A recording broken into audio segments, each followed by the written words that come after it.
Welcome. We are back at it again with yet another. Yeah, I'd say this is considered an RPG. Yeah. With Shadows over Loathing, another game by the same developers who made Kingdom of Loathing and West of Loathing. I gotta say, I love those games. I absolutely adore the stories they make. The music is just so good, and I can't wait to play this. I haven't even heard anything about this game. I haven't heard anything about it until today. That just recently dropped. So I'm just I'm very much excited about this.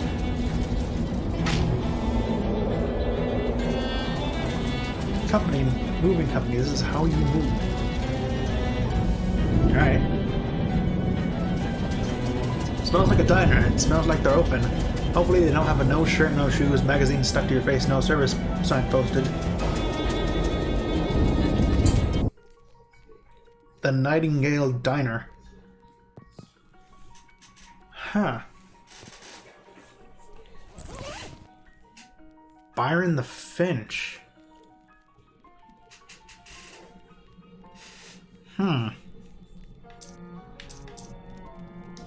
Hold on.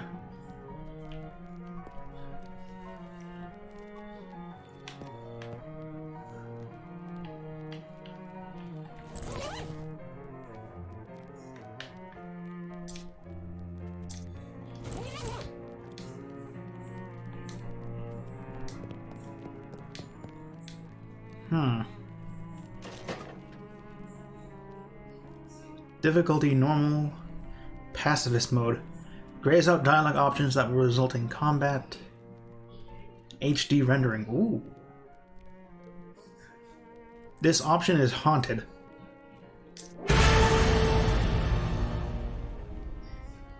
Okay. You won't encounter any spiders. You will encounter so many spiders. Ooh. Ooh. I gotta have arachnophilia.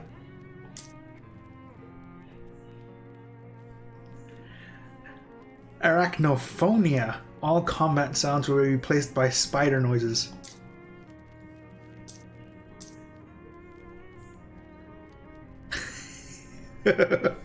Okay. It's nice. Shouldn't bother anybody until you get this magazine off your face.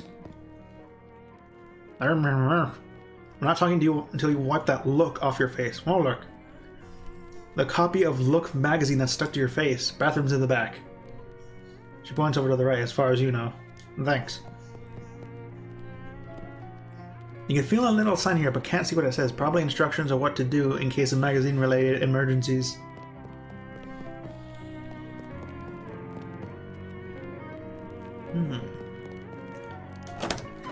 You blunder your way into the bathroom and eventually find the sink. After fumbling with the faucet for a while, you manage to disentangle yourself from the magazine. You stare into the mirror, revealing... Yes? Ooh, you got so many choices for your face.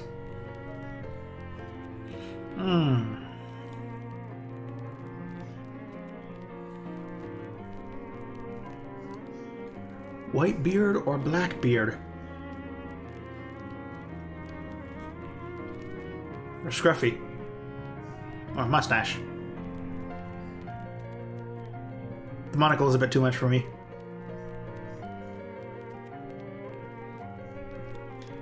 There you are.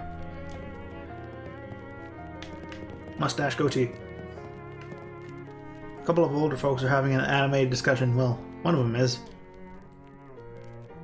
The way these young women act these days with their short hair and their sassy talks and their dresses that don't cover their ankles. It's scandalous. And those dances they do flailing around, I don't know what. I thought Prohibition would have put the kibosh on that sort of tomfoolery, but no sir.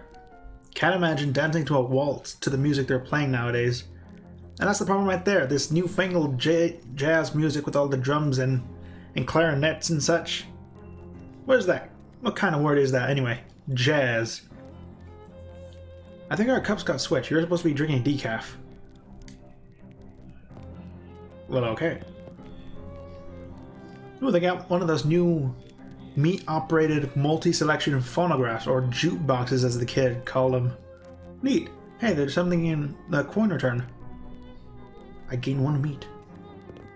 And such begins my quest for even more meat.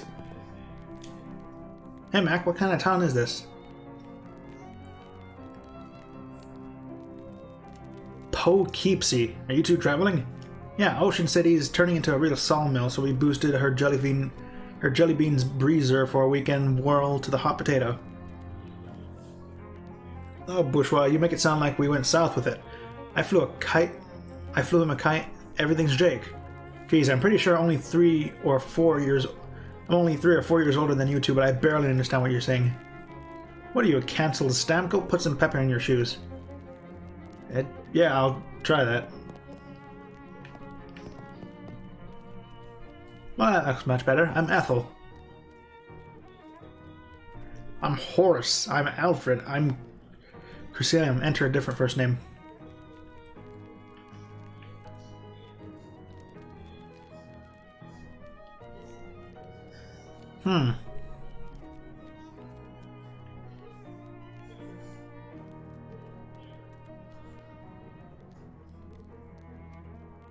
Yeah, let's go classic Dan.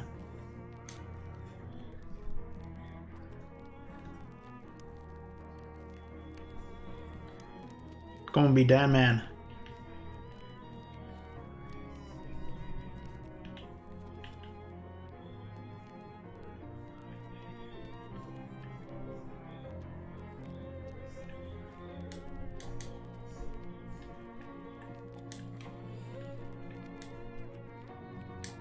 There we go.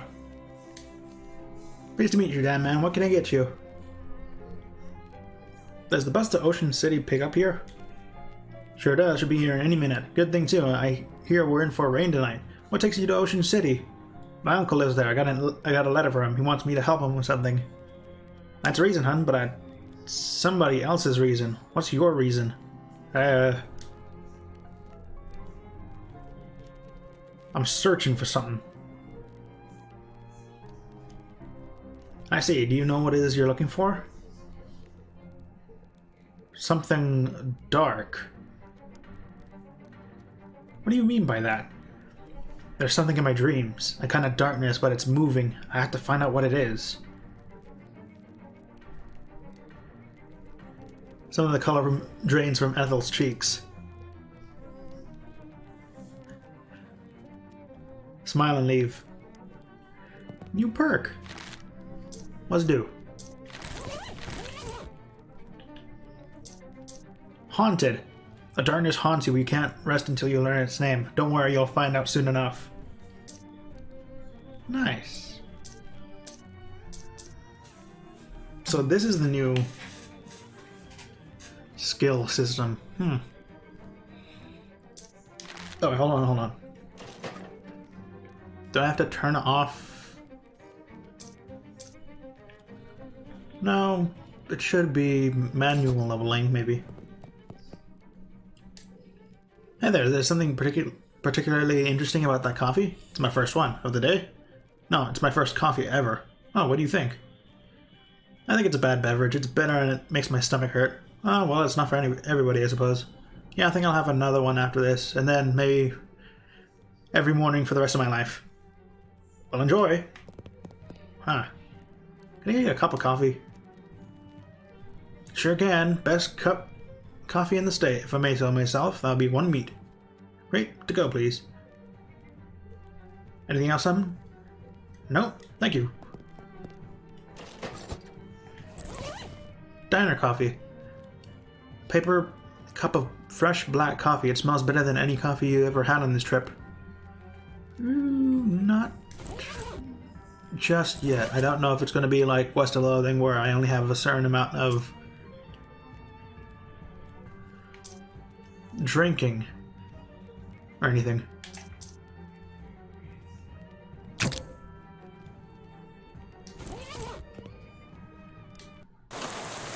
Prologue.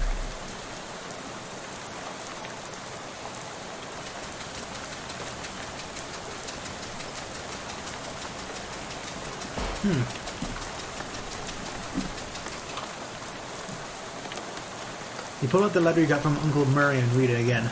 Murray Morris, Co. Murray Antiques. 111 Plunkett Street, Ocean City. Dear Dan, I hope this letter finds you well and I hope it finds you quickly. Something quite serious has happened and I need your help. I need the help of your adventuresome spirit. Come to my shop in Ocean City and as soon as you're able to, please. Your Uncle Murray.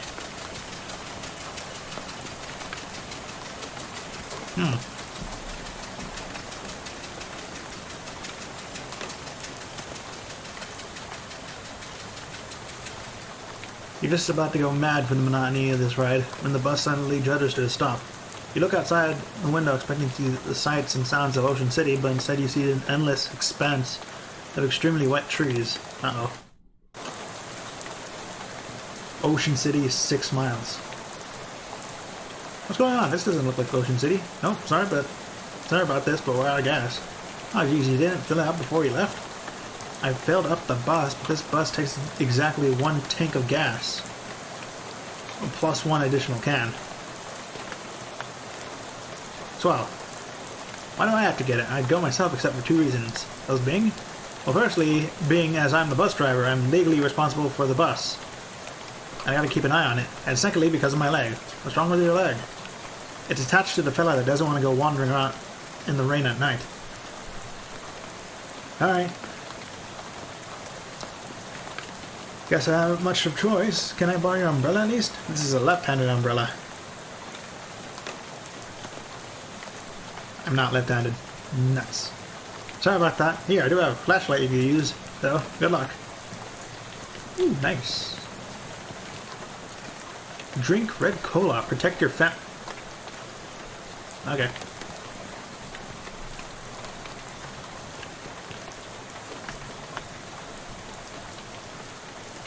I'm sorry, what?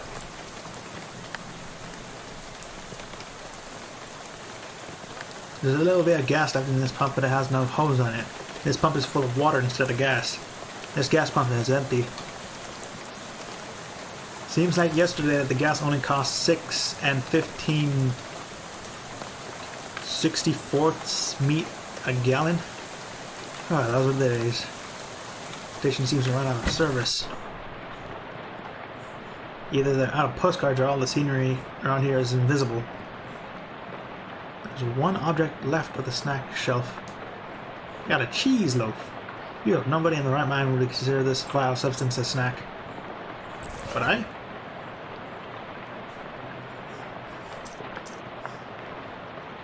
A box of cheese loaf brand pasteurized spreadable cheese food product. Modern technology has done some extremely revolting things. The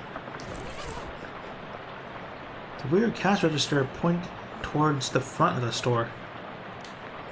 Turn me. Nice. Got a bat. Melee weapon. I'm an employee. Well, since this place is out of business, it probably wouldn't hurt for anything for you to go back there, I guess. Thank you. Ooh. 4 of the drawers contain nothing but old receipts and pencil stubs. The 5th one is locked. And me without my lock picking. The shelf smells like axle grease and is old paint. Probably because that's what's on it. Miscellaneous electrical widgets and doodads. You don't have any use for them though. Personnel files. Ah. Darn. Stand clear of lift before operating, Steve.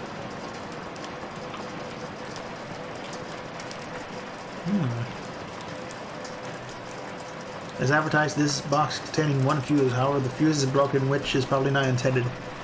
You must keep an eye out for a replacement. Must be one around here somewhere. Alright, let's see if this works. Alright. Mysticality. I only have one. Oh wait,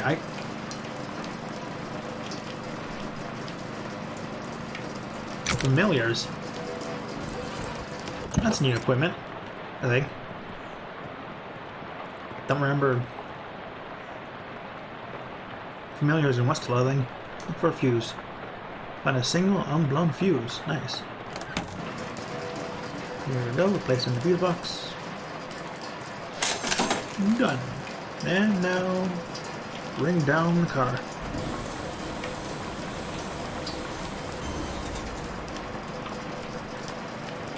The car is missing his gas tank, but there is a big glass of gasoline in the cup holder. Nice. Poured in again. Got a third full gas can. Full can, yes. Gas can? Yeah. There's nothing else of interest to the car. There's also no interest for a year if you would like to buy it. I would not. Suit yourself.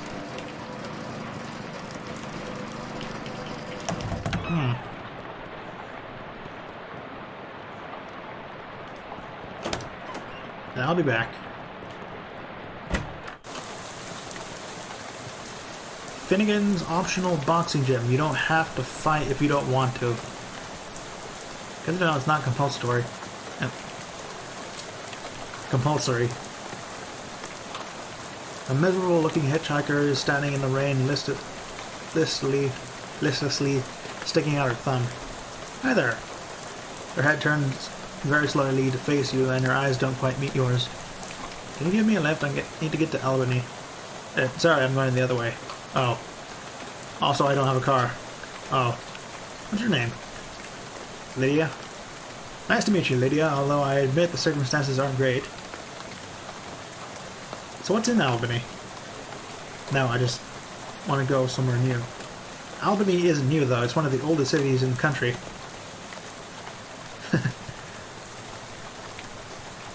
Okay, that's fair.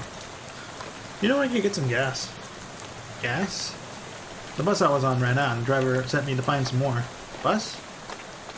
Yeah. Trying to get to Ocean City. I've never been there. Well, okay then. How about this rain, huh? Eddie looks slightly surprised and glances around slowly. Oh. It's raining? Yeah, sure it is. What a night to be stuck on the road, I guess. Right? I hadn't noticed. I get the feeling you aren't much of a noticer. Well, anyway. Seen any good movies lately? I saw Dr. Jekyll and Hyde at the Nickelodeon. Oh, that's a classic. What did you think?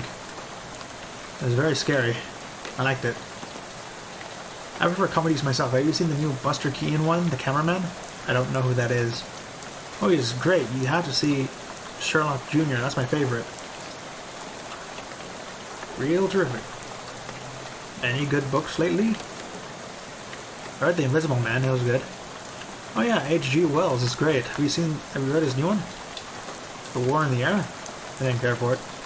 The one I'm thinking of is Mr. Something on Something Island. I forget the name, but it was terrible. His early works are the best, like The Time Machine. Yeah, I love that one. I'm glad we're able to find something we can connect on, Lydia. So, yeah.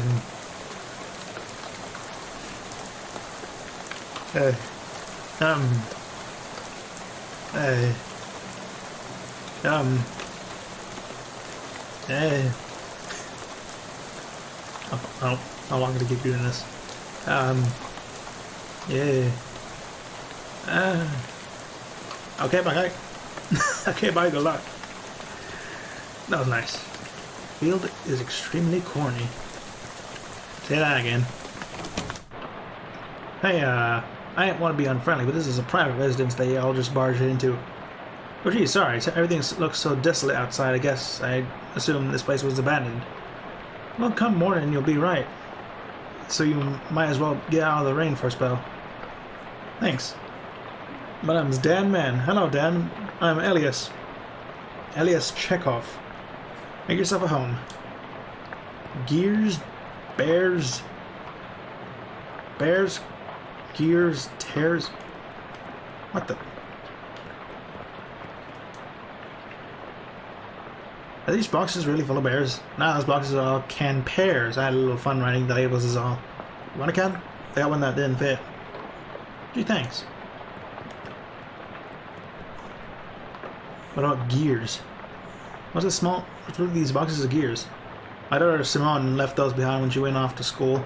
Figured I should keep them for her. Makes sense. Tears. Wait, are these boxes of tears or tears? Don't be ridiculous. You can't put neither one of them in boxes. That don't make any kind of sense. What about this rifle? Are you leaving this rifle behind? Yep. How come? Well, it's a varmint rifle, and where I'm going there ain't any varmints. There's vermin to be sure, and critters such as that. But the almanac didn't list any example of varmint, qua varmint, if you know what I mean. I do know what you mean. I don't need to fight over it right now. In any case, that gun is for later. Later? Yep, much later. Huh, okay. What about this? What's this funny looking thing? It's called a duck call. What's it for? It's calling ducks. Oh, fun. Used to be. Don't work anymore on account of being haunted. Haunted? Yeah, well, not haunted exactly. A bunch of spiders got in there. Now it sounds all scary when you blow it. I see. It's yours if you want it. You gingerly take the duck call, trying very hard not to think about the spiders. What spiders? Good job. Yeah. Use it? Offhand item, nice. Reduces an enemy's mysticality, muscle, and moxie by 1 when you honk it at them once per fight. Alright, alright, alright.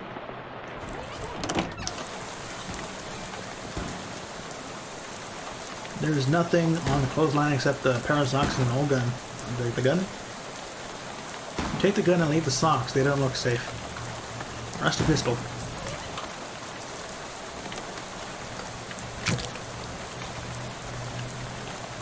Hold on.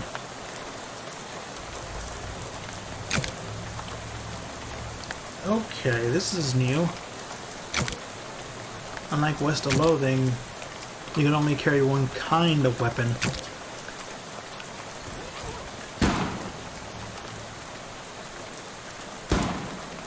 Sure you aren't scared.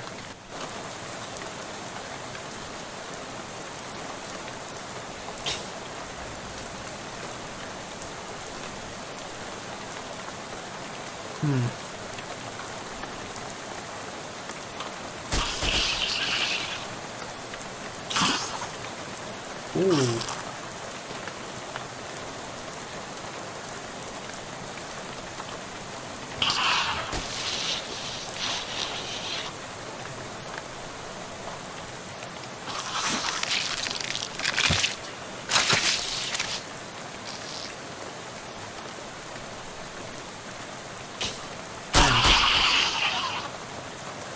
Nice. Just one.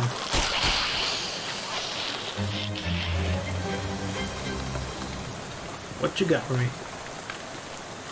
This thing's crow menacing days are over. There's an old tractor, an old rag has been shoved with a gas capture bee. You pull the rag out and sniff the tank. Smells like there's a bit of gas left in there. Nice.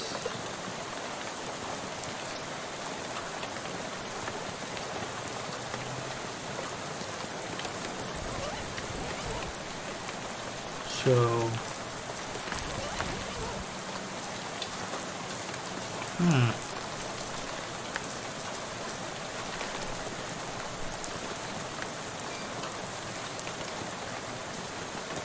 Barn doors are locked. That's where this door leads. Where does this door lead, I ask you? Spare bedroom. Ain't been using it forever. I don't even bother opening the door since that dust devil got in there. Feel free to help yourself. I doubt you'll find much use there. A dust devil? Yeah, those critters are a real nuisance out here. They're attracted to beds and ain't being cleaned under properly. And I lost my broom back in 20 seconds. It's been a real... What's Simone call it? A nutrient-rich environment. Only little beasts. Real territory. Yeah, let's fight it.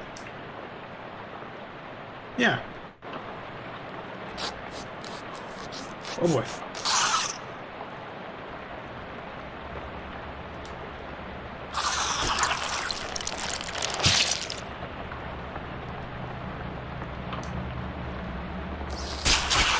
Yep.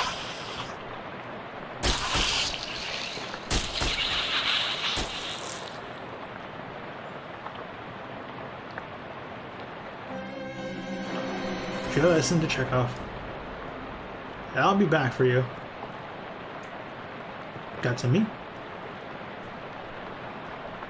Shelf full of pulp westerns. Bandits of Glory, Horse Pulp of the West, Duel at Blood Creek, Outlaws of Revenge, The Handgun's Tale, Ninja Tarnation, Instant at Cal Canyon, Horses of Darkness, Buffalo of the Night, Cattlemen of Tarnation. Okay. That's good. Unlike most old westerns, this one's written from the perspective of a gun. Oh, I can't do it without any mysticality. Alright. I'll be back. Shares. What's in here? Stocks? Scissors. Class rings. This is a very large box considering it's the most people own is either 0 or 1 class ring. Is this box really full of class rings? Yep, about 140 of them. Did you go to college 140 times? Nah, of course not. I just collect them is all. Why? Well, they're rare, but not very rare. They're all different in interesting ways. They're shiny. There's that in the collecting trifecta. Okay. Can I use your bathroom? Sure, how do you know the door was to the bathroom, though? I've always had a knack for knowing which doors lead to bathrooms is all. Well, good for you, I guess. Gaze into the mirror. Hi, Dan. Smile. Looking good there. Frown. Oh, what's wrong? Why, I oughta... Oh, no, no, no. You remember something embarrassing you did a couple years ago. Here you go. Close your eyes. I'll just assume this is good. Go back to normal.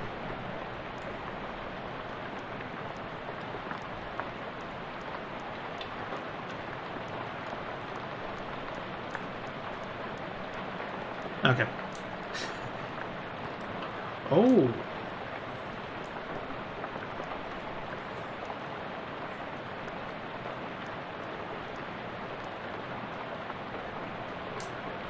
I could change my face in a mirror. Nice. Time to flush the toilet. If you flush Chekhov's toilet, hopefully it won't come back to haunt you later.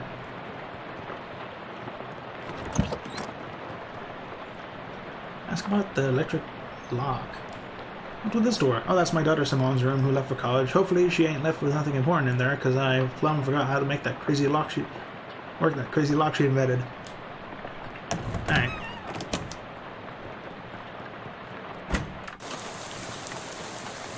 Turtle. Why aren't you helping it? I'm helping it. There you go, buddy.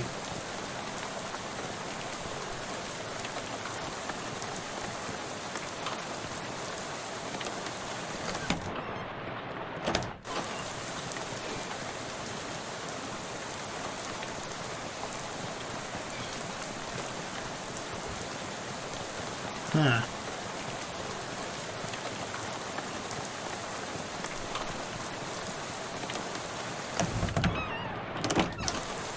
Not that turtle would have helped. Enjoy blue cola, the honorable choice.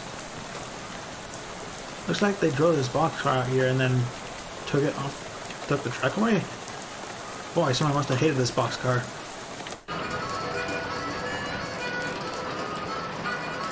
Interrupt his tootling. Hi there, I'm Dan. Well, howdy there, neighbor. I'm Howie. Pleased to meet you. I'm not actually from here around here, though.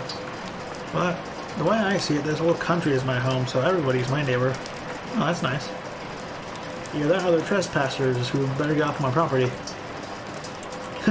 I'm just joshing you. Care for some jerky? What kind? Lamb. It's a local delicacy. Huh. I'll have some jerky. There you are. Can't abide this stuff myself. It's like eating a dried slug with saltier. Come to think of it, that's exactly what it is. You're really selling me on this local delicacy. If you ask me, the locals are a bit weird. Where are you from? Oh, I'm originally from Hawaii, but I got bored of a gorgeous truffle of beaches and decided to hit the rails. You rode the rails from Hawaii? Yep, real challenging trip for the first time hobo. But I made it through alright. You ever think of going back? They only got the one track here, so it was a one-way trip. Might head back for a visit once they built the second one, though. You live here? Not permanent like, but I camped out here for a few days. All alone? Well, it used to be a little livelier, but the bosses sent a railroad bull to run everybody off. Railroad bull? Like, you mean a cop? Yeah, you can say that. I think he's still prowling around in the back if you care to test your metal. I wouldn't advise it, though. Is he packing heat? No, he's unarmed. But one of your arms maybe might make a pretty good club once he gets it off you. Any plans for the future? Well, word on the wall is that there's a camp forming in Ocean City. I'll figure a mosey there once this rain lets up. Word on the wall. Never heard that phrase. Is it like through the grapevine? Similar. Alright. What's in your knapsack? Is this knapsack your only luggage? Oh, that ain't mine. That's been here since I arrived myself. Nobody's been able to work out how to open the fangled thing. You can manage. If you can figure out the trick, you're welcome to it. Inspect the bag. It appears to be latched shut with one of those puzzles made out of bent nails and steel wire. How it wasn't just harmonicate. Harmonicating? Dixie? I need to figure out a way to increase my stats. Oh, nice. I have a full tank, but still, I need to figure out things around here. You got a 1917 SIT class ring.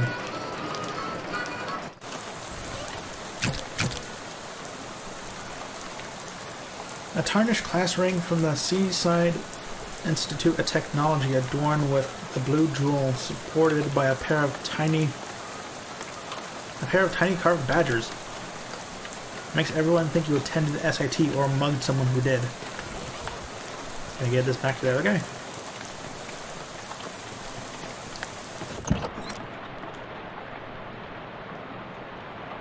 So you're moving up? Yep, I finished packing. Now it's just waiting for the movers to come and take this last load of stuff. Yeah, movers coming in the middle of the night? Nah, in the morning. But I went and packed my teddy bear, and forgot which box he's kept in. Can't sleep. Why are you leaving? Well, my daughter went off to college, so there's nothing keeping me here. Never particularly cared for farming anyhow, just kind of fell into it, you know? So I reckon I'd take the opportunity to retire and travel a bit, see what kind of trouble I can get up to. Nice. So what's your story? What are you doing on a night like this? I got a letter from my Uncle Murray. It sounded urgent, so I hopped on a bus to Ocean City. I ain't sure to tell you this, but you got a ways to go yet. Yep, the bus ran out of gas, so the driver sent me to scavenge for more. Gotcha. I think there's an old gas can in the barn out back. You're welcome to it. Gotta warn you, though. I have to fight my daughter for it. What? Well, technically, I should say my daughter's monster. What? It's a thing my daughter Simone built. What? See, my kid's a real technical whiz. She built an auto-ominous robo-traption to help with the plowing and harvesting and the like. Worked real nice, too. The problem is, after she blew a what's-it-tube and got violent, after she left, it blew a what's-it-tube and got violent. I'm pretty sure with machinery. I'm pretty good with machinery, but when it comes to these newfangled electrics, I may as well be a dog trying to read a Play-Doh. So I locked it in the barn. See.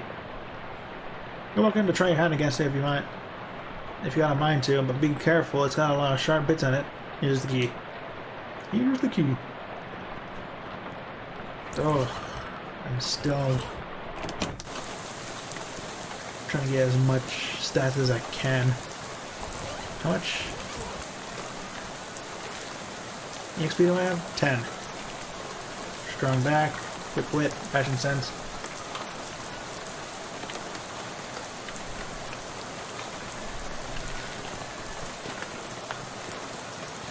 Topeka. You heard a lot of nice things about Topeka, but not 1,200 miles worth of nice things.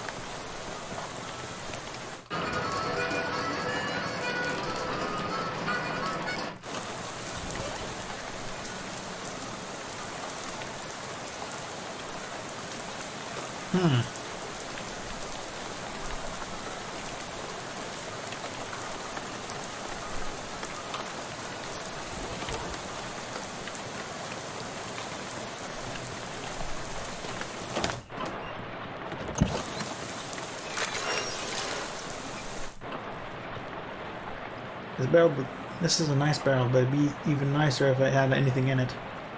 Ah, you have a reoccurring nightmare about searching for something in one of these things.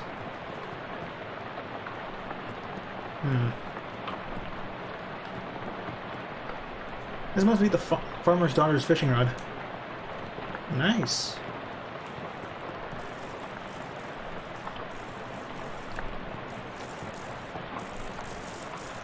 Alright, that's right.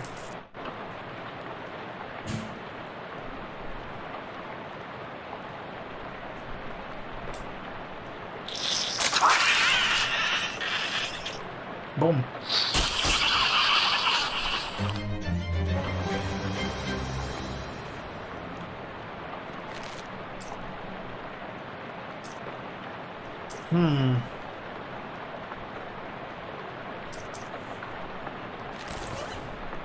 I forget, what's the skill I got again?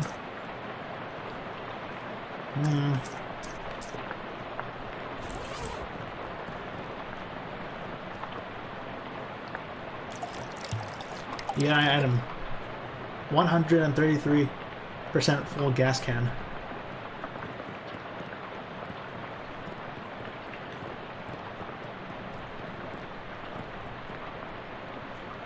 Sure, test my fishing rod.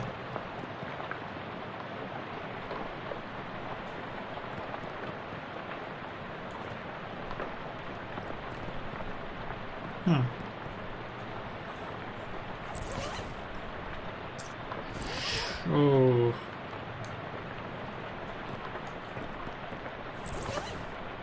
Fine. I'll go for muscle right now.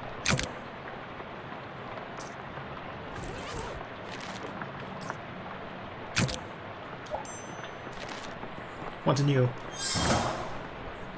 A little glass bottle labeled Harlan Tutt's medical gasoline for horses weak of limb and character.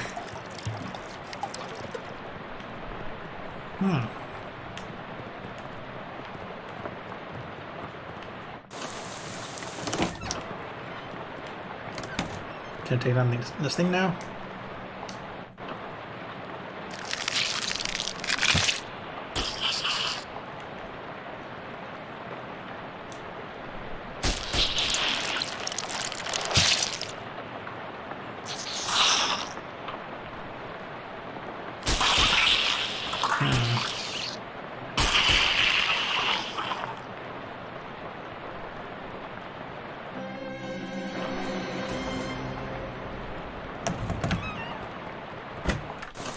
Then I'll be back.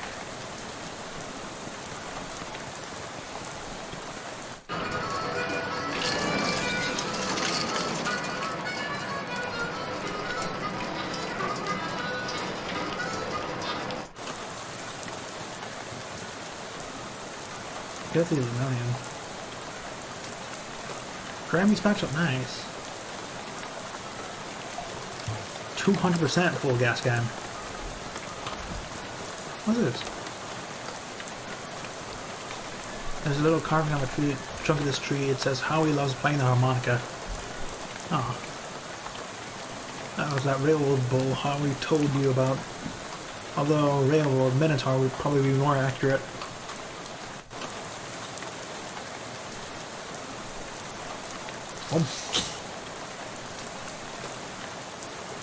Shalom.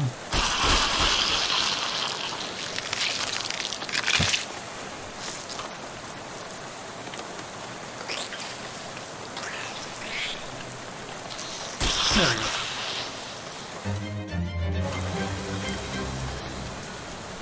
My familiar can grow along with me. Even more gas.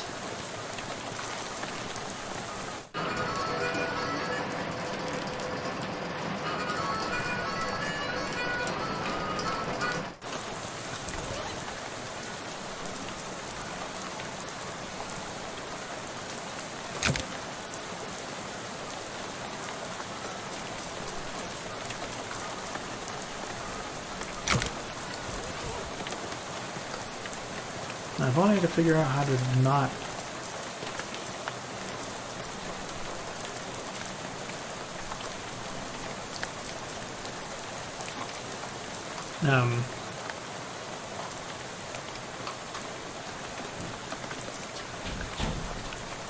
not take so much damage from that.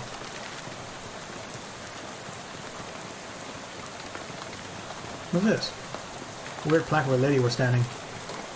Historic site. This is the exact spot on the 13th of October 1908, the state's first mass-produced automobile, Ford Model T, purchased by Hiram O'Crollins, accidentally struck and killed the state's first hitchhiker, Lydia Barnsley. So apparently that woman you talked to a few minutes ago has apparently been dead for exactly 20 years. Good. Swell. Everything about this is great and you aren't regretting this trip even before you arrived.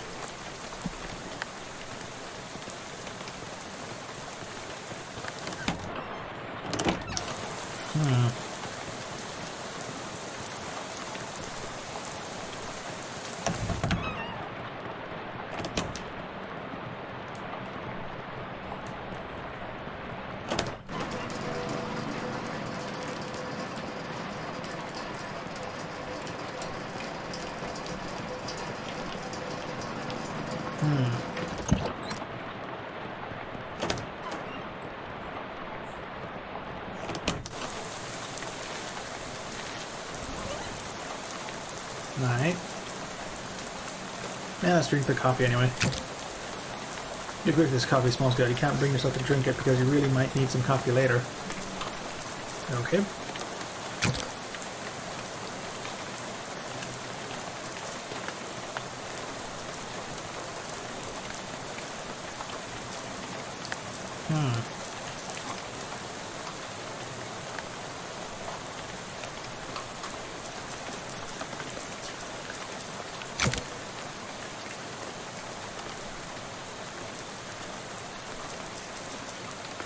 This deals 4 damage, this will deal 3 damage, but 4 if I eat the thing.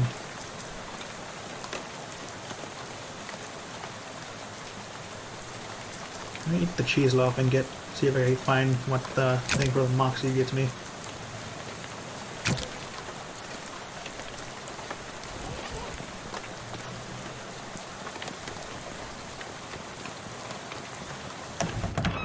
Something tells me I need to keep as much mysticality as I can. Welding gloves. Hot armor.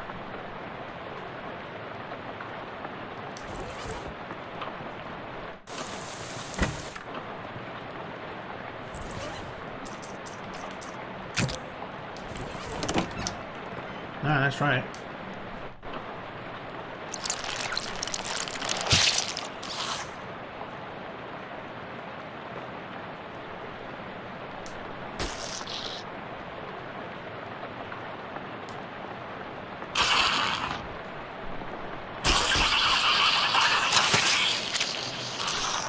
How do I stop the bleeding?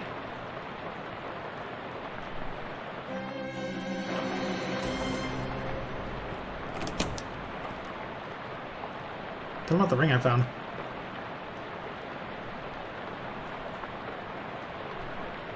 It's all yours if you want it. Had to beat up your old scarecrow. Sorry. Well, I was leaving behind anyhow, but why'd you go and do anything like that for? It shot at me with a gun. Oh yeah, that's perfectly reasonable then.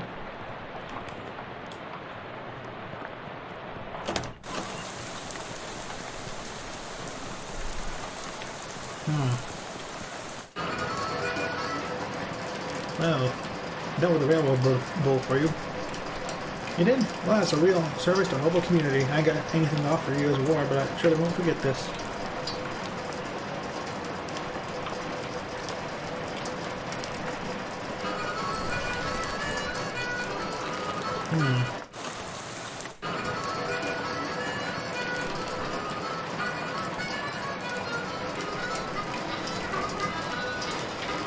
Crowbar.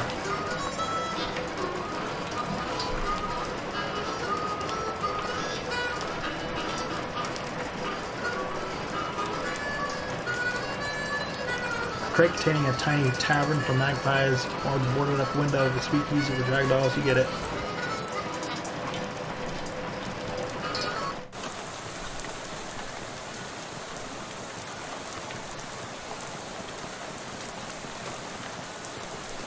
Alright, so many ads are unlocked. Now I got the crowbar.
I can fish in this?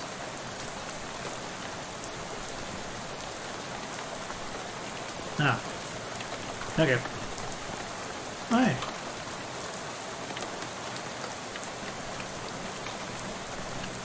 Yeah, sure, I'll name you Turt. Yeah, Turt and Turtle.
I may have messed up.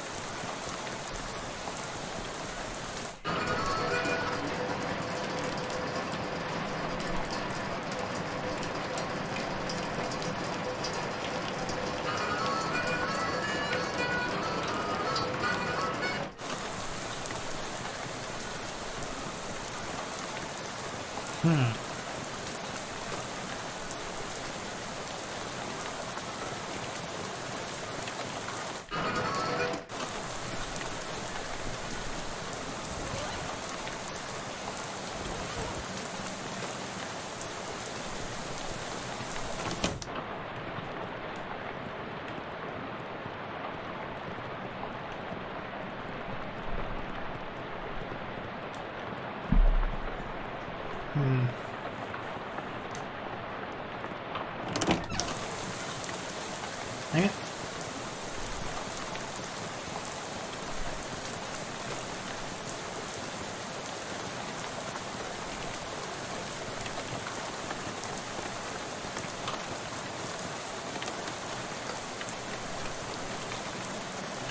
Ha.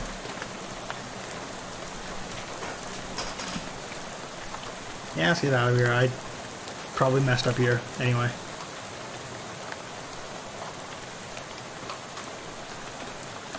Climb back on the bus and return to your seat. Soon you're dozing off, sound in the rain spattering on the window beside you. Unfortunately, it's barely an approximation of sleep, the sort of sleep that you'd slip into so gradually that you don't even know you're asleep until something wakes you up. Plunkett Street. And you realize that your meandering thoughts of the past few minutes have been utterly strange, shadowy tendrils of whispering ideas. Hey kid, this is your stop, right? That you now totally forgotten. All ashore is going ashore, and thanks for traveling with us, Busco. Yeah. Alright.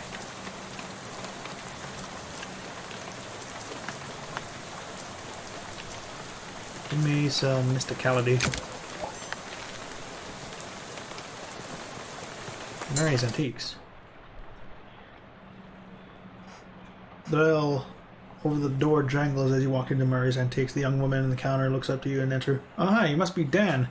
They get many customers at this time of night. Or at all, really. That's me. You're expecting me? Yeah, Murray didn't say much about you, but he gave me a letter to mail. My name's Jessica. Oh, geez, you're soaking wet. Come in and I'll get you a towel. Thanks. Is Uncle Murray here? His letter wasn't very specific. He isn't. You said that in a kind of an ominous way. Where is he? I wish I knew. He had a line on another artifact and said it was going to be a tough one. I told him he should get some backup, but he wasn't willing to wait. He just wrote the letter and told me to mail it if he didn't come back. Is there something I'm missing here? This isn't an antique shop, right? You're trying to make... You make trying to talk to Great Aunt Ruthie into selling her mother's Chesterfield sound like a deadly spy mission. Yeah, there's going to be take some time explaining. I'm definitely intrigued now. We don't have a lot of time just now, but follow me and I'll give you a quick sketch. Okay. Jessica leads you into the back room, furnished with some desks and a strange-looking machinery. Welcome to our back office, the hub of our little operation. I'm guessing by operation you mean something other than antiques? Well, yes and no.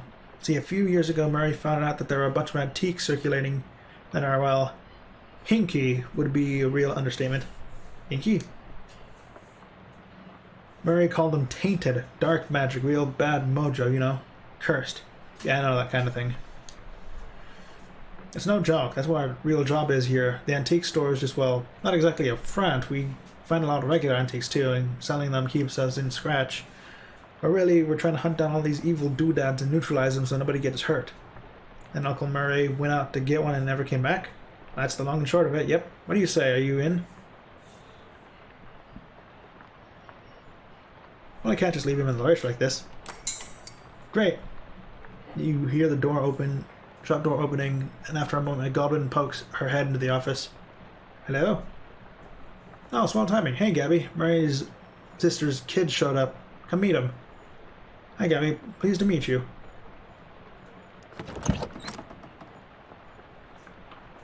Hi, hello. Pleasure's all Gabby's.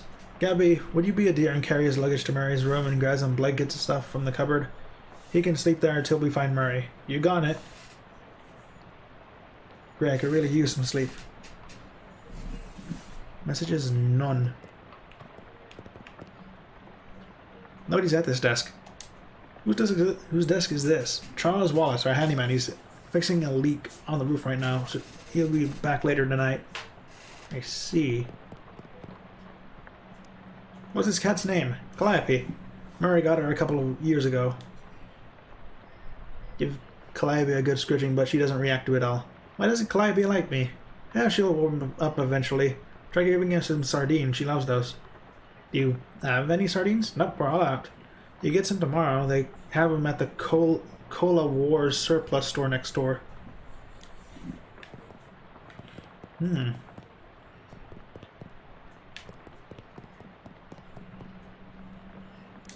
Whose desk is this? Murray's. I keep nagging him to straighten out before someone bumps into him. We all have to call the National Guard to dig him out of the avalanche. With curse-proof shovels and a squad of exorcists handy. Anyways, best not to mess with it. Will do. I mean, won't. Nice. Hang on a sec, you can't go and sleep yet. I'm pretty sure I can. I bet I can do it right now, right here while I'm still standing up. Well, I hate to spring this on you, but there's something we need you to do before the night's over. That's well. What is it?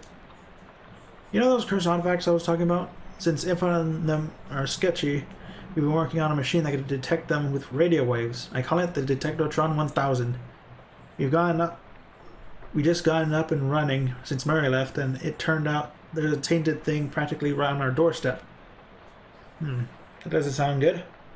Yeah, it's not great, but I was gonna have Gabby go get it. That's why she came over tonight, but since you turned up out of the blue, guess there's no time like the present. Probably not exaggerating when I say there's literally no time except for the present. What? As in, there might not be a future. You want to go far, it's just down the other end of the block. If readings are right, there's a newspaper office that got shut down earlier this year. It should be in there. Well. Gabby will go with you. She's good in a fight. A fight? Heck yeah. Yeah, hopefully it won't come to that, but you never know. Hey, Gabby. Go to the newspaper office with Dan and help him get that hat, okay? Okay, Gabby is ready for action. Let's mosey. Make an excited sigh. Alright. You said it's a hat? A cursed hat? According to a readout, yeah. A man's fedora, probably. Now, I was supposed to do what? Just break it in and take it? Well, not exactly.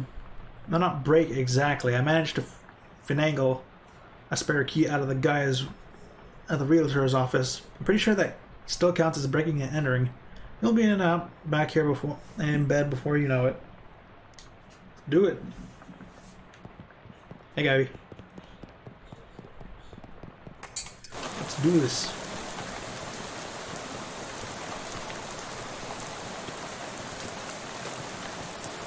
Alright. Nice weather we're having. Yeah, suits me just fine, I guess. A wise man once said the rain falls on poor men and rich men alike. Was that before umbrellas were invented, or... The name's Gus, by the way. Hi, I'm Dan. Pleased to meet you, Dan. Say, you wouldn't have a couple of meat to spare, would you? Sure. Thank you very much, Dan. Old Gus won't forget your kindness, you bet. Take her easy, Gus.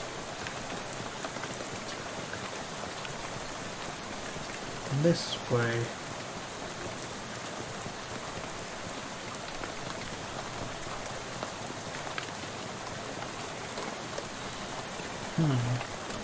Watchful eye.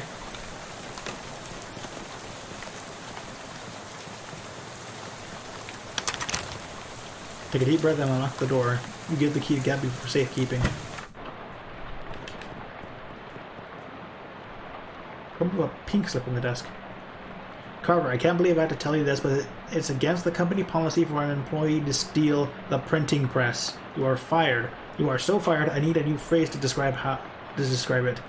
I'm giving you the axe, and if I see your face in here again, I will both give you the axe and set you on fire. Grover Burgess, Editor-in-Chief. P.S. How did you even lift it? You must have had, what, 5 accomplices? Unbelievable.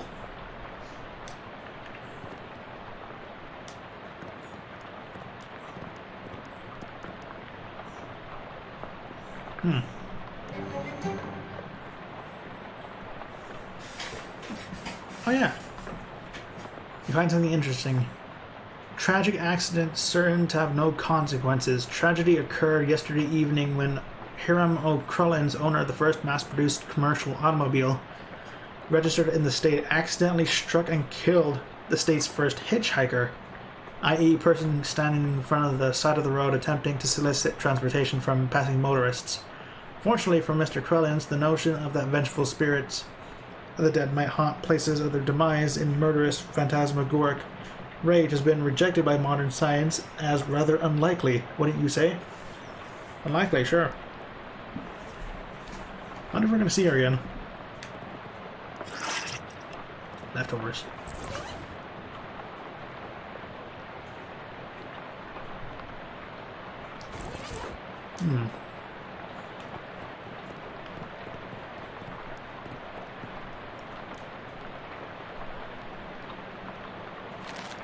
Coffee again. Getting a lot of coffee. There's a half-finished document on the typewriter. Read it. Government corruption at an all-time high. The government has once again slashed funding to the city services and social programs, citing waste but without offering any supporting figures or explaining where the funds have been relocated to. Additionally, anonymous sources report it cuts off abruptly, perhaps the result of the pink slip next to the typewriter.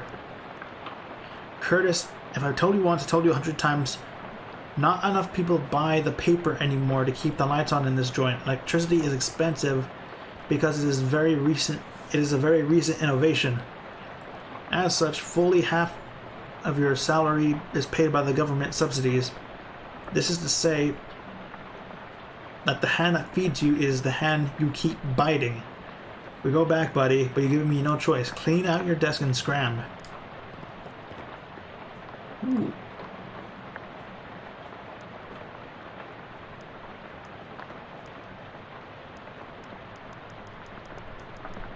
Okay.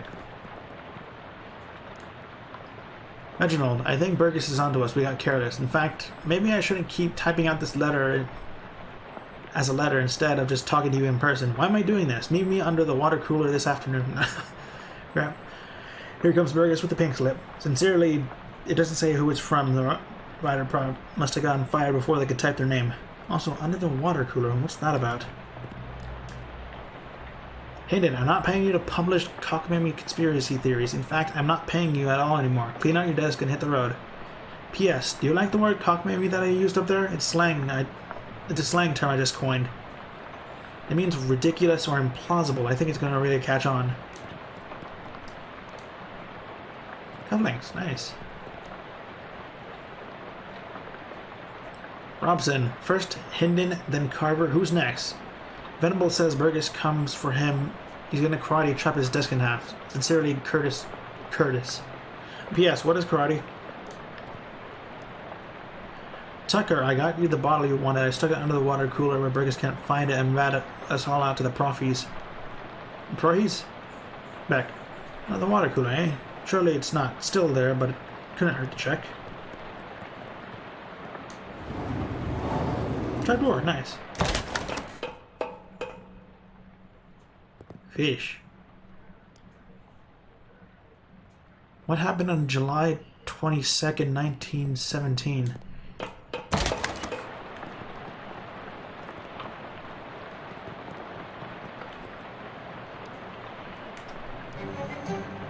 The top story for the date is the Ocean City comptrollers passing an overly complicated sidewalk right-of-way policy that outlawed street-side newspaper vending machines and limited the maximum width of newsstands to 4 feet. The story continues to say that the watchful eye management raises concerns about the loss of revenue, and the comptroller made a vague promise to divert city funds to make up for any future shortfall.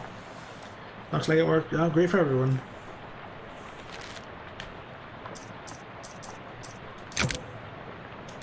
Boom.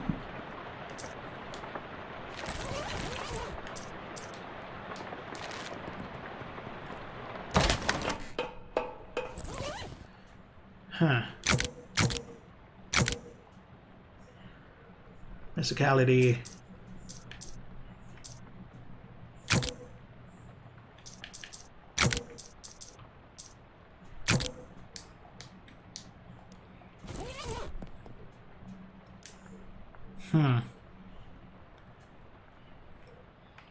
Push the green button. Pull the lever. A yellow eye is glowing in the console. Turn the knob. Dial to F. Okay, let's try it again. B.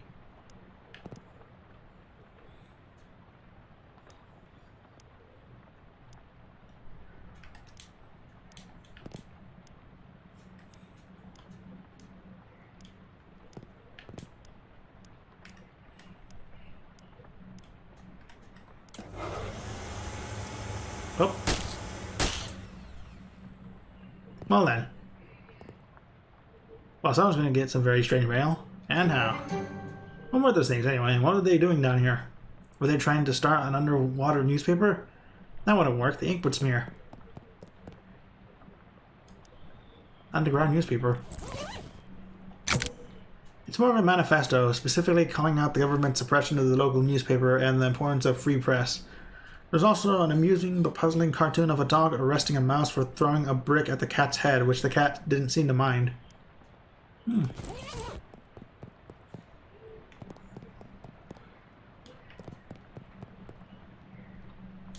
Weird. I'll take this hat then. Terribly cursed fedora.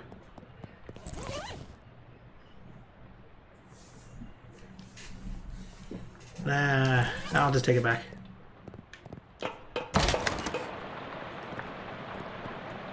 Ooh, like a fish in here?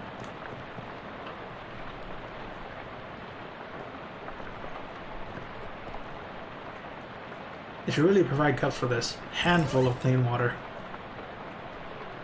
Cure an ally who is on fire.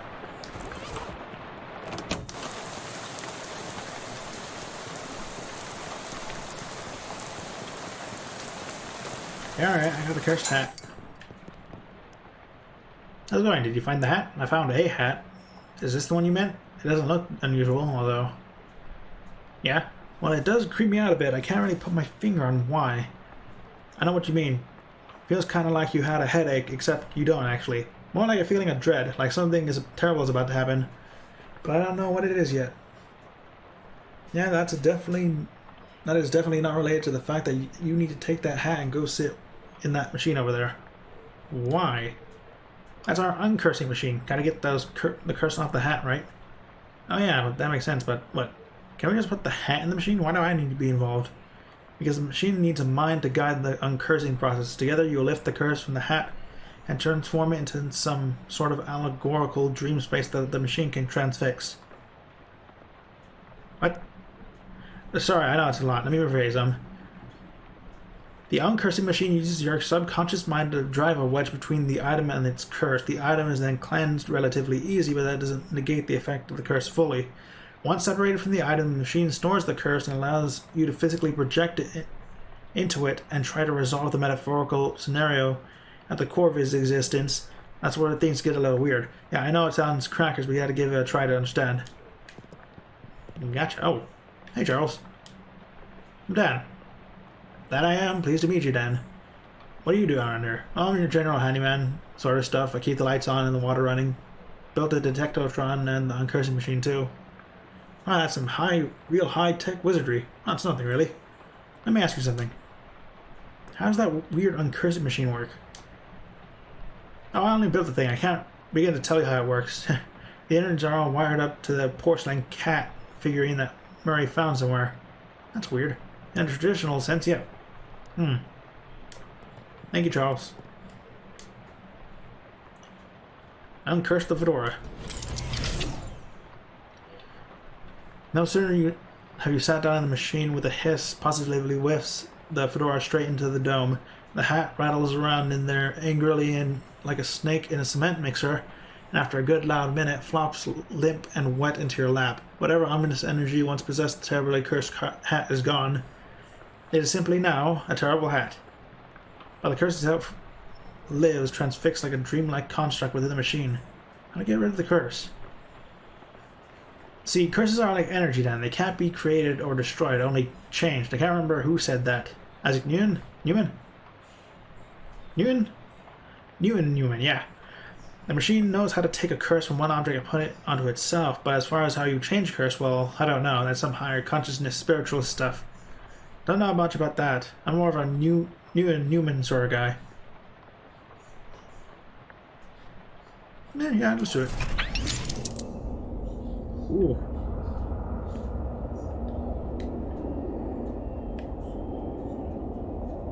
Fedoral Reserve. I heard thy death call, creature. Rest now. I will find... whatever. A tree fell before its time, and the ground stained with sin. Et in Arcadia ergo. Even in Arcadia there is death. Even in paradise there is a killer.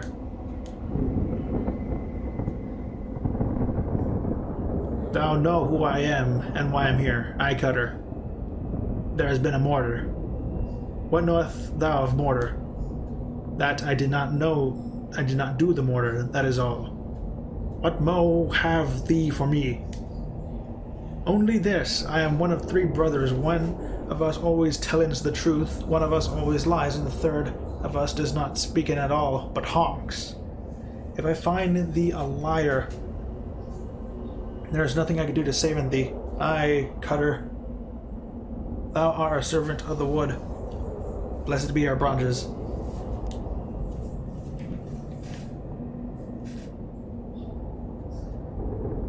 Big power in the wood today, Cutter. Aye, a tree has fallen in the wood and has made a sin. But not me a sinner, I assure thee. Thou claim to be without sin? None of us is without sins, but mine do not run to mortar. And whose? Look for my brother. My brother speakins of three brothers. One who always lies, one who telleth the truth, and one that does not speak in at all but honks. What speaking thee of this? This is fairy talk. No such thing has honkin' in this land since Mother Duck laid the big egg. No honkin' since then? No, sire.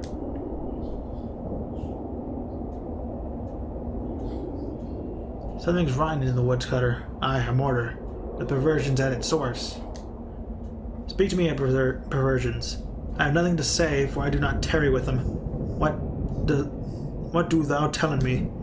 I am troubled by the mortar, but of it I know nothing.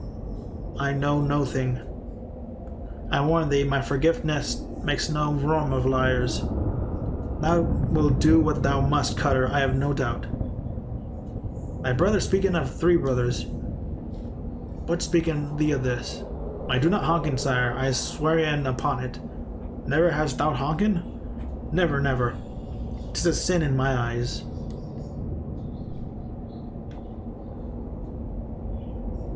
Three brothers.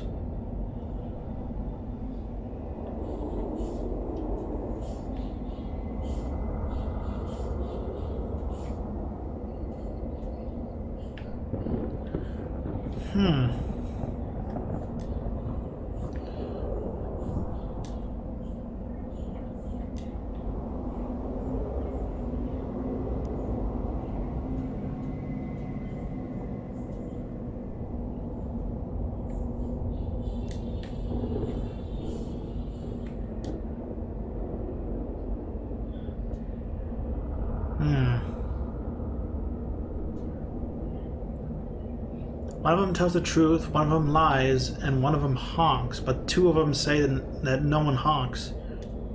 Thou lie about honkin'. What say? Thy brother is honkin' not. Thou wouldst lie to the cutter of wood? Thou wouldst do mortar in the wood?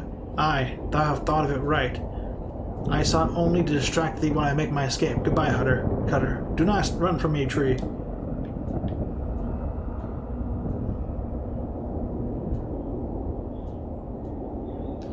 Thou do not run? Nay, I growen. In 100 years I have grown so tall and strong, thine axe will never fall on me. But I will not wait 100 years. Die, murderer.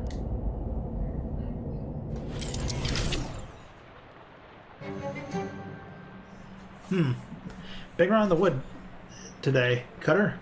And what? No, that's not you. You don't talk like that. Dark thoughts of these trees, axes, and a bloody sap cling to your skin. You shake them off like dreadful cobwebs. You're not sure what has happened, but you turn over the formerly terrible cursed fedora in your hands. You feel confident that the curse that plagued the little starch you felt in the thing has gone for good. You put the hat back on. It nearly sparkles now. Now all you've reckoned is whether you're the kind of guy who goes around wearing a fedora. It'll do. The uncursed fedora. Gives me some moxie and some HP. Pretty good. Pretty good.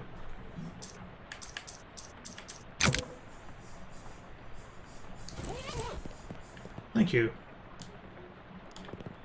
Okay, there you go. It worked, I guess. Great, what was it like? I had some crazy dream. There was a woodcutter that was me, I guess, and these talking trees, and one of them had sinned. You know what? Never mind. Some crazy dream is plenty for me. Okay, good. How are you, Gabby? Is everything alright? It's all of the berries. Have you lived in Ocean City long, Gabby? Oh yes, all of Gabby life is here. Gabby's great-great-great-grand Gabby came pop just some blocks from here. Or two popping, as they would say. Wow, so your family's been here quite a while, huh? Yes, 14 years. How'd you get mixed up with Murray and the whole antique store, Gabby? Oh, it coincided. Gabby was looking at old clothes and heard them over Murray and Jessica talking about a mysterious thing to get.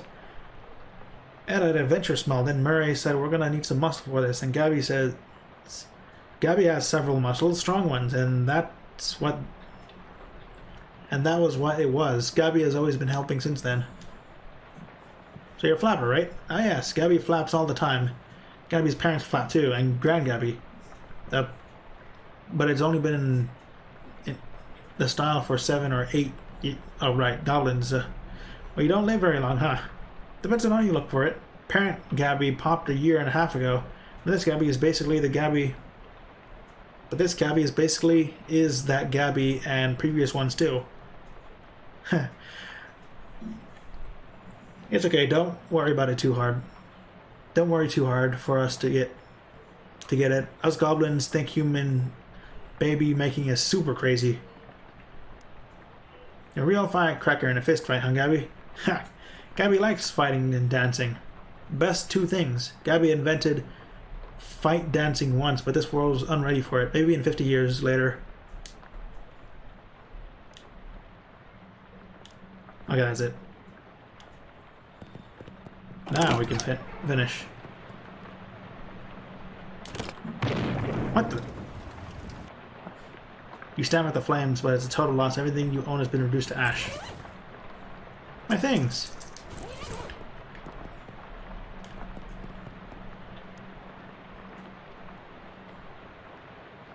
Huh. Fortunately, no shows have been invented yet. Dang it!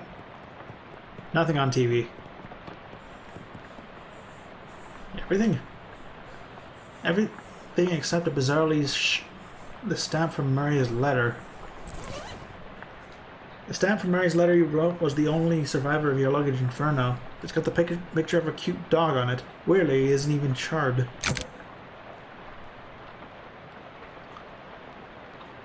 Curiously, the postmark says the 18th of April, 1906, even though Jessica said she mailed the letter only a couple of weeks ago. No. Dang it. Okay, maybe in the morning.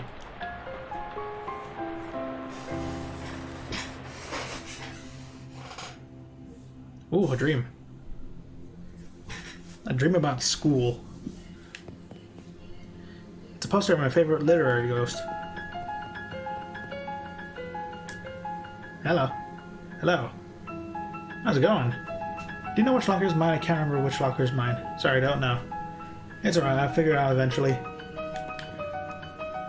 Nice faces you got there. Do you know which... Oh.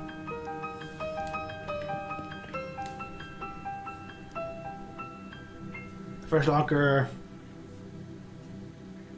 feels a colony of ants. Second is full of peanut butter. Third contains a shrine to Babe Ruth. 4th is empty. 5th is filled with cookbooks, but they're all in French. The 6th locker opens a vast, uncaring emptiness of space. You slam it shut quickly, so not to suffocate. There isn't a 7th one. I said check the 7th one. I said there are only 6 lockers. Check the 7th locker now. Oh jeez. Okay. You look in the 7th locker. It's filled with old school papers. Look at the papers. They all got your name on them. They're your papers. Read one. How I spent my summer, man, my dead man, age 6. This summer I visited my Uncle Murray. Uncle Murray is funny. He knows magic. I had a fun time with Uncle Murray. The end. Underneath the pile of school papers you find an overdue library book.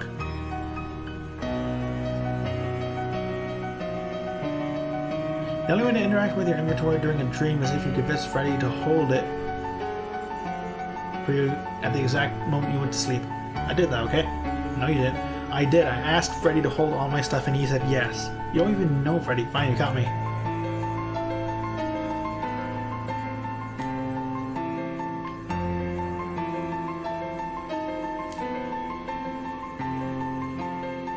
The 7th one.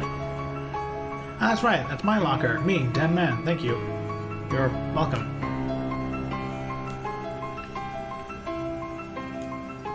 Yeah, I knew that was me. Our founder, Bransworth Gorvunculus? Hello there, you must be... here we are. Man, dead man. Yes, I'm dead man. I'm your academic advisor. It's time for you to choose a class, but I dropped out. In real life, certainly. You must, however, choose a class. Okay. Okay.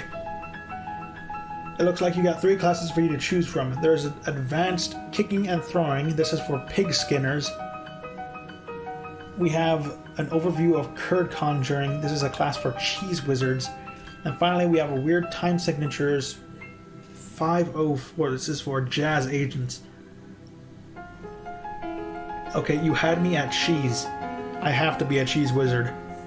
I don't care if it's the worst class in the game. I have to be a cheese wizard. As trained chef magi, cheese wizards use their intellect and mysticality to accomplish their goals. In combat, they wield hard elemental cheeses to damage their foes and soft soothing cheeses to heal themselves and their allies. I love it. I'm a cheese wizard. You are a cheese wizard, Dan. Brilliant. Now there's a minor matter of your minor. It looks like you've already completed it, but it doesn't say what you studied.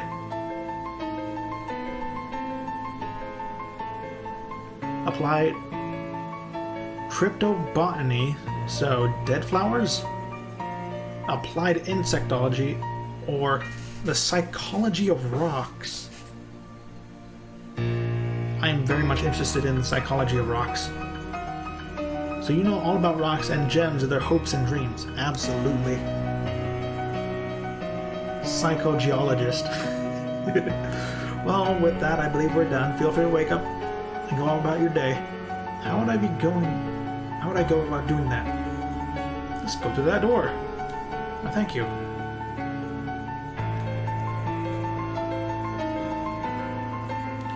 Yeah. The nice lady at the desk says that this door will lead you back to your waking life. Alright. I am now a cheese wizard. Ooh, dang. I got a lot of things. Hold on. 10.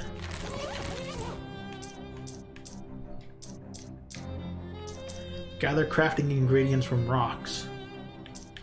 Nice.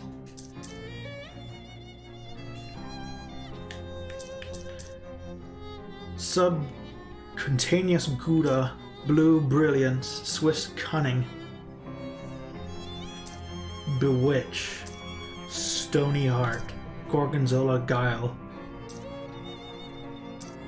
Fingers of Fontina. Oh, so I can have any stats, but they will ultimately go to my magical weapons.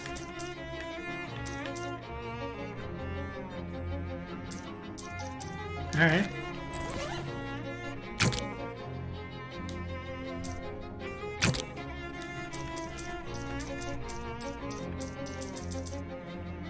Okay, where's my spatula? I'm gonna eat that sweet pears.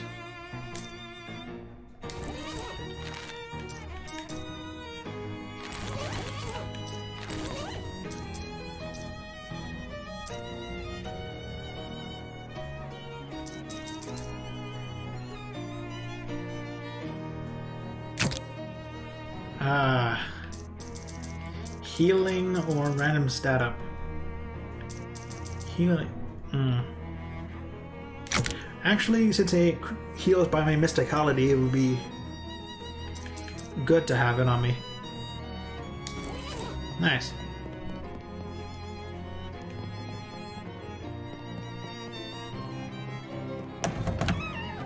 Morning, Dan. How'd you sleep? Wait, why are you still wearing those wet clothes? All my other clothes burnt up in a freak luggage fire. Oh, geez, that's weird and unfortunate. You seem less surprised by it than I would expect. We've gotten accustomed to all weird and unfortunate stuff happening around here.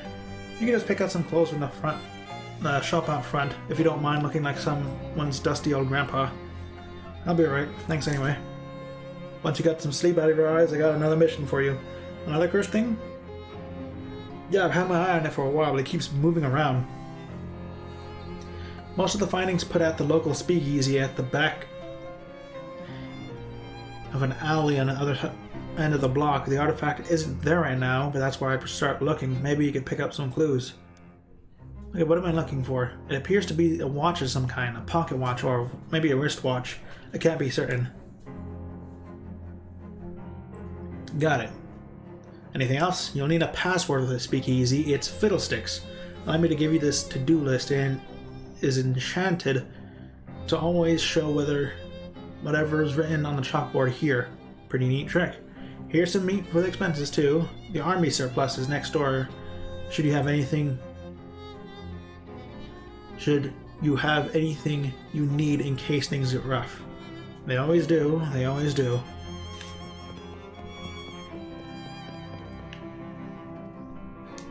Nice. Alright then. Chapter 1.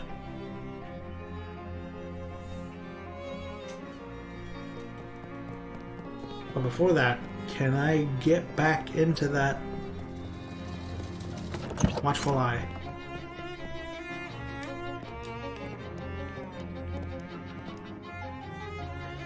April 18th, 1906.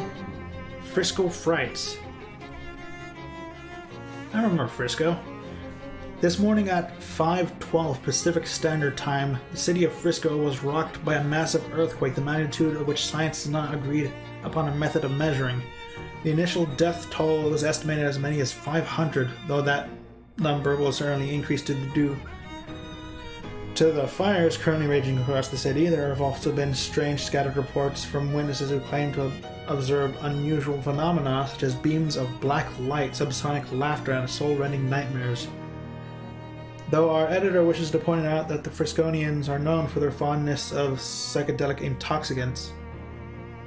You're really starting to enjoy this new kind of research.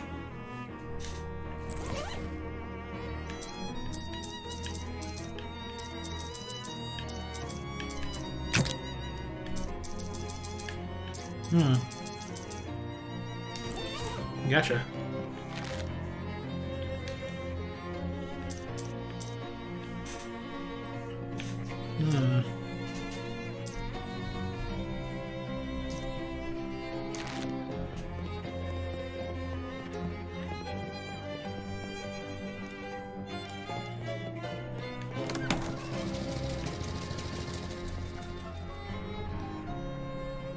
In the daylight, it's clear this bank has been closed for some time. The door to the bank is fastened with 3 locks. That is the maximum number of possible. That's the maximum possible level of security. What about 4 locks? In 1928, phone lock systems are still dismissed as an unachievable liberal fantasy. Look under the welcome mat. Not a bad idea, but if you're going to lift the welcome mat, you're going to need to know what you're looking for. A key. And there it is. The security bank is inconsistent. You got the bank key.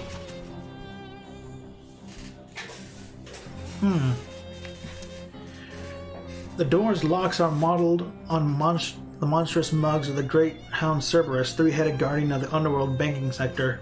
Each three heads has a name: Phylax,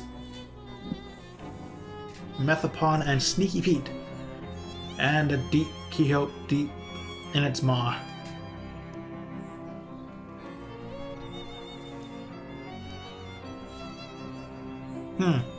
Okay.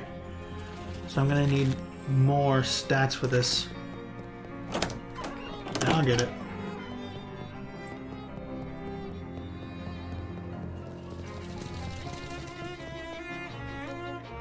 Cheap cologne.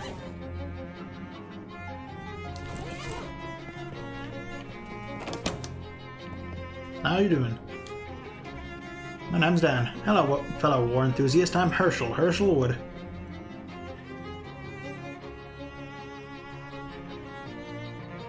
I'm ambivalent about war. Can I interest you in some fine historical memorabilia? See what's for sale.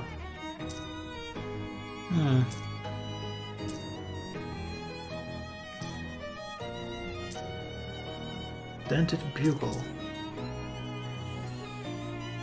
Ooh. Grants combat skill. Parmesan missile.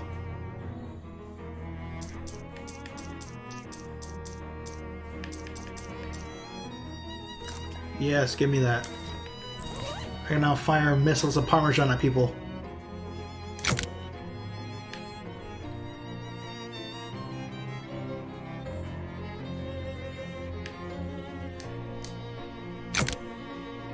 You learned the basics, but you haven't had the time to decode the sloppy handwritten notes in the margins. Oh. Okay.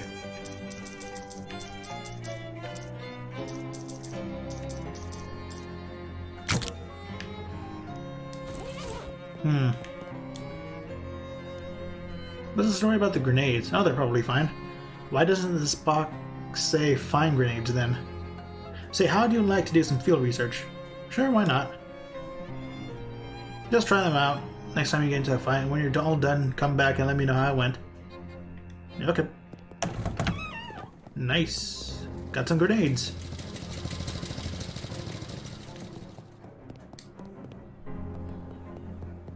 I still...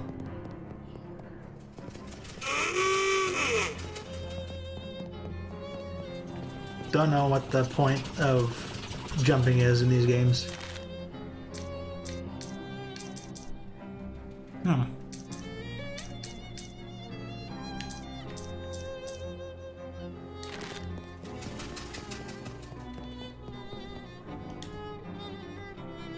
You weave between various trash cans and piles of uncanned trash until you reach a very serious looking door. The little panel slides open and you, near the top of the door, and narrow eyes regard you through it. Password? Fiddlesticks. Okay, come in, but you better not be a prohi. I don't even know what a prohi is. Speak easy, friend.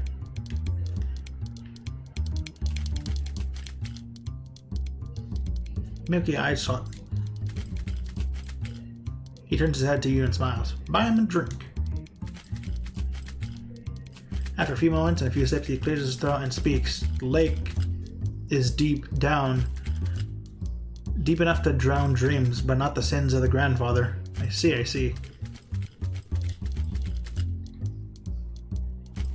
Okay. The spittoon has been placed at a real challenging height. Maybe we can ask the bartender about it sometime. Hello, welcome to Oliver's place. Name's Dan. Whatever you say, baby. Are you Oliver?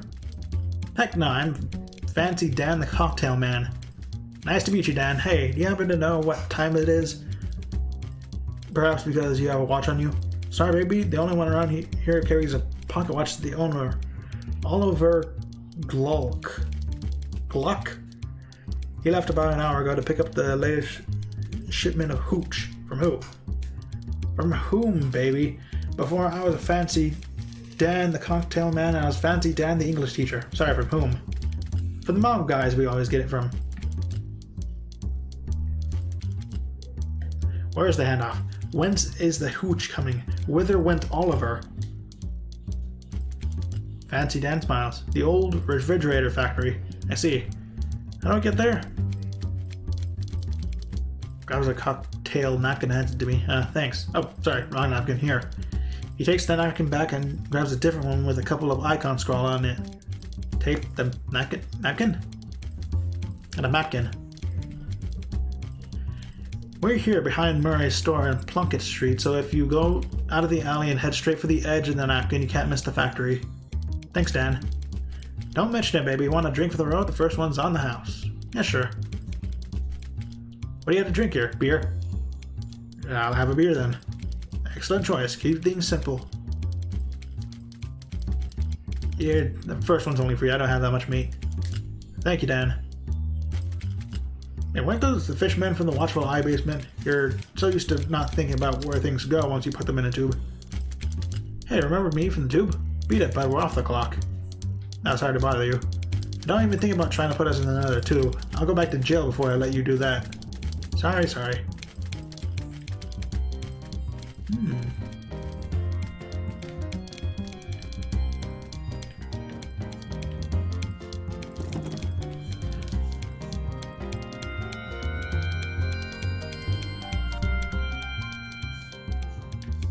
Nice.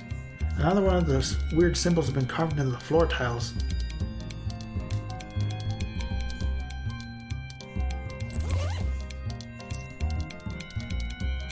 I could have used this against the devil. The dust devil.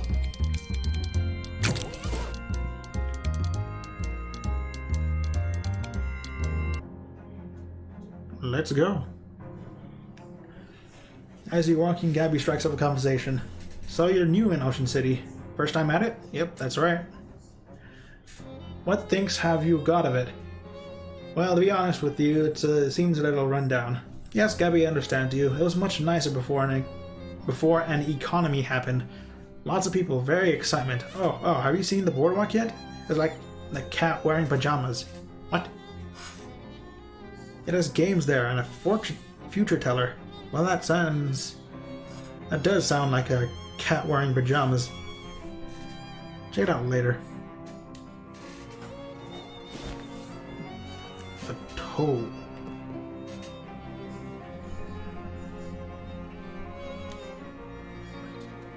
Whoa, buddy, this is private property. Club members only. Yeah, like I said, club members only. What kind of club is it? It's the fraternal order of people who bribed us more than we earn as gate guards. Fop Bumeg? I've never heard of it. How do I join? What are you, thick? I thought it was obvious, pal. You give us meat. How much?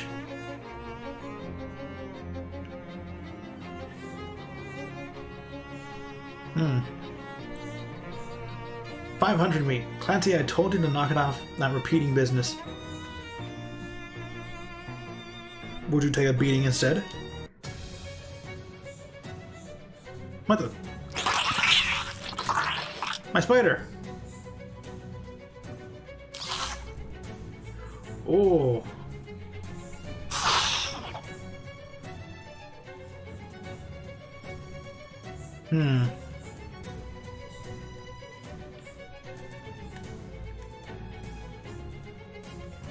I'll take this loss.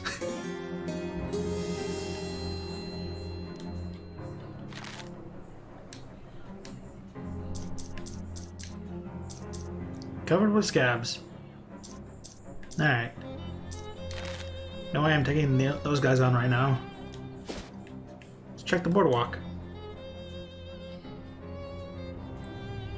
Excuse me, I don't mean to trouble you. My name is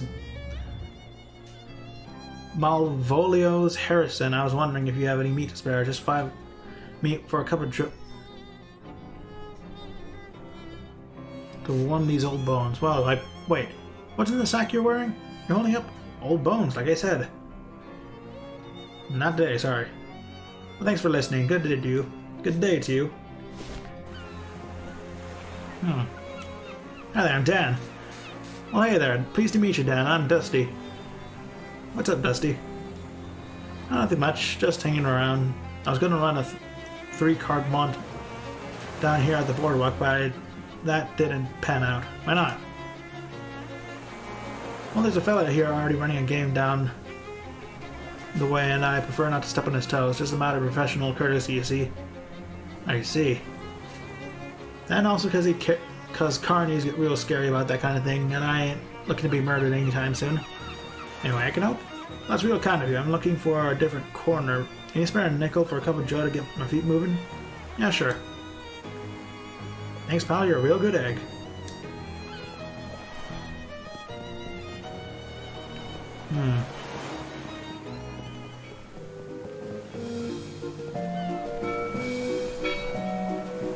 Fishing rod.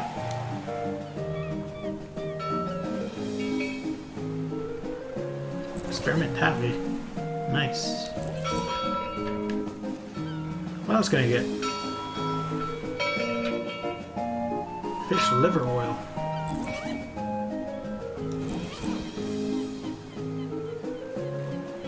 A crusty ring. Grindstone ring. Ooh, that's actually pretty good.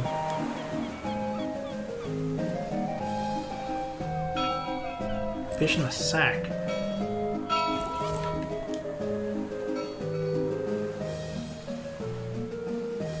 Look at a chum.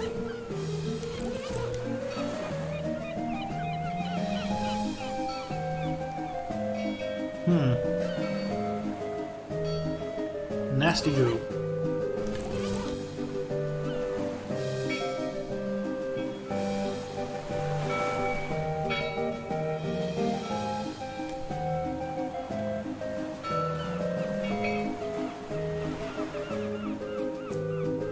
Rusty cola can.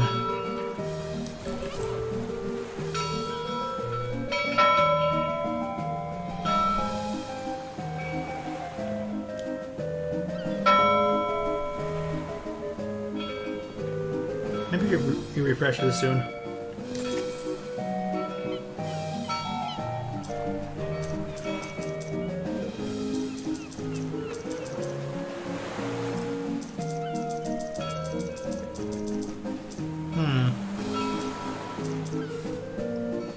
Oh wait, hold on.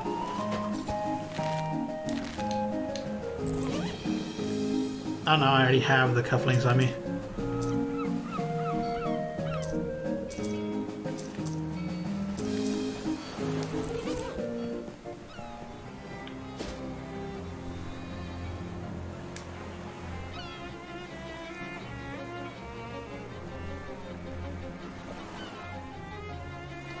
Hands up in the air, bucko. You're on Tin Lizzie's turf, and this is a stick-up.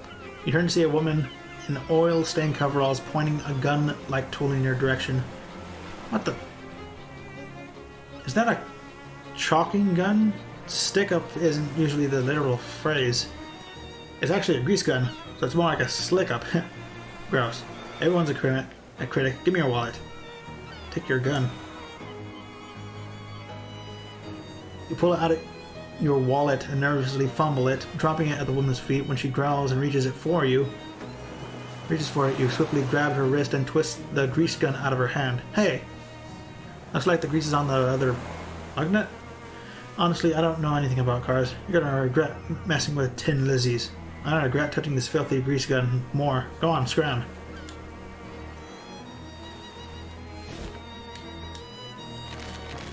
How's the gun? Deals your Moxie plus 2 sleaze damage.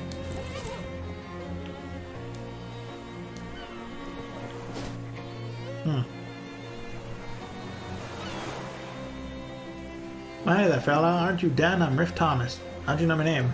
Oh, we hobos have a tight-knit little community when someone's been helping us out, or gets around. Well, that's nice. A little creepy, but nice on balance. Why don't you come to our camp? We'd be glad to have you. Where is it?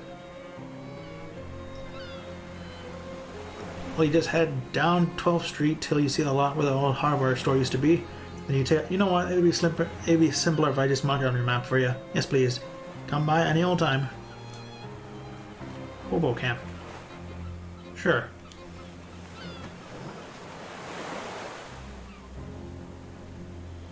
A well-dressed man flags you down. Excuse me, my good chap. Might you have a match on you? I'm afraid not. Well, that just won't do. What if you should have cause to set something alight in the future? Here, take one of mine. The man tips his hat to you and scurries off before you can thank him. Free match. And Howie. Hey there, Howie. How's it going? Well, hey, if it isn't Dan, nice to see you. Looks like that rumor you heard on the hobo camp turned out to be on the level. Well, sure, the old hobo code is pretty trustworthy as a general rule. Pretty good at harmonica, Howie. Thanks, wanna know my secret? Sure. Have only one hobby, and all the time in the world to practice it. Thanks, Howie. Wow, you're really going to town on that washboard. Yep, I love the fast staccato rhythm it makes. It is pretty good. I bet someday there'll be a fancy electrical machines that do it really good. Till then, though. Folks call me Washy, by the way. Hey, Washy, I'm Dan. Actually, I got nothing to ask. Sorry about that. Hey, no problem here.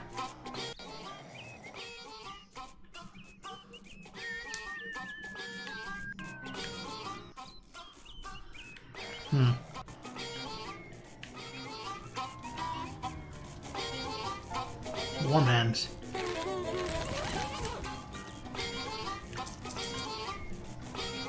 Nice.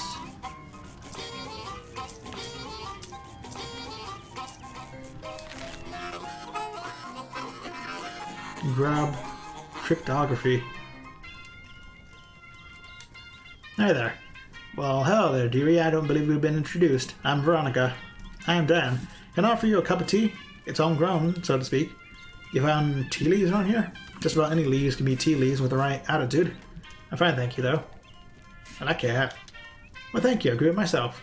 The flowers? The whole thing. I'm trying to grow some socks as well, but they're much trickier. Can imagine.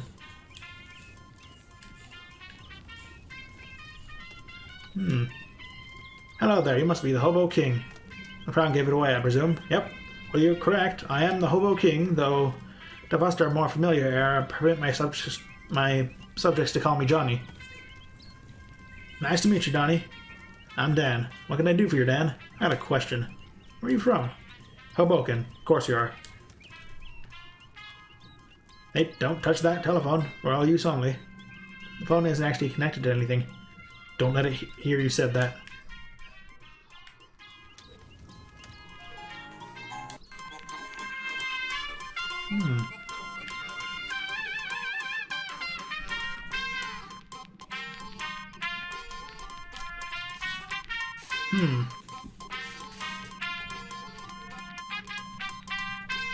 Oh, hello, you must be new here. I don't think I've seen you here before. Yeah, my name's Dan. Nice to meet you. I'm Letters McCabe. Is there anything I can assist you with? Why do they call you Letters? I'm an expert in microcryptography, aka the Hobo Code. Are you familiar with it? No, what's that? It's a system of pictographic elements that can be written unobtrusively on walls or carved into fence posts, etc. They're traditionally used by hobos to leave messages for other hobos, to mark a house or an occupants where occupants are charitable, for instance, or to warn you of a vicious dog, that sort of thing. I'm working on expanding the system more for general communication purposes. And it's pretty interesting. What book are you reading?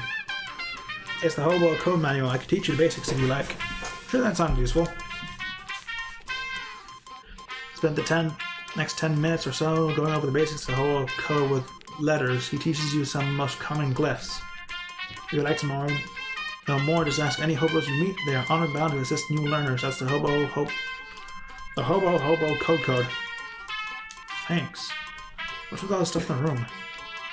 Stuff is a little overbroad of a topic of conversation. Feel free to point out any particular object you want me to ask me about, though I'm always happy to be informative. What's this? What's in this shoebox? Old shoes, you're welcome to them. Geez, what kind of shoes are these? Hand-me-down boots. They've been passed from hobo to hobo for generations. Probably about 50 pounds of metal reinforcements on them by now. Weigh your feet down.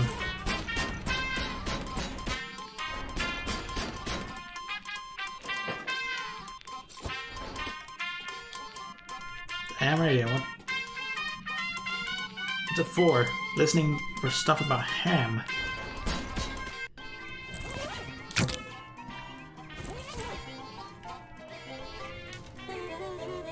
Can you teach me some hobo code, Gus?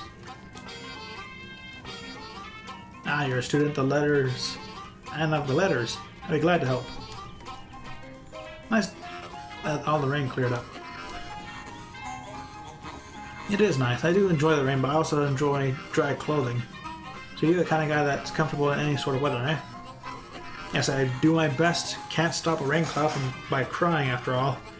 And in fact, when you get down to it, pretty much anything that happens to a person can be considered weather of a sort. Ah, that's real philosophical.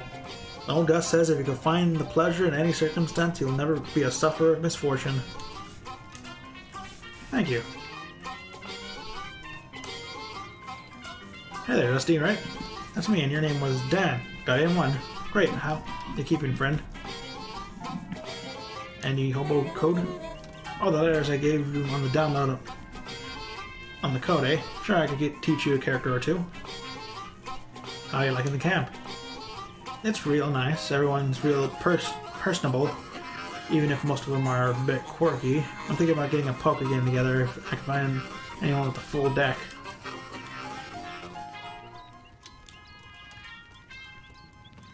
Yep, more code. Thank you. Can you teach me hobo code, Hobo King? Ah yes, according to the Hobo Code, I am, of course, obliged to assist, but first let me test you, convince me of your worthiness, and I will grant you a boon. I'll get back to you on that. I don't have Bewitch.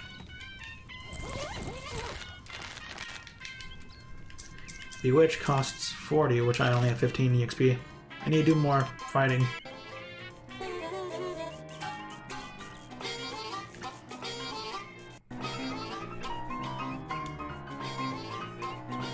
Hmm. 52 Teeth Thompson, or just 52 for short. Huh.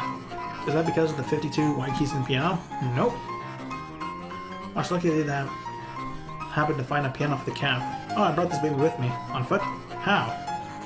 Well, it took a few trips. Hobo code. Thank you.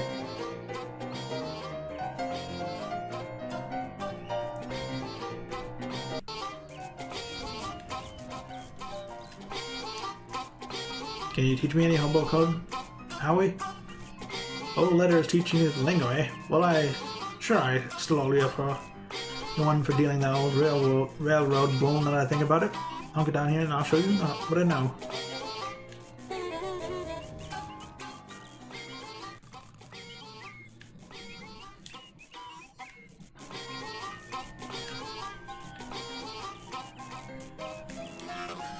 Nice.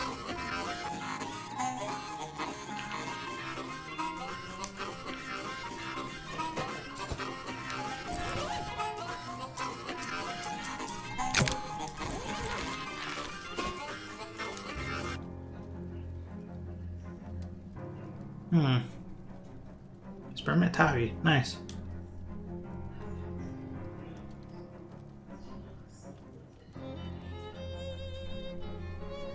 Hey, isn't that the bastard that Nigel Sadie was telling us about?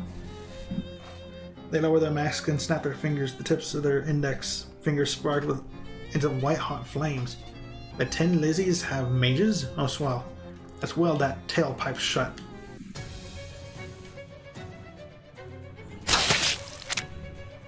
Oh, jeez.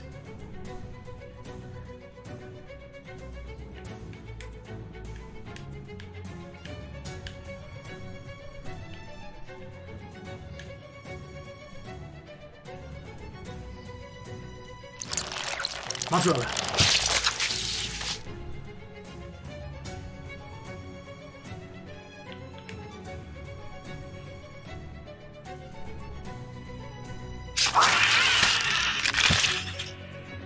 Thank you.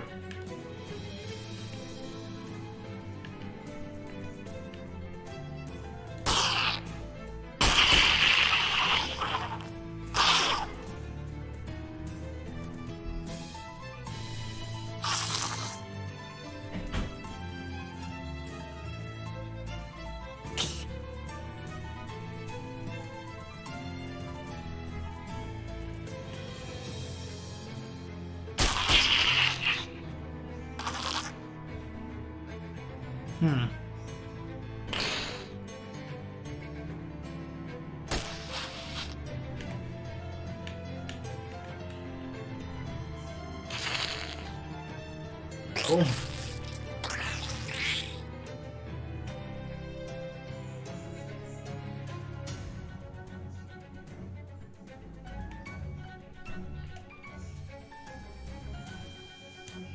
Take it. There we go. Nice.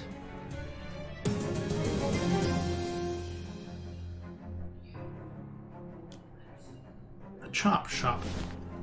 You managed to sneak on one of the 10 lazies without anyone noticing. You aren't going to stay unnoticed long. This place is crawling with lizzies. Unless your first move... There, that's me. Unless your first move is about to turn tail and run, I guess.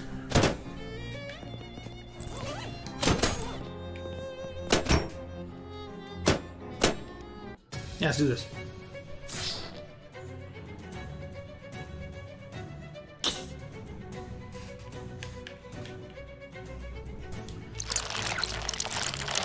Boom.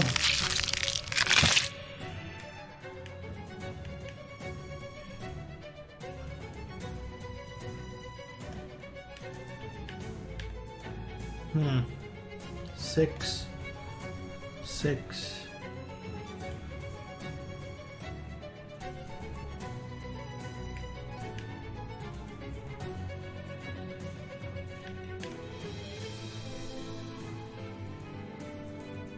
Don't want you killing my turtle.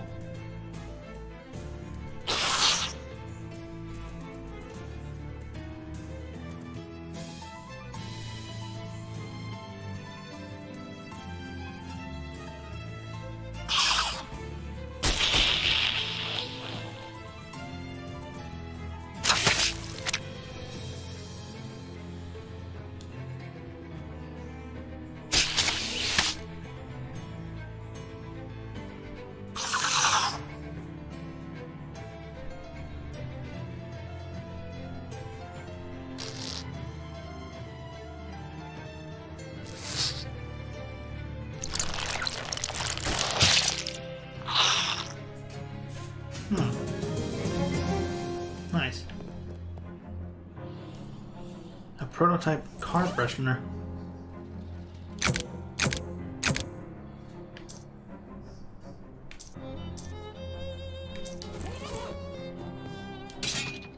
Greasy gloves, disposable ratchet, and spray on asbestos. Ooh. Okay.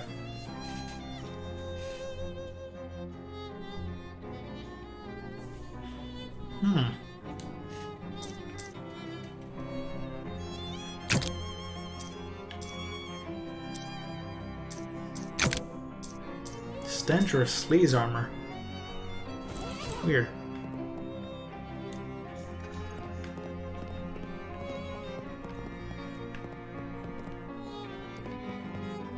Time to go fishing in the barrel. Hand washing gasoline.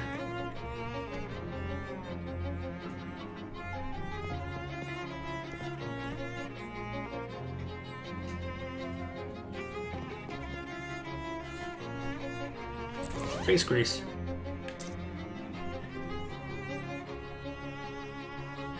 Ooh, yes, please.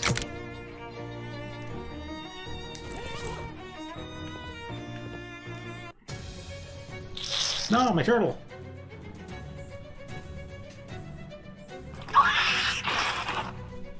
My turtle!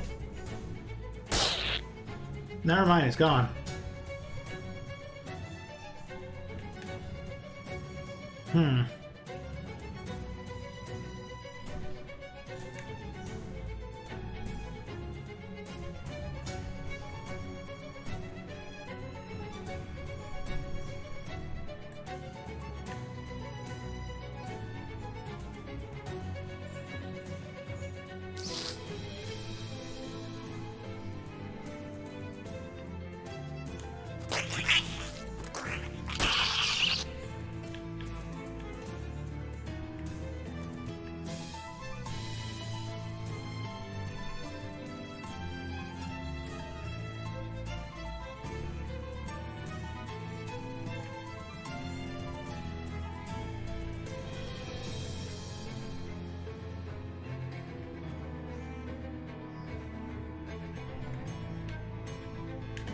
Hmm.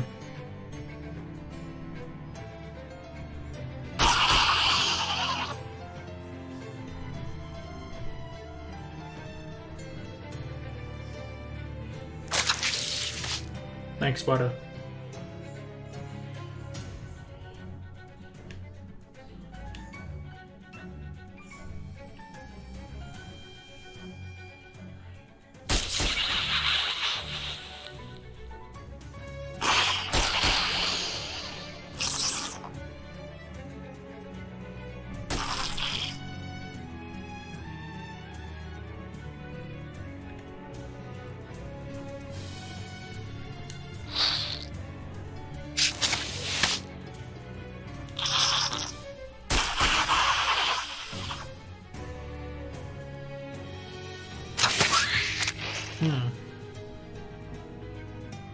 You got this, spider.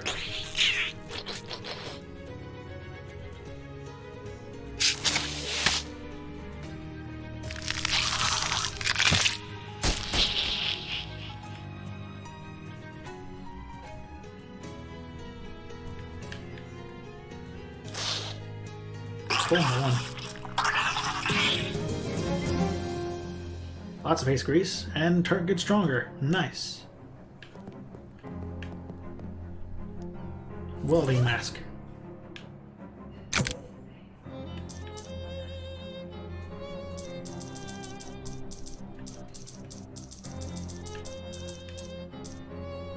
One to Moxie, 5 plus HP, or 1 to physical armor, 1 to hot armor.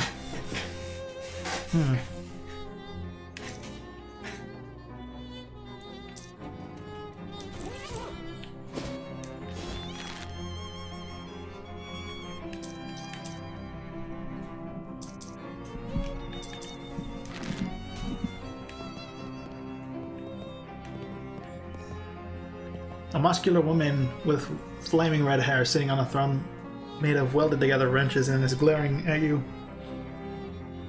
Alright. Woman gives you the traditional slow, sarcastic clap as you step forward. Nice entrance. Thanks. Nice chair. Thanks. Now who the hell are you? I'm Dan Man. Nice to meet you. And you are? Well, ain't you sweet. I'm Big Liz. Big Liz Studbaker. I'm the boss of this gang. Makes sense. Now, considering you busted into my scrapyard here and beat up my 5 girls, plus however many on the way here, I figured you got something on your mind. So what is it you want exactly? I didn't have a particular goal in mind. So you just wandered in and beat up my girls for no reason. Well, it seemed like the only way to get on the other side of the room. I'll tell you what, you got this far, and my girls are no slouches. That's worth some respect. So I'll grant you a boon. Like a favor? Yeah, within reason. How do I know this isn't some kind of trick? It's no trick, you can trust me, because I'm sitting on the crescent throne. And that means everything I say is automatically true. Wow, like the Pope? Kinda, yeah, we're really into hierarchy and the chain of command around here. Neat. Anyway, what if you say you have a million meat? What? What if you say black is white? It isn't magic. Look, part of being a good leader is not trying to use your powers in stupid ways. Alright, you get 1 wish. What'll it be? More. You cannot wish for more wishes. Nuts. I wish to fight you. That's some real fire you got in your engine, kid. I like that. I'll warn you, though, I didn't get where I am just by being a pretty face. You sure about this? Bring it on, Grease Monkey. Everyone's gotta play the tough guy. Have it your way.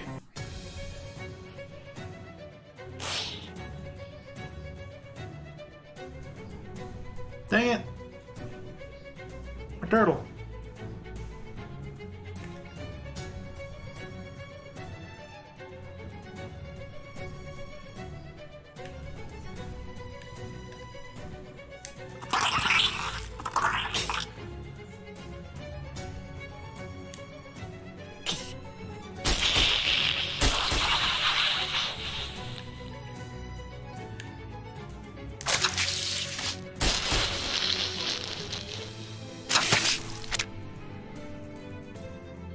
No, spider.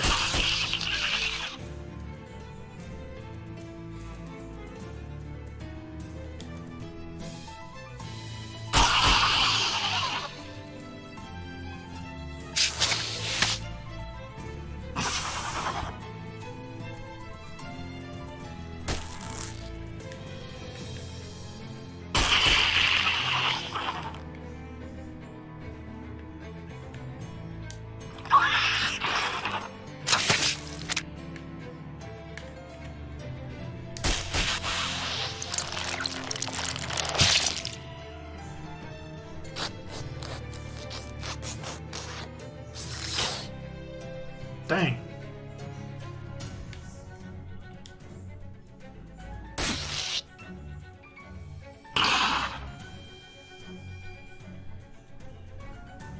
Alright, Big Liz, you are strong. Really overestimated myself. You lost to Big Liz. As one of her mains drag your sorry carcass way back to the exit. Get it? Carcass? You totally lost that fight on purpose. You don't even care.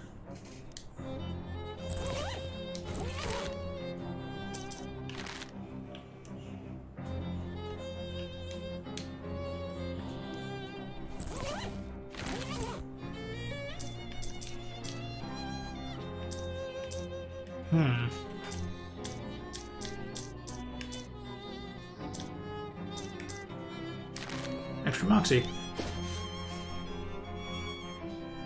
I'll be back.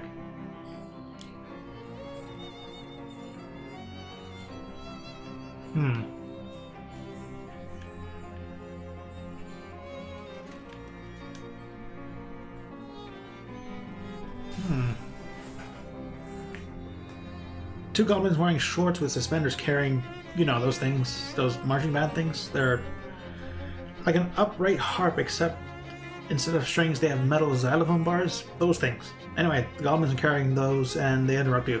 Hi, hello. Hi, what's up?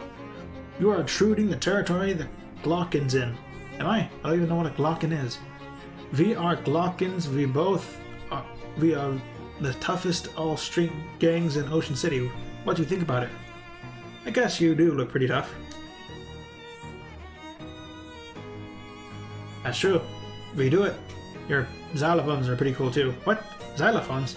These are glockenspiels that we have. Oh, Glockins. Now I get it. I'm so outraged over you. I think we shall have a mugging duel. Spiders. Spider!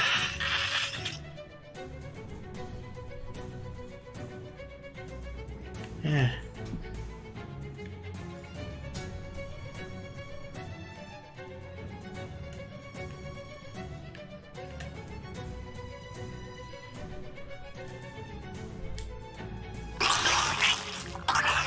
Well.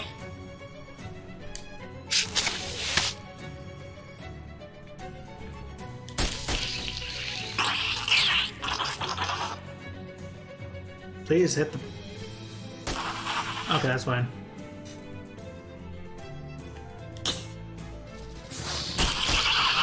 Oh, nice. Random car.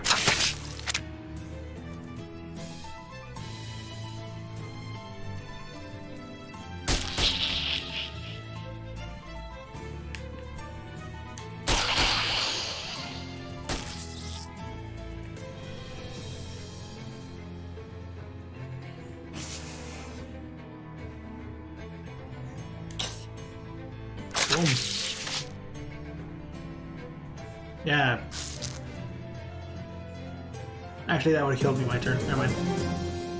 I got the Glockenspiel necklace and Birkenglocks. That teaches goblins to do whatever they thought they were doing. What did I get? Improves the sounds of my footsteps.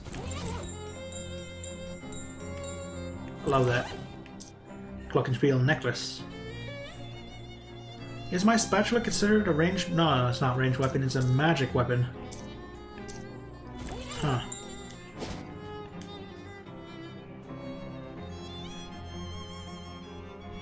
Young man wearing a flour-dusted apron swaggers up to you with a loaf of French bread on his shoulder and an arrogant sneer on his face. Hey man, this is doughboy territory. If you want to walk down this street, you gotta pay the toll. What's the toll? 5 meat. How about 5 knuckles? I'm sorry, what are you?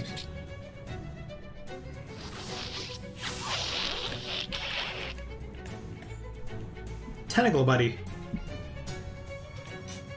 Gotcha. Goodbye, Funathon the dough baby.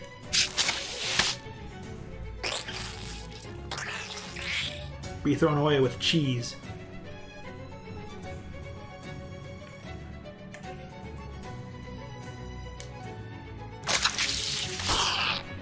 Oh.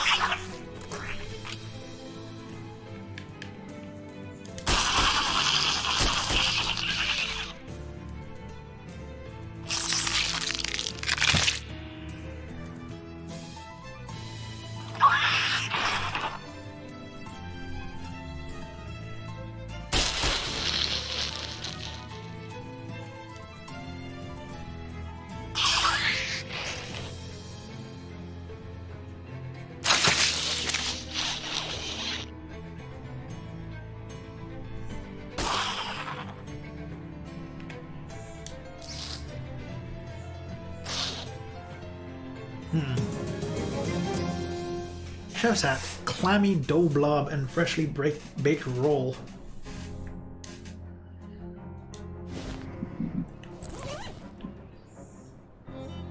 Nice. Magical weapon attacks. Increases muscle. Nice. I think I need one more to increase mysticality and learn that other thing.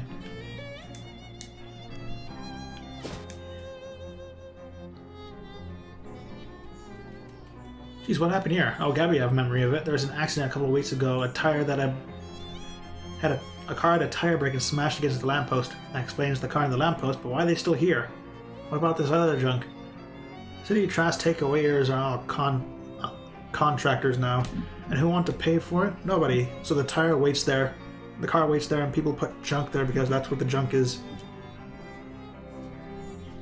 Guess we go around it. No, not in the street. That's dangerous. Look at the lamppost. Look at that lamppost for what the car can do. Well, sure, but the traffic isn't bad now, and here, not any problem. Gabby starts picking the junk and stacking it out of the way, clearing a path through the middle of the pile. Ooh, okay. Random events can happen where Gabby increases her stats.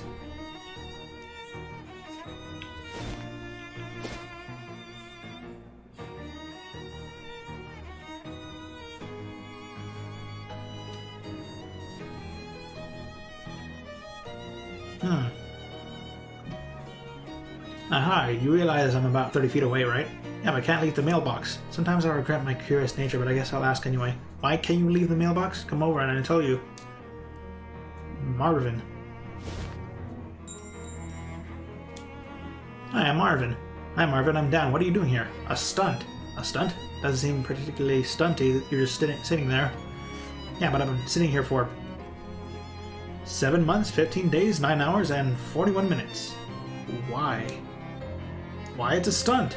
Okay, but are you protesting something, or are you trying to attract attention of some kind of cause? Nope. Do you have any money riding on this, or a bet or a contest? Nope. I feel like you don't really get the concept of a stunt. Guess not. Say, would you mind helping me out with something? Sure, what's up? Been mainly trying to eat snackle cakes while I've been up here and I'm out. Can you go grab me some snackle cakes? Are you serious? I'll admit it's an acquired taste, and I guess nobody other than you wanted to acquire this taste of powdered milk mixed with sawdust and the nails that are still in it, because Snackle Mills went out of business years ago. Yeah, but the shelf life of those things are incredible. It's what makes them so good for stunt rations. I got my supply from Hiram's grocer down the street. Could you go pick me up some more? Alright, I'll be back. Hiram's. You stop dead in your tracks when you see 3 of those weird fishmen lurking in the mouth of the alley up ahead.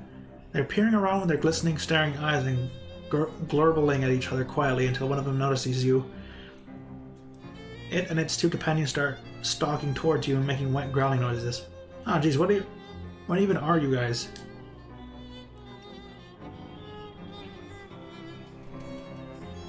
Well, are you evil invaders, or are you natives that were displaced by urban development seeking to reclaim what's rightfully yours? The fishermen confer briefly.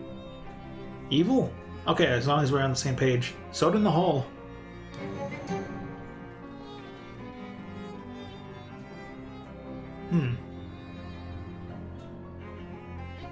Nice.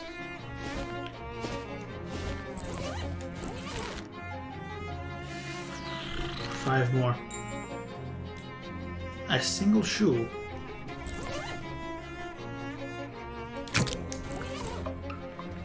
Oh, okay.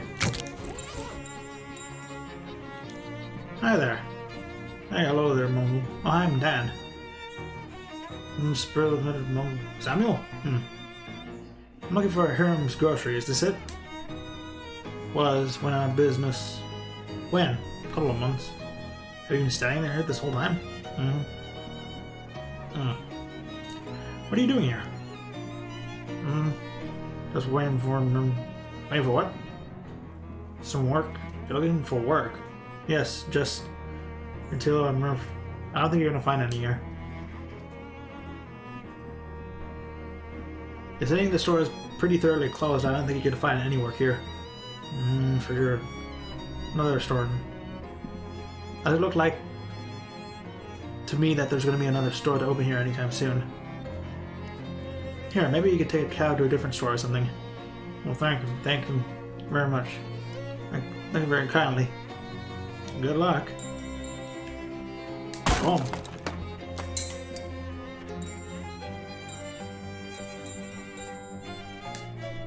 Barbecue tongs. Barbecue tongs? Ooh, nice. Your mysticality plus 2 hot damage.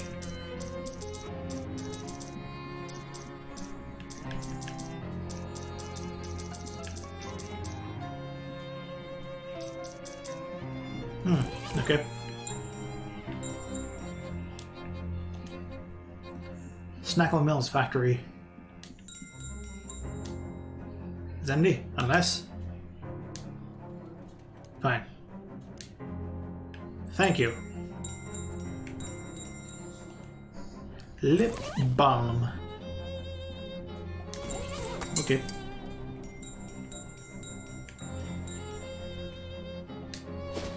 To Snackle Mills.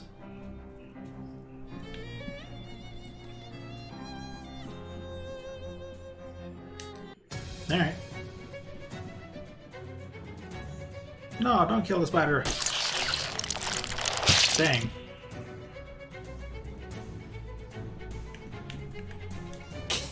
Boom.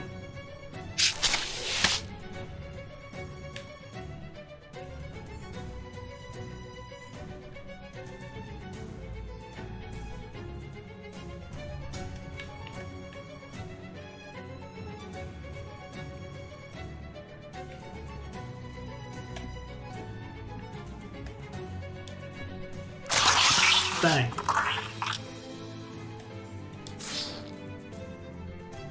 Hot.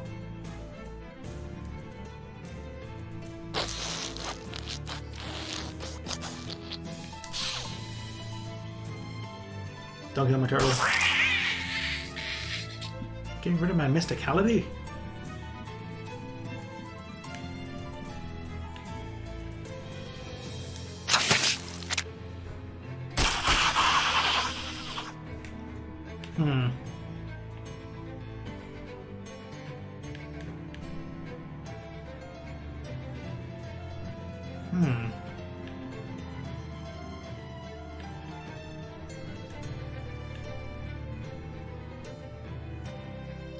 Nine damage. How much do I have?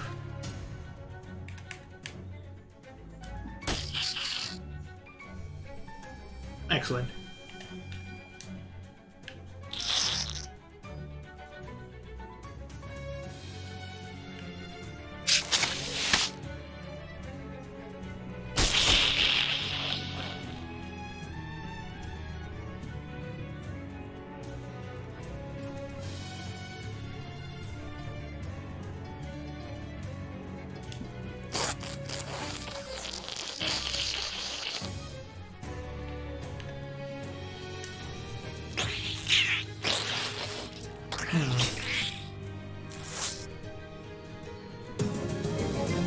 Nice.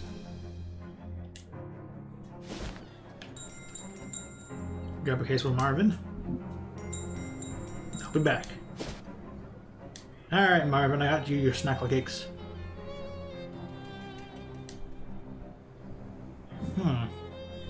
I'm bored. When's the last time we had a good rumble? Ages, but we got a non-aggression pact with the Doughboys. Big Liz wouldn't like if we messed that up. What about the Glockins? Want to fight them? They're too weird. What? I can't hear with the helmet on. Are you eating something under there? Sandwich. Hit. Ooh.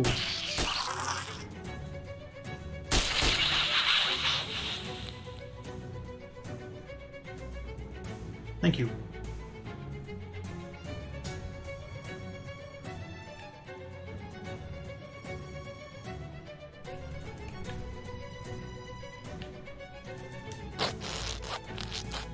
That out of the way. Use the nasty leftovers on the spider.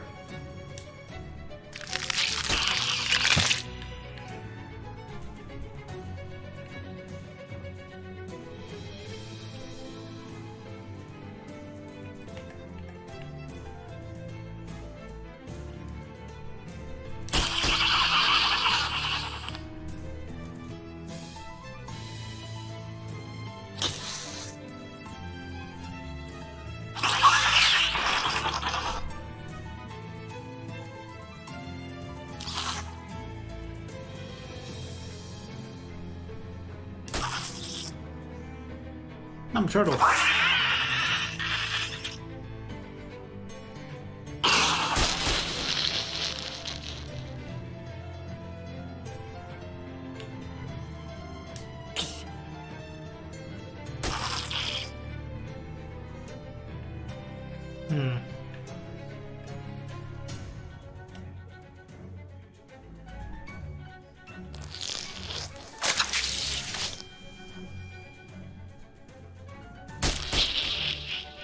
My turn.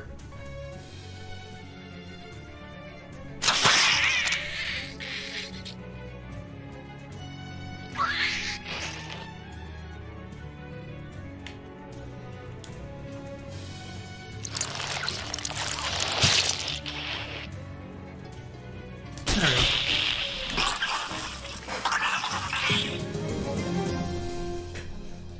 10 Lizzie's grease gun.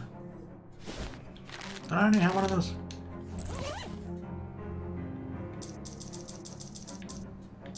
Moxie, sleaze damage. Yep. Here you go. Final finish on. Here you go. 100 meat, and I got a perk. Expert sitter. Thank you, Martin.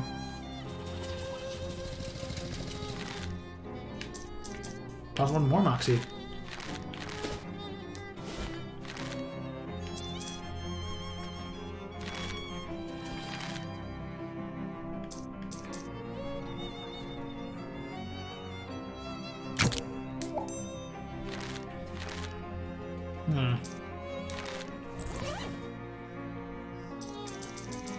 Oh wait, no, my cufflinks are gone. Hold on. There we go. Now I can read whatever this thing was.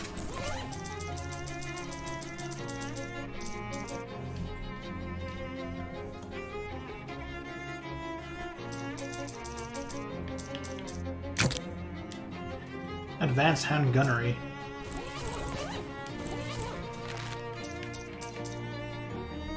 Meh.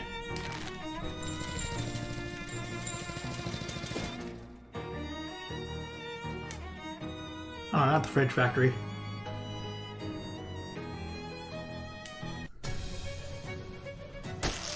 Big spider.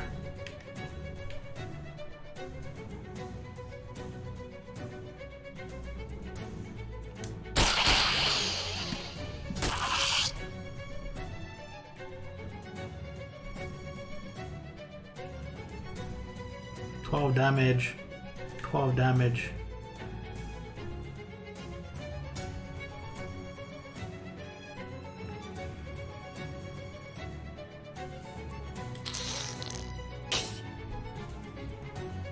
Not my turtle.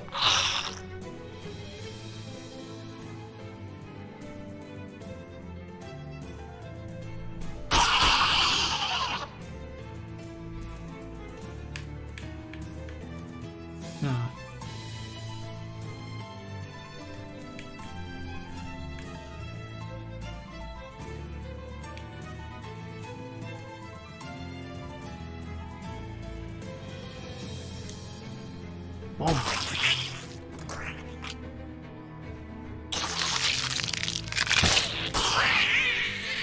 Well then.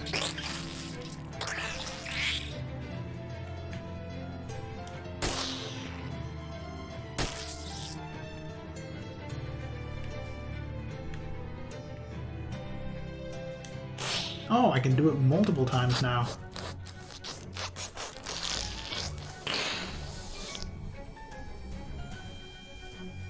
Alright. So now I have a reason to upgrade that skill.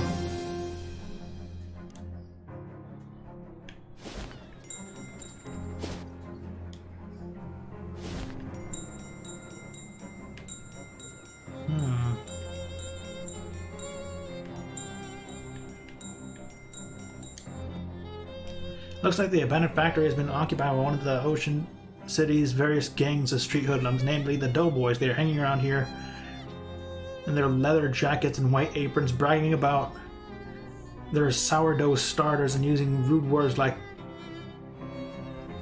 Fakosha and son of a brio. But they were until you made that huge racket getting here, and now they're staring knives at you, also pointing knives at you, and there were bread knives, which are serrated, so you really don't want to get stabbed with one.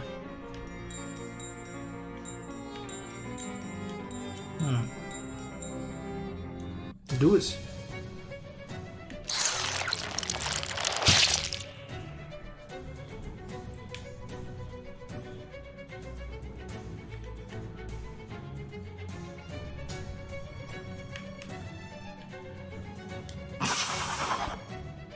Gouda.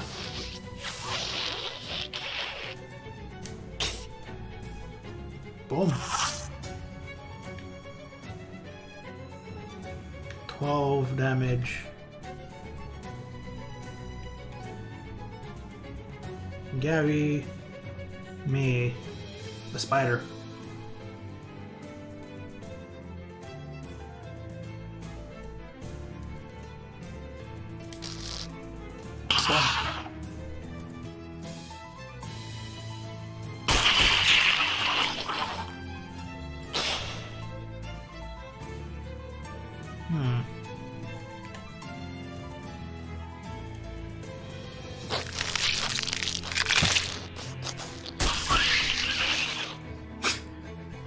Okay.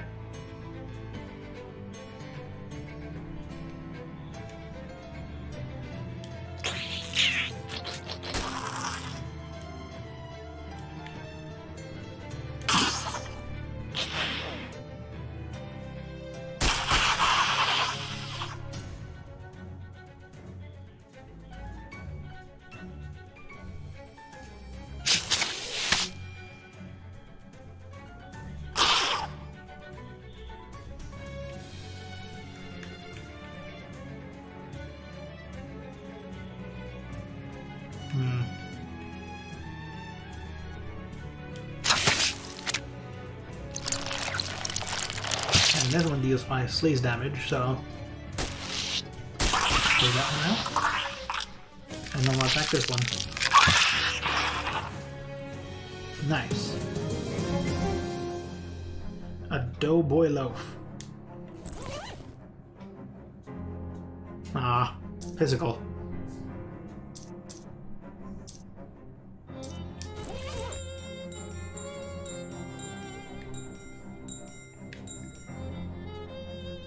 It's a little strange that this group of doughboys didn't immediately attack you after you were roughing up the other group of them. Maybe they just don't like each other that much.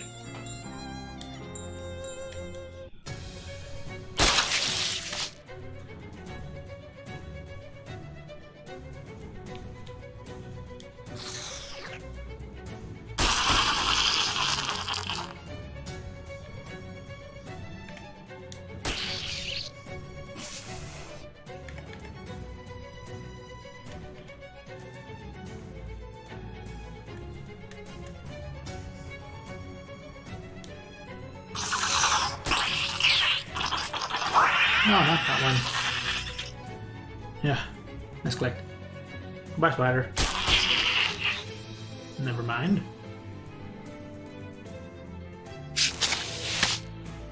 Spider lives for now.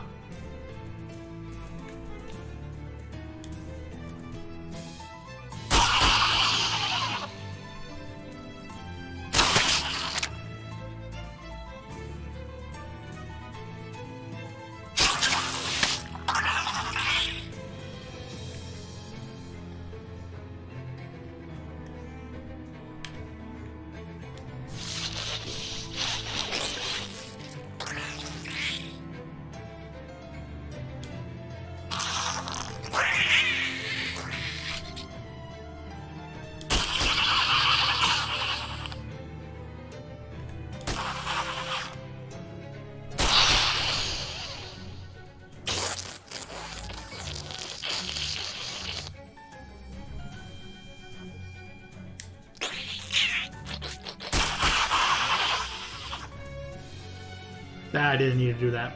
Oh well.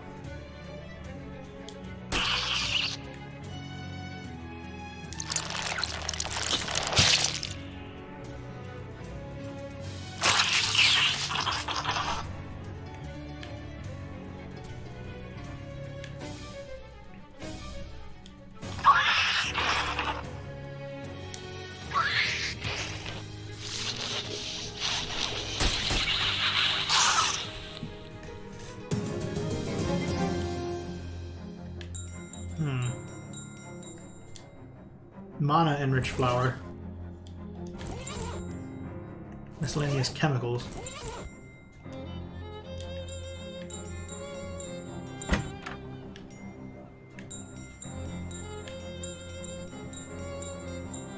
I'll be back. I need more healing.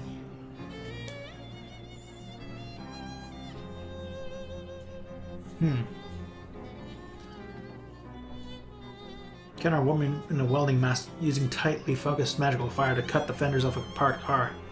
Hey, that isn't... I'm pretty sure that is in your car. There's a polite cop behind you, and you turn around to see a woman in oil-stained coveralls casually spinning a grease gun around one finger.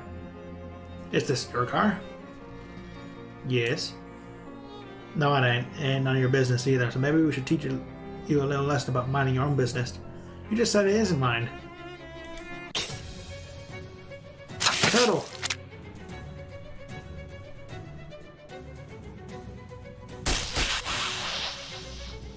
Alright, let's do this.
Greasy knee pads.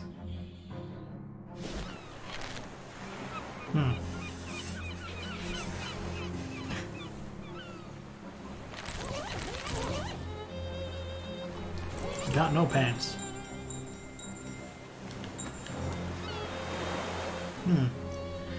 As the editor, the photographer is busy adjusting the complicated-looking camera on the tripod, gestures to a nearby wastebasket while looking around.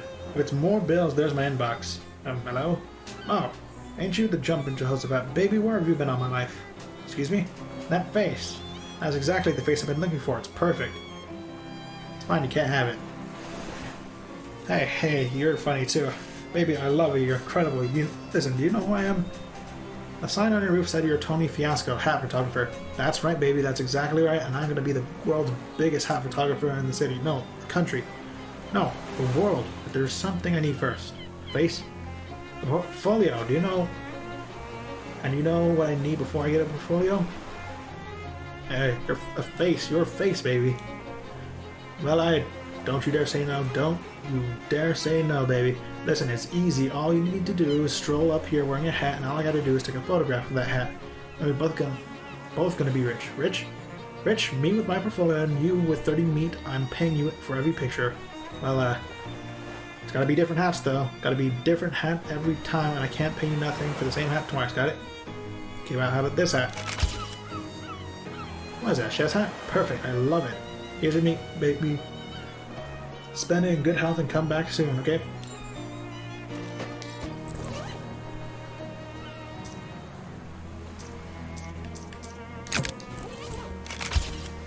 Welding mask. Uncursed fedora.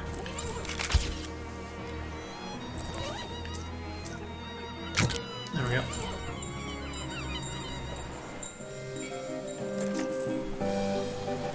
Cooking for health. You don't want that. Gauze turban, gauze pad. Tube of sunscreen. Cotton candy.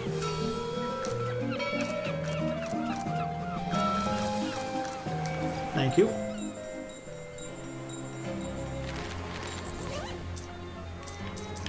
Now I got medical manchego.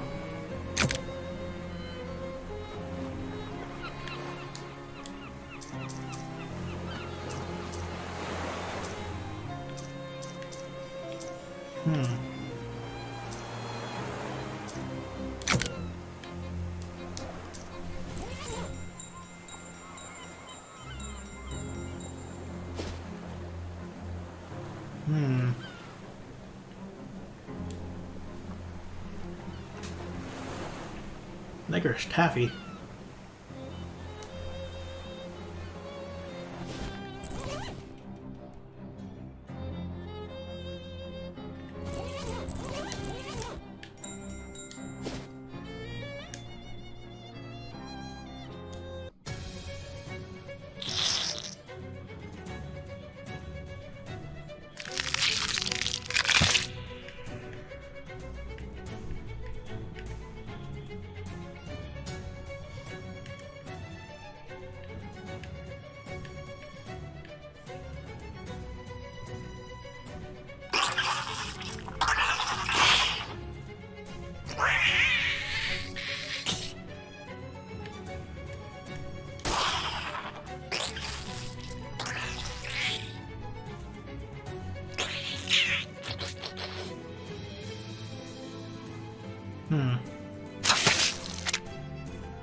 Okay. A trail of disturbed earth and cracked pavement from the place where the tentacles popped out of the ground to the place where presumably they popped in, and by presumably I mean obviously, because that place is a house with slimy wriggling tentacles poking out of all of its holes. Did you have to phrase it that way? The tentacle house. Wow, are you sure? Yes. Okay, it's your super gross funeral.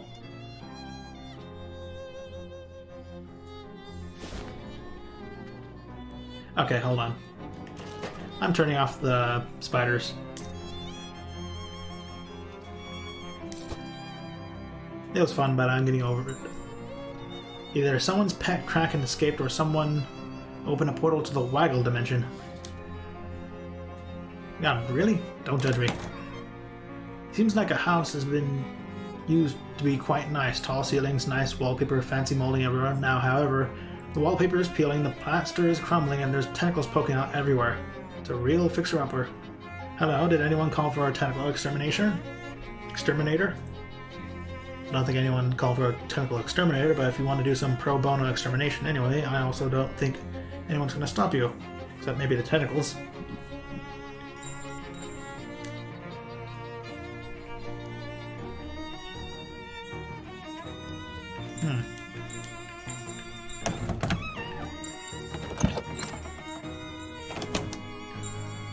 Flush it. Investigate. Hot white ring.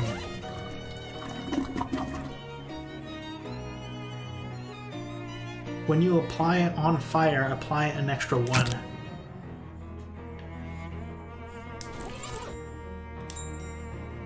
More fishing. Double white hair. Yeah, sure.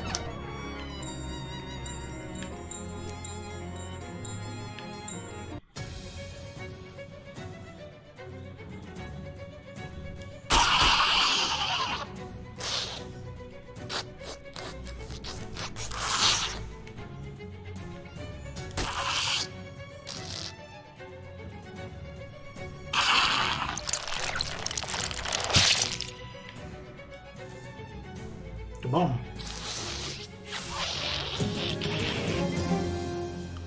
Tentacle skin hat band.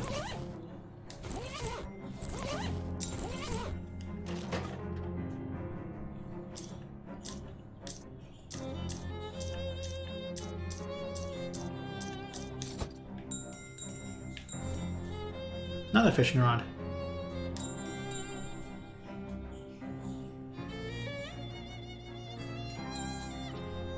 Fish in the sack.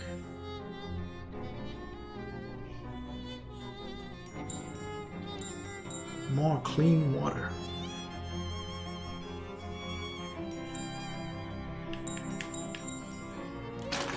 Junk mail and a fuse. Junk mail is a new technology that allows trash to be distributed to everyone so we can all share the effort of throwing it away. You can't open the letter because you don't have a letter opener. I know it's frustrating, but you have to admit the logic behind it is sound.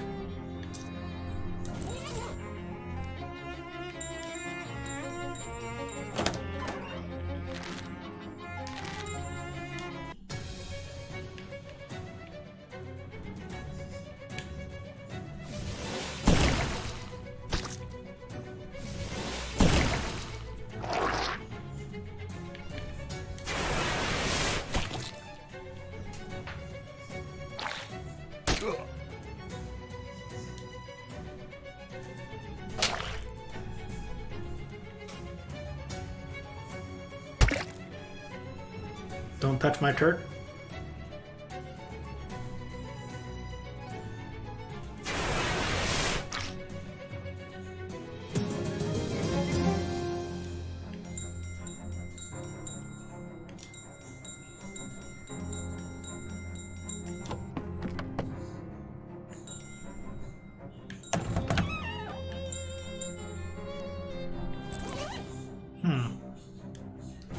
Okay.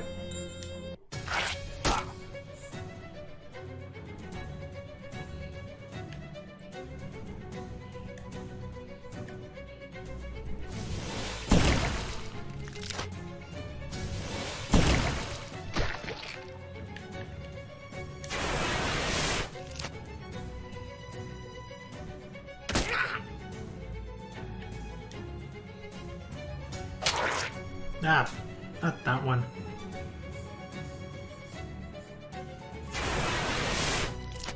It's fine.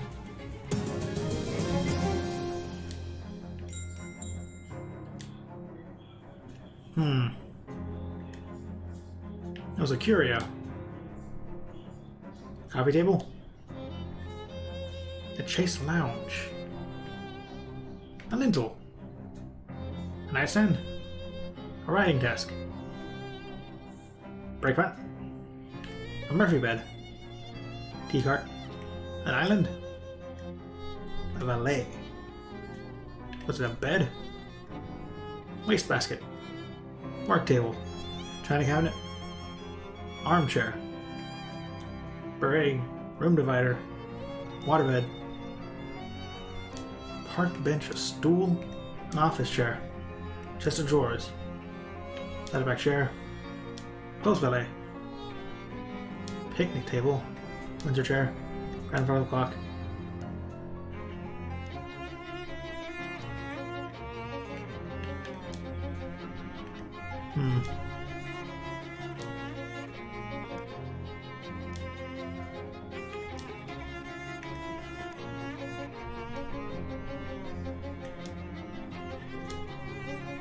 Throne. An armoire. A high chair. Cradle. I don't even know what that is.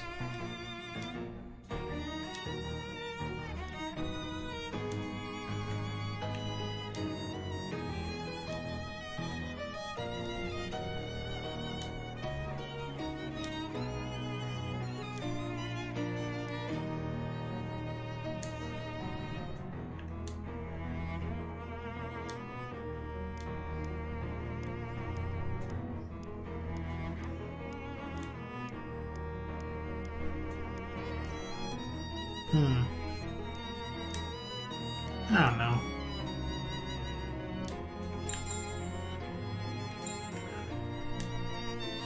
A jewelry case and a technical house key.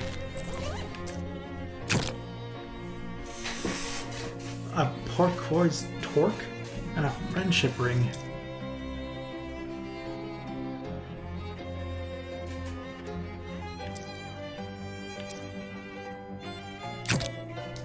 Okay, nice.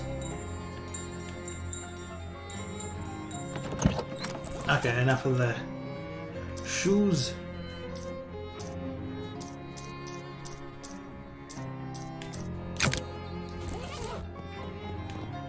What is it? Gabby skin gains 3 physical armor. Nice, Gabby.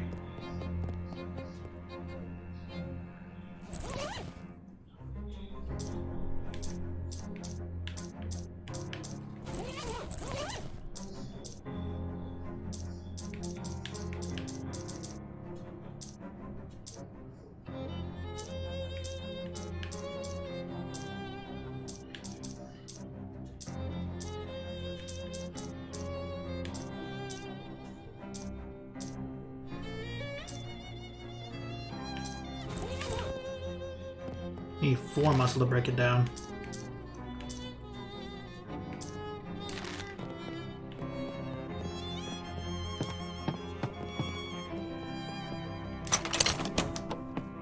Going down to the basement.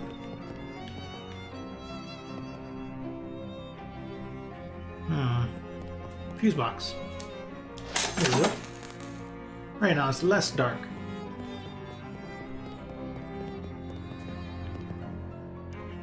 The world's dirtiest broom. Deals your muscle plus 2 physical damage and reduces the target's muscle by 1. Holy dang, what is that thing?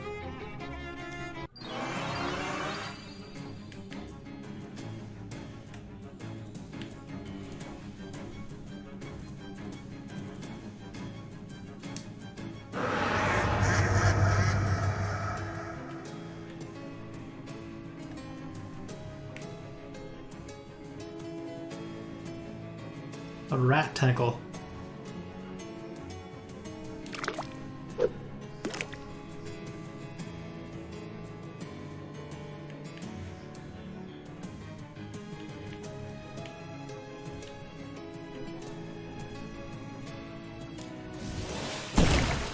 Boom.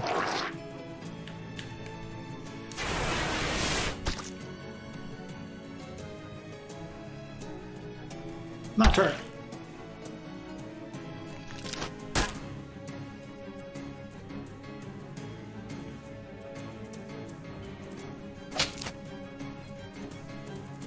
Dare hurt her.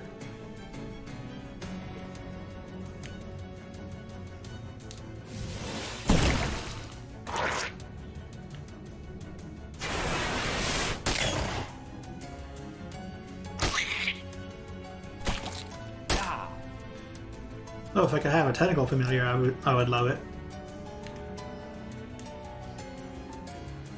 Boom.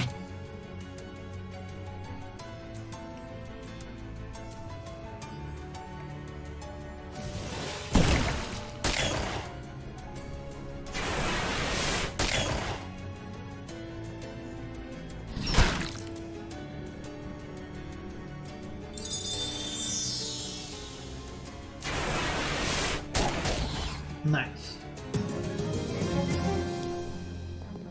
Got seeds.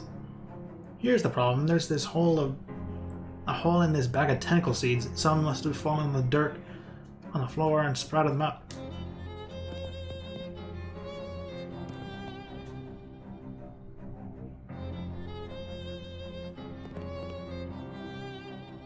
Mildewed jeans.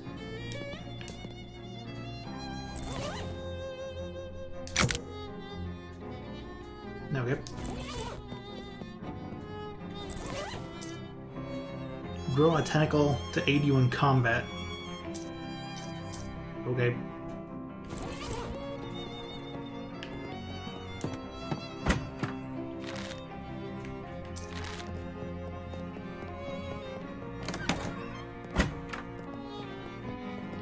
Can't really do anything else here unless I get a couple more bits of strength.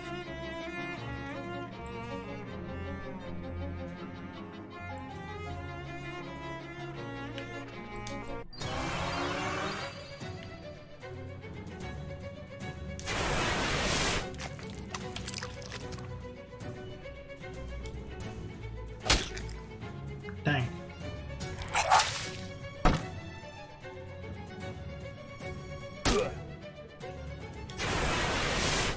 That's pretty good that I can give my familiar even more stats. Inflict 3 bleeding on an enemy.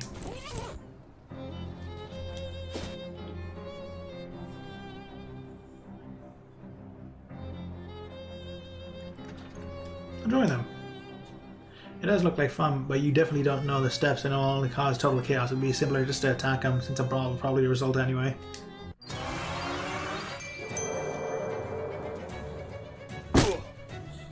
Ow. Thank you.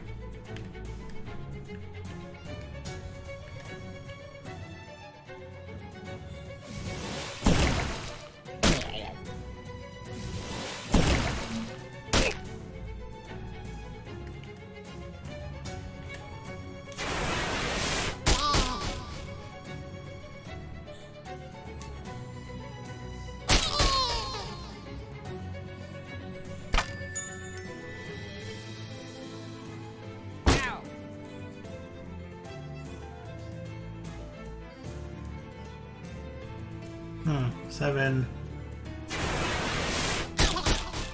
Gabby's got this.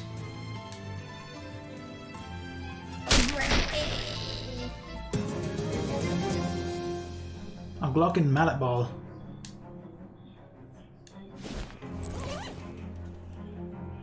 Deals 3 physical damage and reduces Moxie by 3.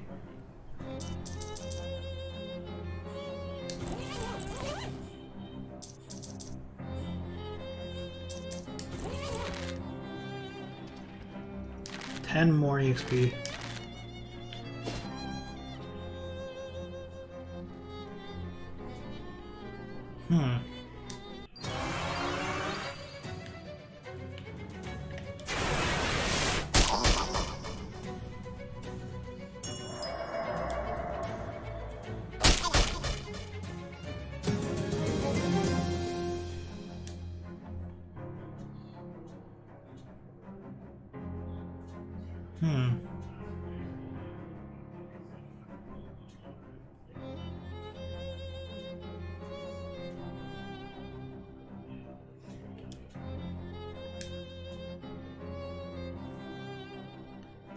Pants. Hey there, friend. You look like someone who appreciates a fine pair of pants. Do I? What does that even look like? Astute, discerning, even, dare I say it, perspicacious. I have never met anyone who dares say that word before. Listen, I got a pair of pants that's gonna knock your socks off. What? Feast your eyes on these babies. What's up with them? They're waxed, guaranteed greaseproof, and they're yours for 20 meat. Okay, it's a deal. This is great. That's great. This is one pair of pants you ain't gonna regret. Whew, that's my rent for the month dealt with. Thanks, pal. Miss Brewster's a real stickler. Miss Brewster. Yeah, she runs a boarding house that me and a bunch of the other guys stay whenever we're in town. If you ever needed a room, you could do a lot worse. How's this do? Sleaze armor. Nah, the mildew seems fine. Advertising for a flyer for the Glockenspiel store. Now I know where a Glockenspiel store is. Okay. To the Glock... to Gideon's.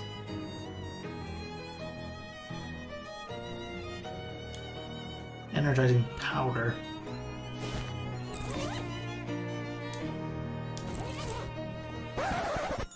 As soon as they notice you, these Glocken guards start playing a menacing tune on their Glockenspiels. Well, as menacing a tune as it is to play, possibly to play on a Glockenspiel anyway. Which is honestly not particularly menacing, but their intent is clear.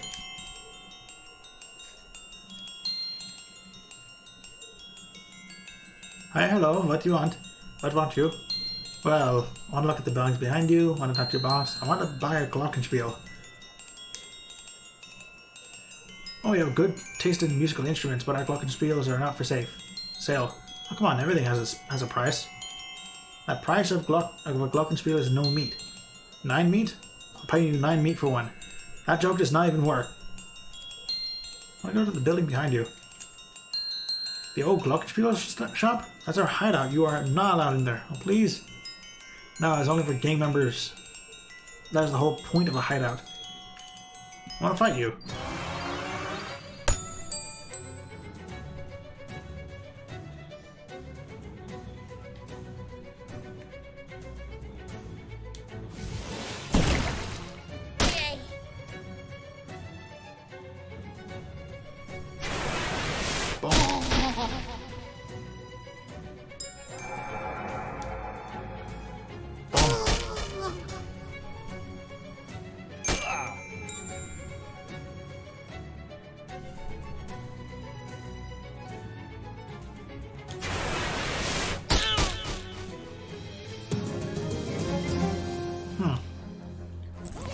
Okay.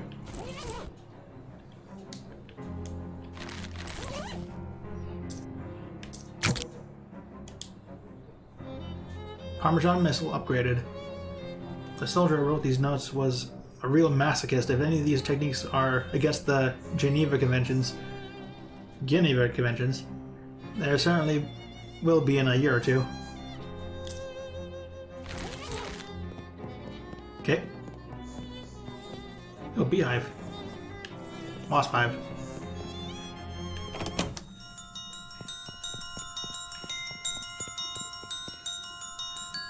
This one looks a bit tougher than the others. Also, they're at the back of the room, so they're probably a boss. They look both delighted and outraged to see you, since that's a tricky combination of emotions to imagine. So let's go with excited.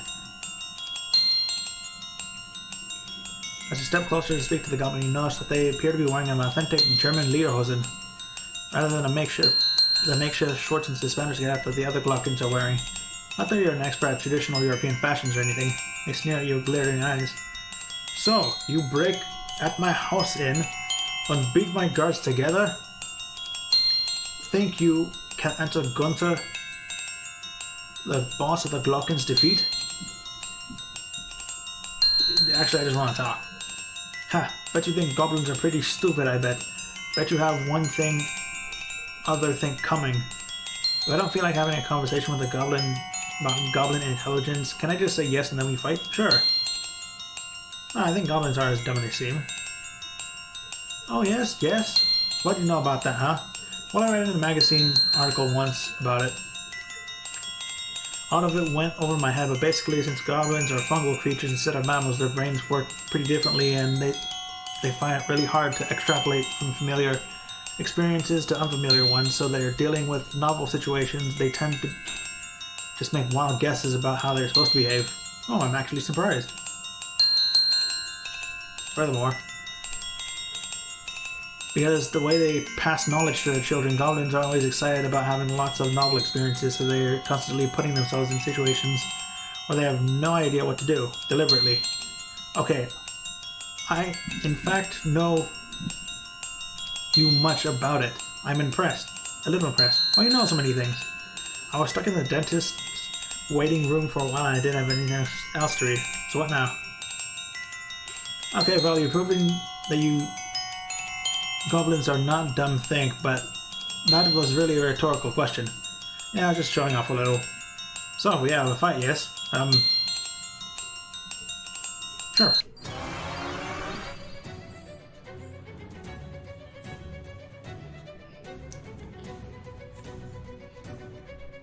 Immune to bleeding.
Why not though?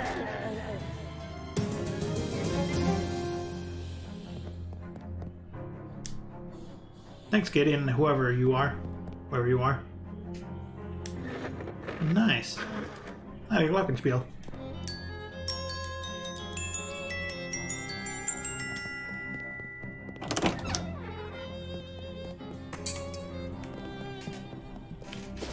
Hmm.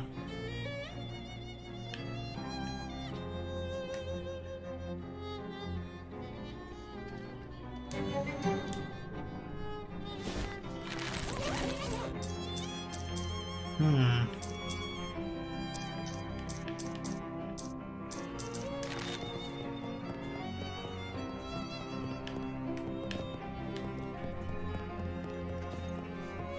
Alright, let's try it again.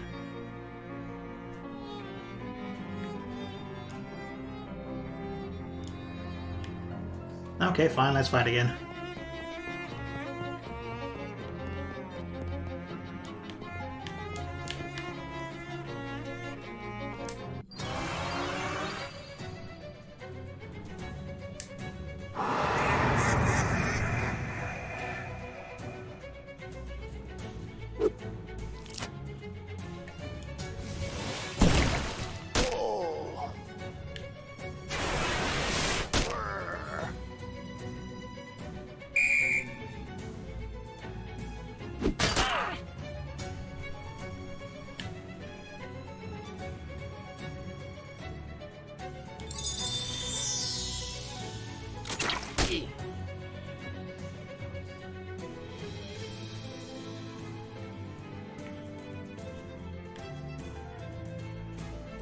Hmm.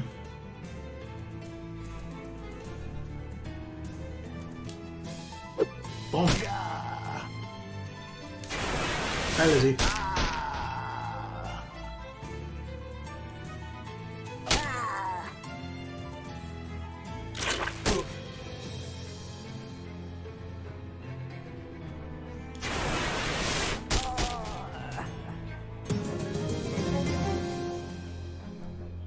A key falls out of Big Liz's pocket and one of her minions glumly drags her unconscious body away. Now that the Tin Lizzies know who they're messing with, you shouldn't have to worry about them anymore.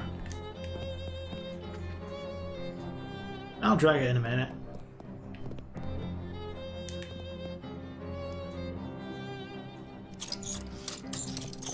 Nice. Anarchist hardware. Hmm.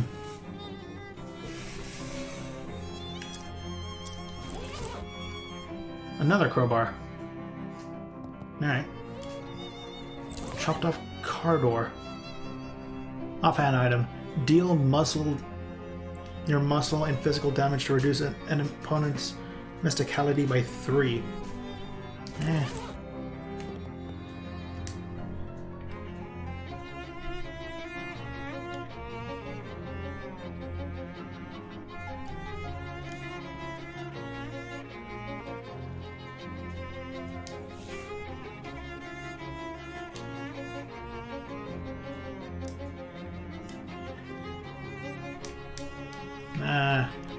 Fine.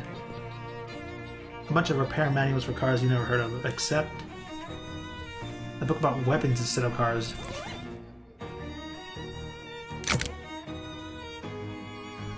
Durability system unlocked? Huh.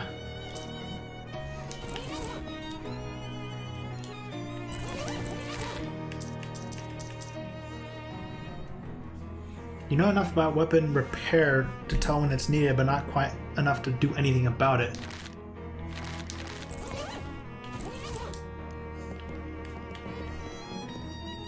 How's my weapon?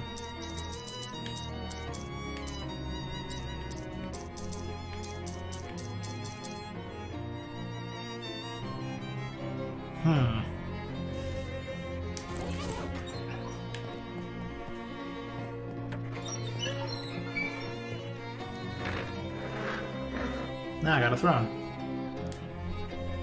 You sit for a moment and reflect on your power and your responsibilities. Gain the effect heavy as the hand.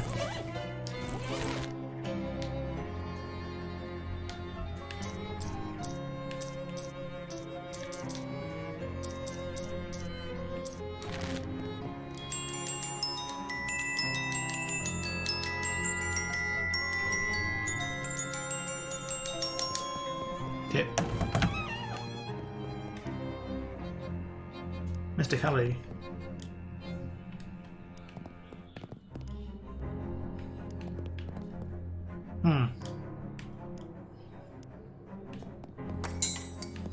Okay.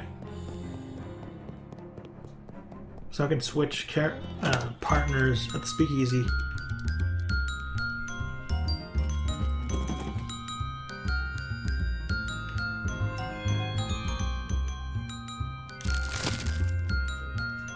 Grapes under here. Floor grapes. Take them to Fancy Dan.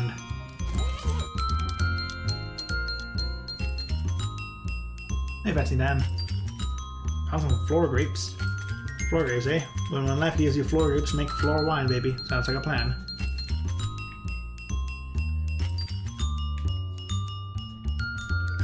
Yeah, I'm good.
I'm a turtle.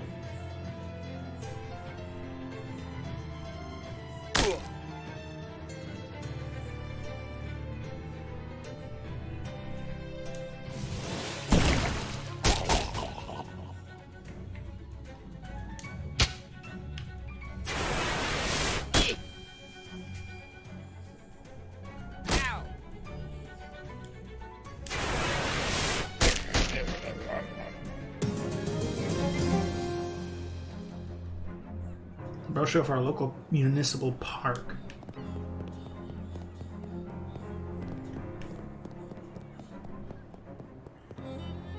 Pool of chemicals. What can I find here?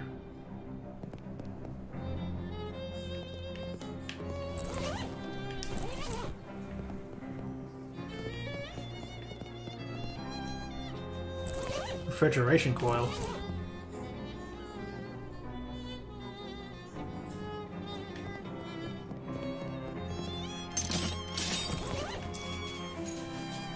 Physical armor to a pair of pants.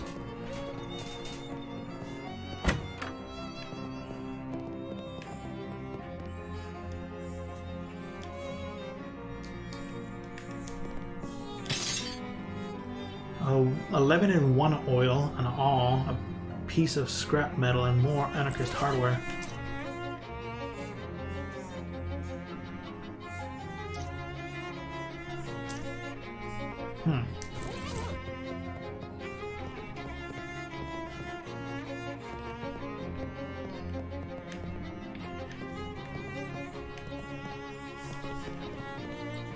Is that all there? All 40 cases? It's all there. Lucky you got the meat.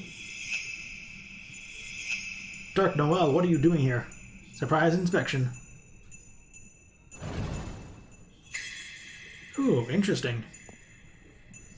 What the heck?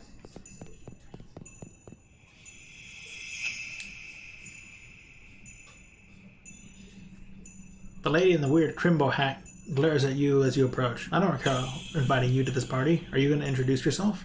Stan Man. What's wrong with their hat? I got all. A crimbo hat is appropriate for all seasons. It's all spooky, like beautiful. I'm sure I have no idea what you mean. Oliver dear, are you busy? Be a deer and kill this guy, would you? Uh-oh. Criminal lady smiles, leaves the same way she came in a horrible, weird spiral of negative space. A weird shadow monster that was once a person turns to face you. Hello? The shadow begins to gather around him. Abstract, menacing shapes. Hey, have you mob guys... Can I get you to give me a hand with this? Considering the newly terrifying Mr. Gluck is between us and the exit, seems like we got no choice.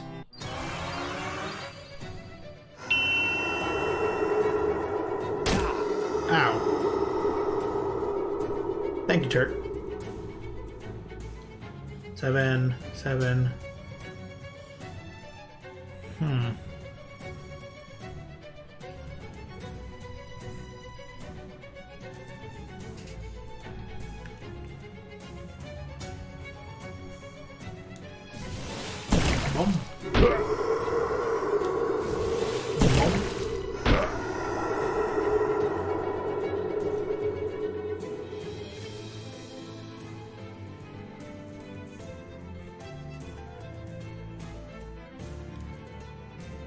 Puncture you.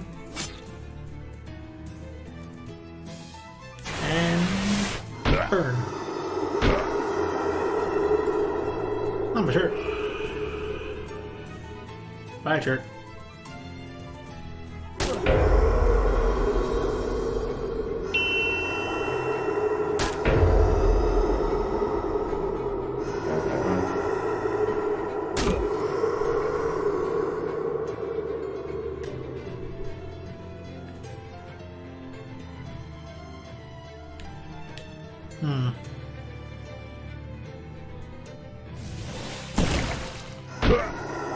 He'll wait his next turn.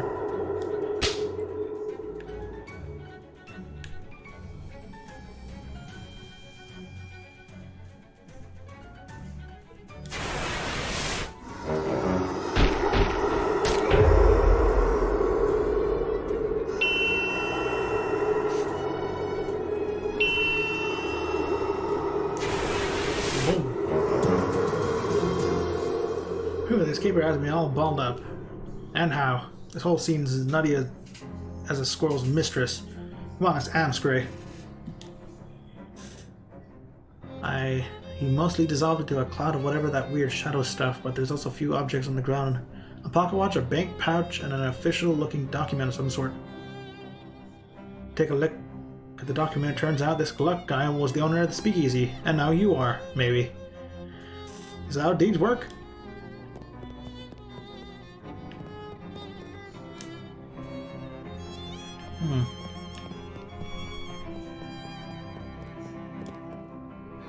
You don't have to leave the building. Yep. Thank you.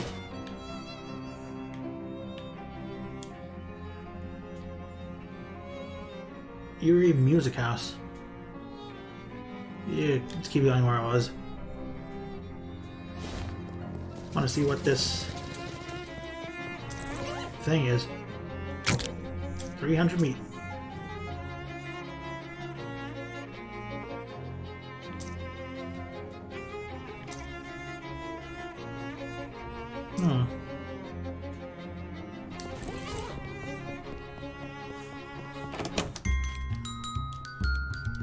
Hey, it's you again. Did you find Oliver? Yes. I don't like the sound of that. Oliver is gone. The handoff went extremely badly. Yeah, that too. Oliver was carrying this with him. Says here that the owner of the speakeasy is automatically transferred to whoever has physical possession of this deed. Huh. Is that legal? None of this is legal. Oh yeah. Guess you're my new boss, baby. Let's have one drink to mourn the old boss and another one to celebrate the new one. See you soon, Dan. Guess we gotta change the name, since, well, Oliver's place is no longer Oliver's place. Well, you could go traditional, call it Dan's place, or something hip like the Purple Door, or something avant-garde, like, I don't know, the noblesse oblige. I like the sound of Dan's place. I like it. I'm down to business. To business. We make beer in the house, so that's safe, but we're out of everything else. And based on your story, I'd say the stuff at the factory isn't safe to use. Yeah. If you can find booze or mixtures or garnishes, bring it back here. Any idea where to get started with that? No, but you might want to check with Barnaby.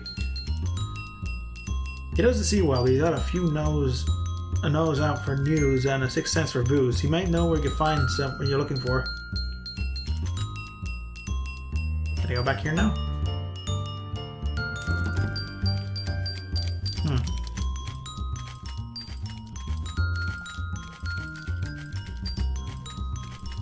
Distilled to its essence, a lake is just an abandoned valley abandoned.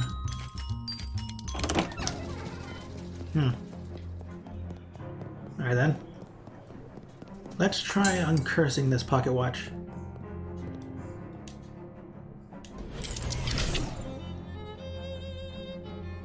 The machine snorts up the pocket watch, and when it is into its dome and it begins its strange and loud work.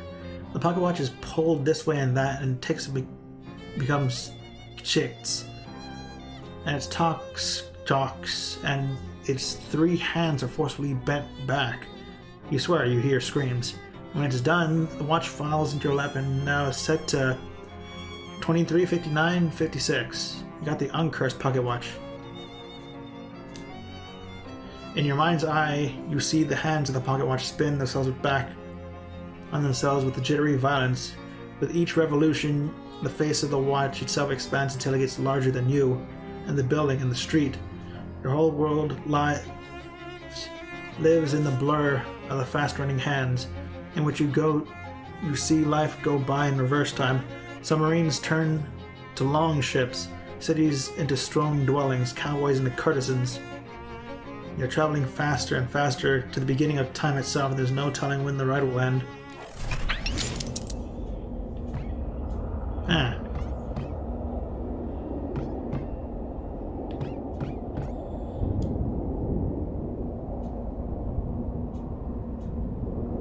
You check the message pad next to the phone. There's a note for you. Dinosaur. No phone number. To do. Open door. Eat Jessica. Eat Charles. Eat Gabby. Eat Cat.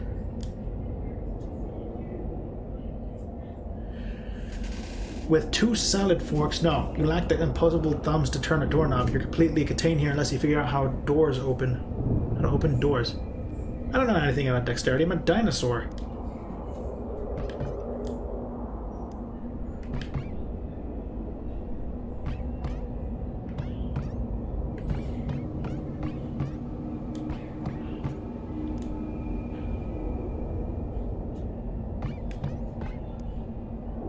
Gain 1 dexterity.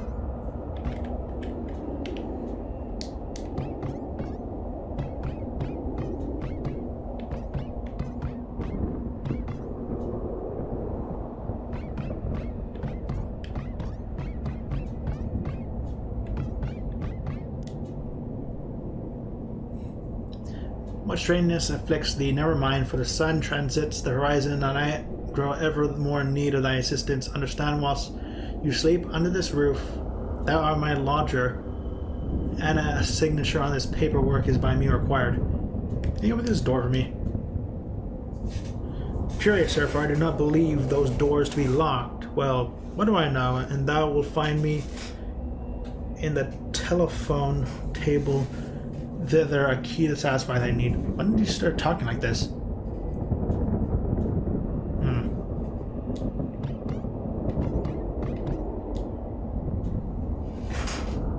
Hey, easy does it, baby. We're all hungry. Please help, I'm a dinosaur. Yeah, baby, can you open the door for me? Ah, what's that? Greta Garbled? Eat the cat.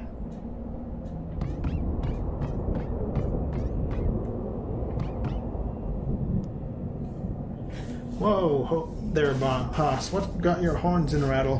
Been dipping into the nose paint again? Gabby doesn't talk like that. Sure is, partner, sure is. Hey, Gabby, I'm a dinosaur. Whoop-ah, peep-ah. Peep-oo. I'm the quickest draw in the West, sure enough. Can you open the door for me? I don't know about... Never had a head for puzzles, Dan. That's got me right funkified. Eat the cat, open the door.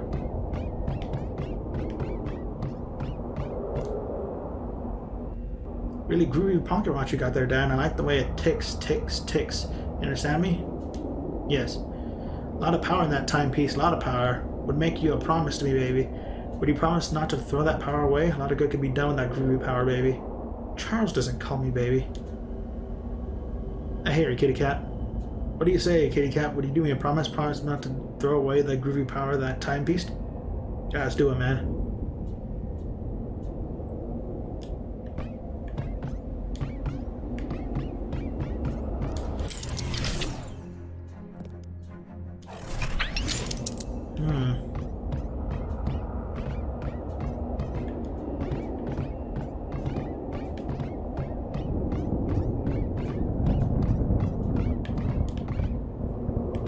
Muscle. I don't got a lot of muscle here. Reduces an enemy's muscle, mysticality, and moxie by 3 once per fight. It would be good if I could get it upgraded.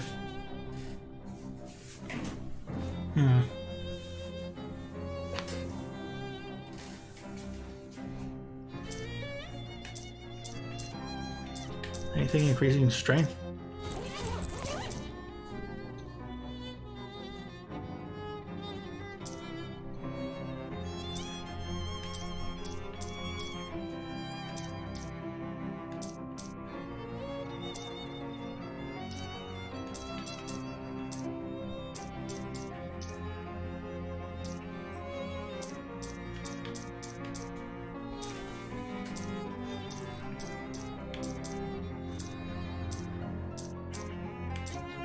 Huh.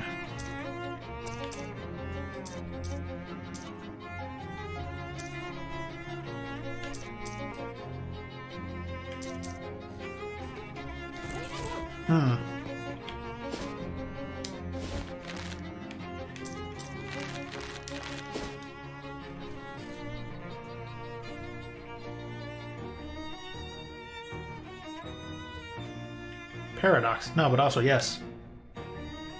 Oh, well, thank you all the same, toodaloo. Oh.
Hmm.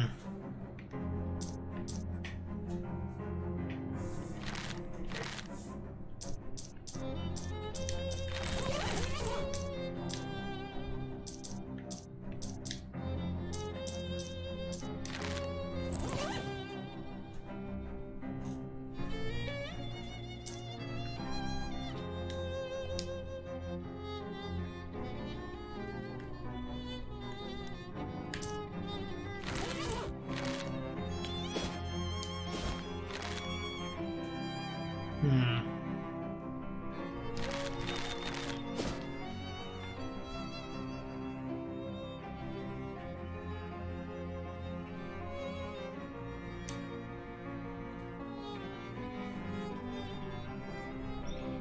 Hmm.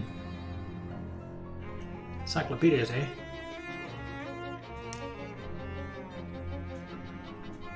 Surely shocking jokes. Sure.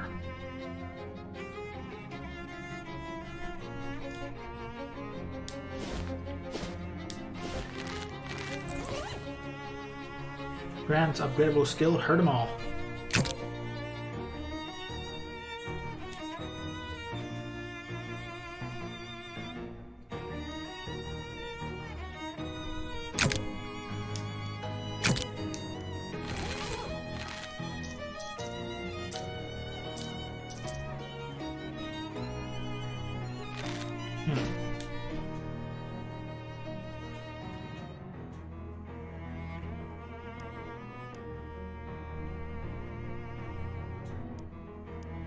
Glowing ooze.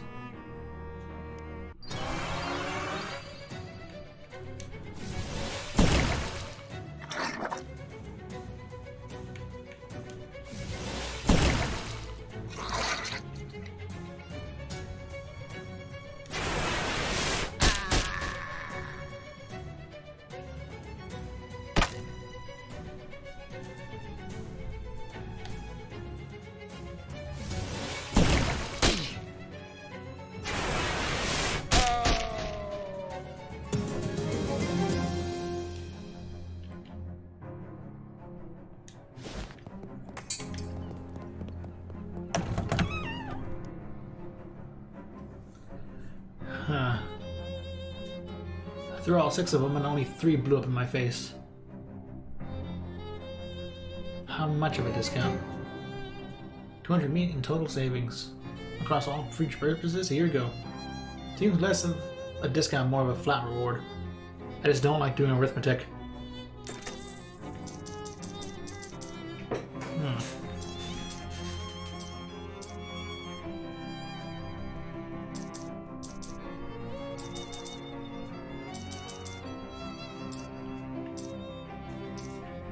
Guaranteed grenades and those kind of grenades. Okay.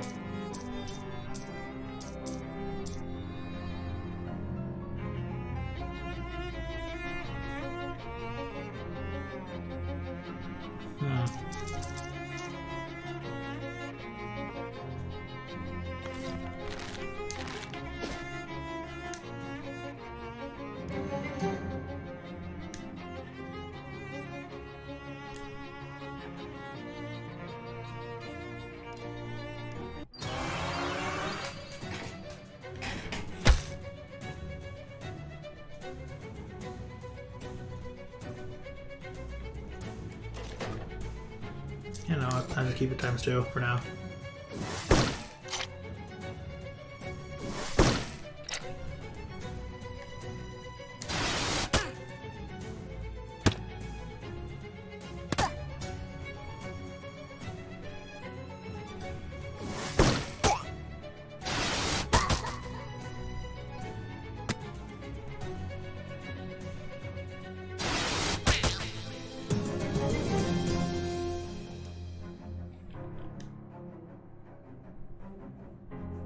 Excuse me, sir, do you have a fear for your safety in this dangerous city full of hoodlums and criminals?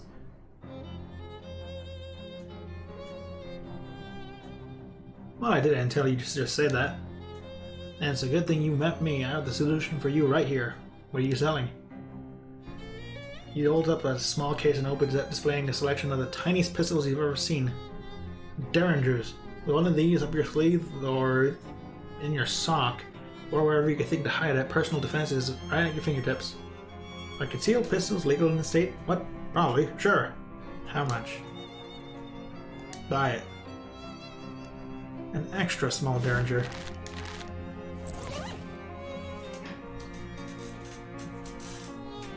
Your Moxie plus 2 physical damage.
Sure.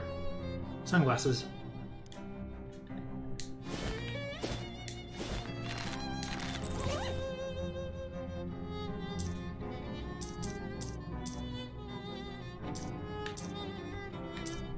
Oh, I can't use these.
What I get? Increases your mysticality. Ooh. Wait, do I have something increasing my mysticality right now? Yep, I still have that can.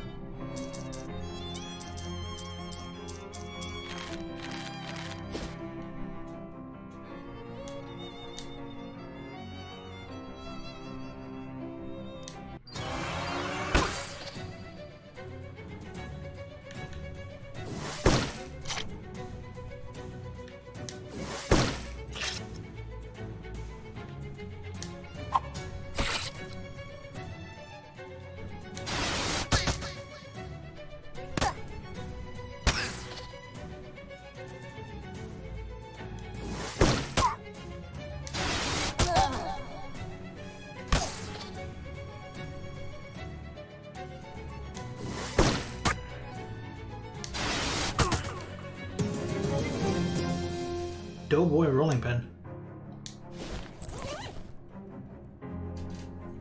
Eh.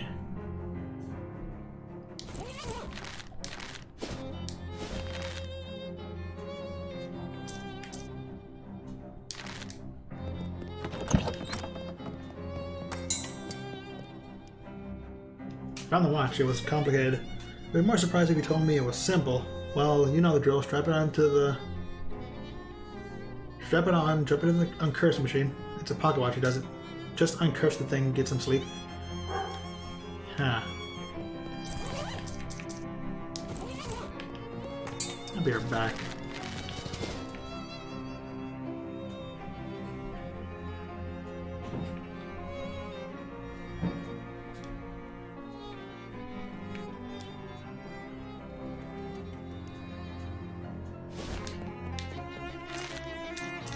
Minor concussion.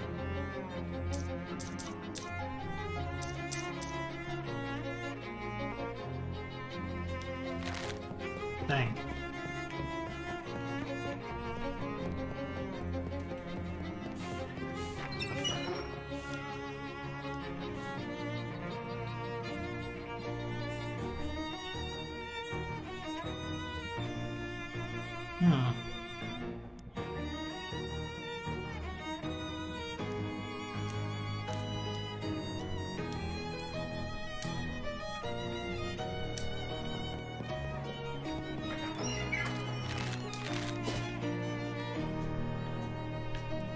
Try the Eerie house.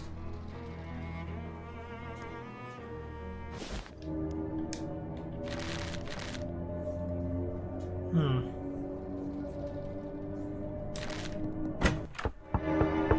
knock, but hear no response, so you nose your way in. The eerie sound is even louder here. It seems to come from upstairs. Also, the owner's interior design sensibilities are a little strange.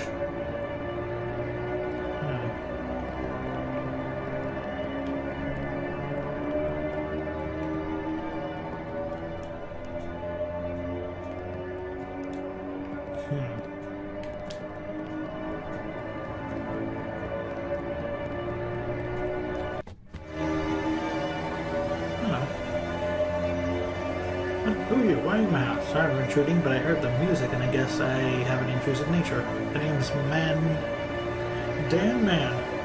Well, I'm Ernst Zimmer. Forgive me for not stopping, but it's vital I continue playing. What are you doing? There's a darkness beneath my house. Did you check the fuse box? No, I probably got them. Listen to me, I had a dream, a premonition of a dark rift appearing in my basement and growing until it swallowed the entire house. And then the neighborhood, and the world. Sounds wonderful. It was not a dream. I went downstairs to check the basement and there's indeed a rift. As of now, it's still small, but I must keep playing this cello to prevent it from growing any larger. I'm sure there's a rational explanation. Probably just a trick of the light, plus your anxiety over the nightmare. Probably right, just an old man jumping at shadows, I suppose. Happens to the best of us, don't worry, everything's fine. Oh, maybe convincing Zimmer to stop playing his cello wasn't a good idea after all.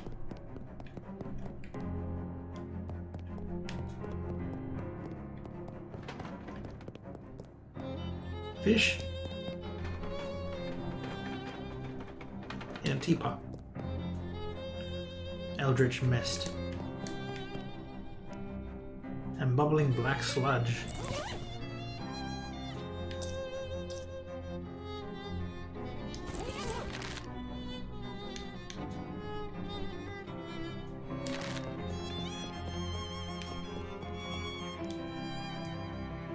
All Erbeat and no spiel makes Ernst a dull boy. Oh geez, I'm sure that dark rift is in space over there, just like Zimmer was afraid of. Okay, I don't think I'm going to be soloing this. Sit in me. No. Dan, please Dan, sit in me. I said no. Sit in me. No. Okay.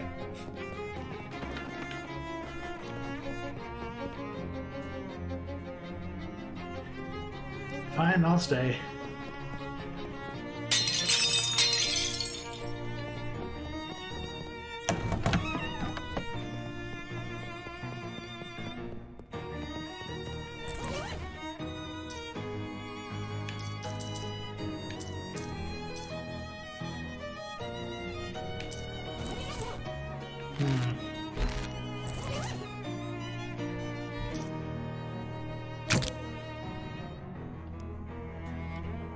Eldritch chef's hat.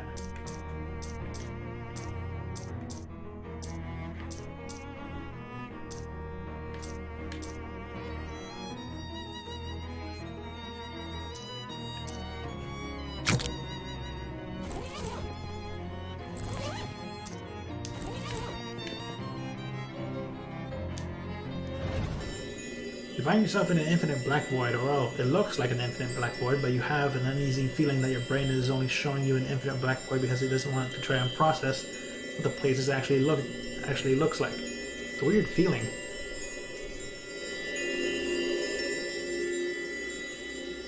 The creature is more or less like a large muscular person. If you built a large muscular person out of some kind of writhing black ooze, and or smoke, and or just plain raw darkness.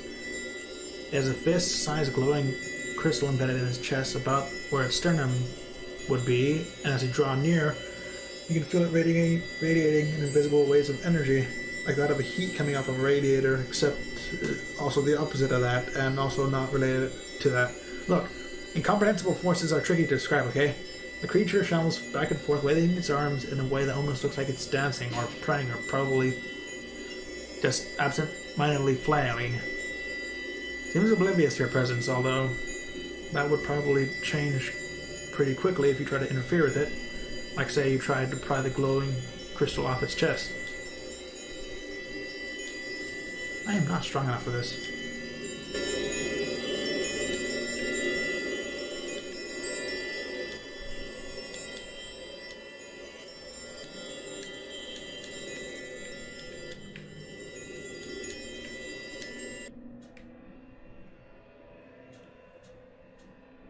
Take the crystal off. You make a quick grab for the crystal, but it's firmly lodged in the creature's chest. The creature howls as though, and its long, spindly arms flail ineffectually at you. Barely cognizant of your actions, you plunge your hands into the murky flesh, fingers questing through lukewarm tar until they find ribs, gritting your teeth, forcing open the cage, creaking, cracking, and snapping like dry branches. You grab your prize and tear it free of the muck. The creature evaporates into smoke. The crystal is both warm and cold in your hand and has a slight buzzing vibration to it. I'll take it. Yeah, something tells you this crystal is very important, as well as being very shiny and pretty. Nice. Goodbye. Nah, I'm taking the crystal.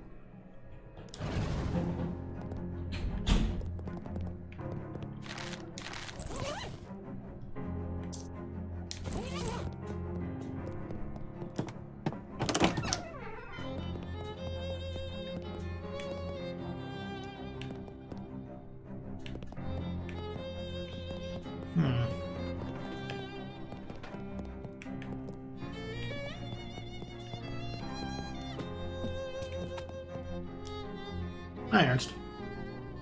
Check out this neat crystal I found. What is that? Where did you get that? It was inside the rift.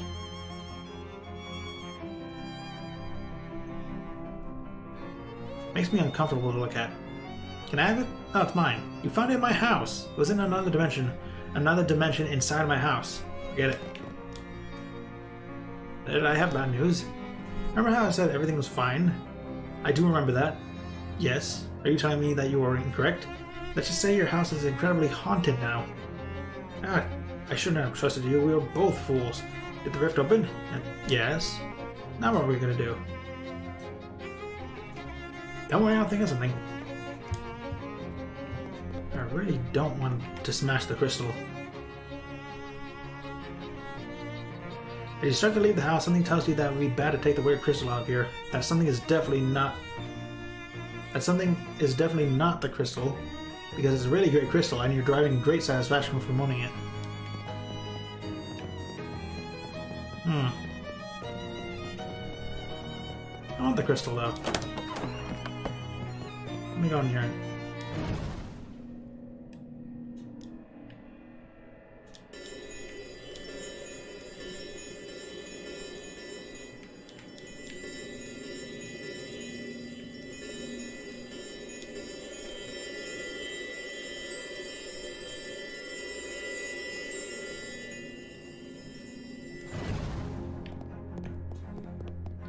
Well, looks like I've made quite a mess.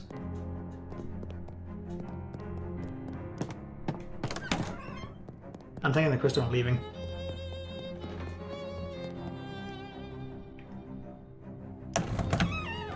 As the door shuts behind you, you hear a sudden grinding and cracking noise. You see the entire house implode into splinters and get sucked through a whirling black vortex.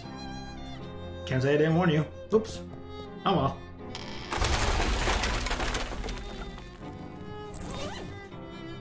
It is a neat crystal.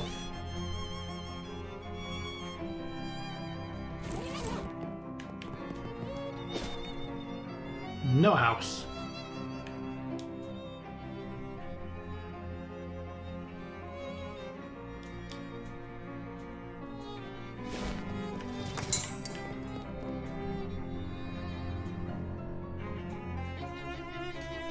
Now before you go to bed, I need you to approve a new tenant for the storefront next door. What? Why is that up to me? Someone's gotta do it. There's 3 applicants for the place. Okay, what are they? Okay, the first applicant is 10 things I hat about you. A hat store, I presume. Terrible name. The second is Tex Instruments, a guy from Texas selling musical instruments, I suppose. And the last applicant is Rodkin's Fine Jewelry, a jewelry store like a really class-up Old Plunkett Street. Old Plunkett Street. Hats, instrument, or jeweler. Let's go with a hat.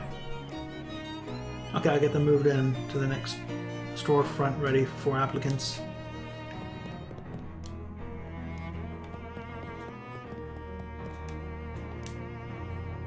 Tentacle buddy. Nice. Probably be able to get enough strength at a later date. A fitful dream. All of your favorite pants gone. It's Jeff, the kid who used to bully you in 3rd grade.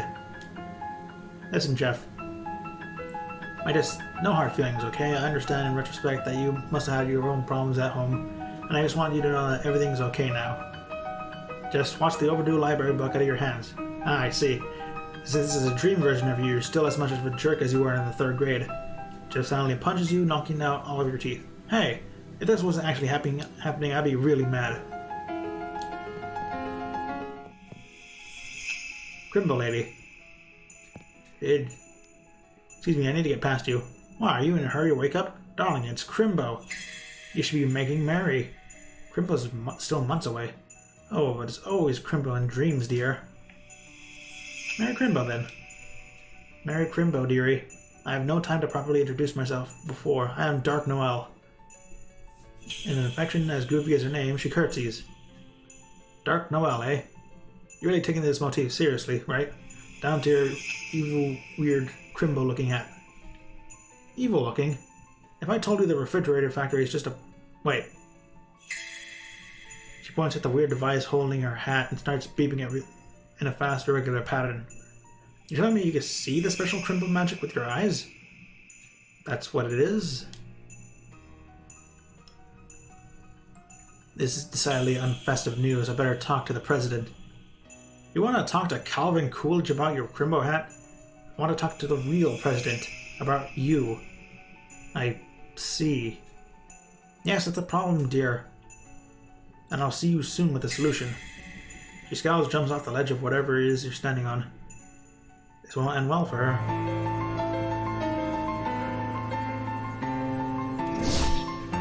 A new book. The Melting Mind.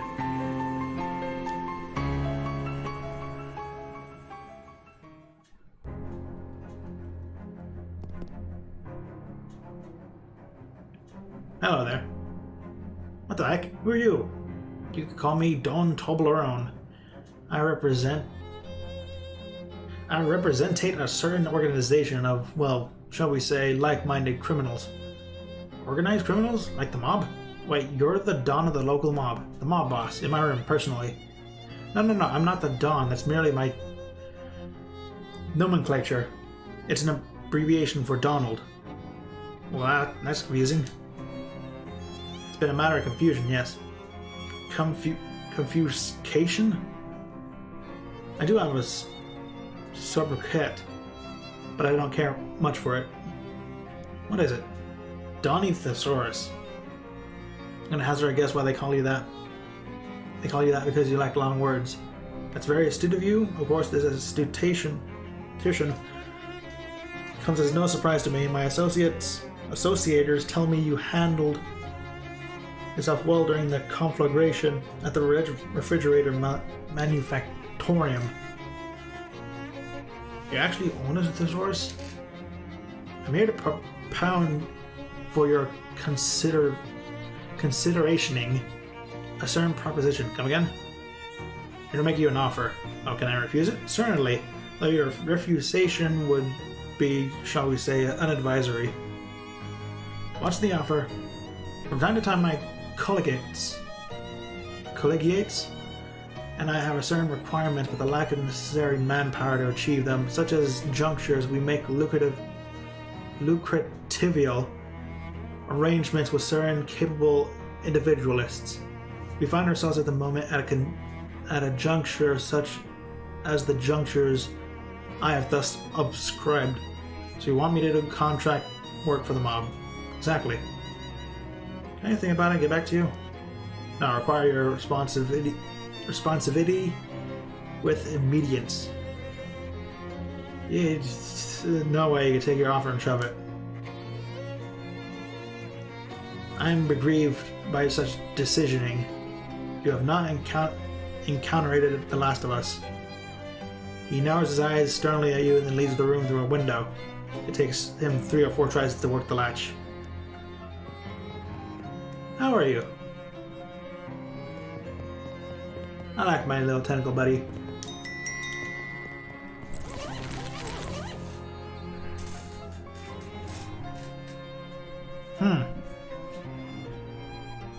You're not sure what kind of book this is? Avant-garde social commentary? Psychedelic research journal? Total nonsense created by the random nighttime firings of your own neurons?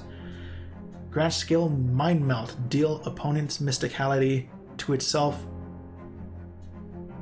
in hot damage. Oh boy.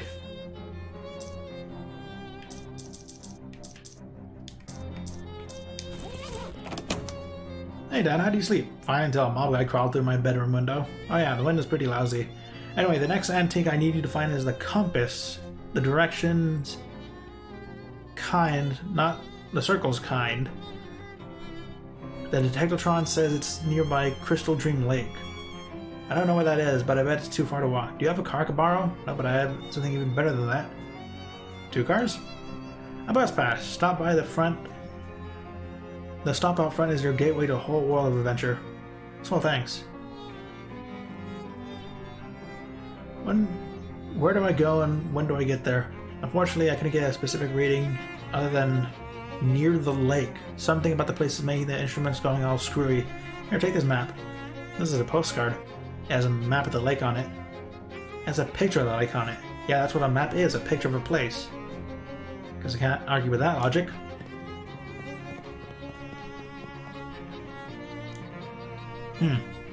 Left among the book's papers is a book of old but still valid postage stamps with a few missing. They're surrounded by a haze of weird shadowy energy where you can clearly see the illustrations of cute dogs on them. Wait a minute, cute dogs? This is just like the stamp on that figure that survived the luggage fire. Oh dang, of course, the stamp is what destroyed your luggage. All of your best stuff was in there. Your clothes, your teddy bear. That tears it. This shadow business has become personal. I mean, it was personal already because of Murray being your uncle and all, but now it's extra personal. Ugh, what's up? These stamps have shadow gunk on them, and one of them killed my luggage. Oh my gosh, I guess that was my fault. I ran out of stamps and found those inside Murray's desk. I didn't even think to test them. I'm so sorry. It's not your fault. Whatever is causing these damn shadow stuff, I'm definitely gonna put a stop to it, though. Wait, how many stamps have you used? Just the one, thankfully. The rest must have gone when Murray found them. That's good, at least.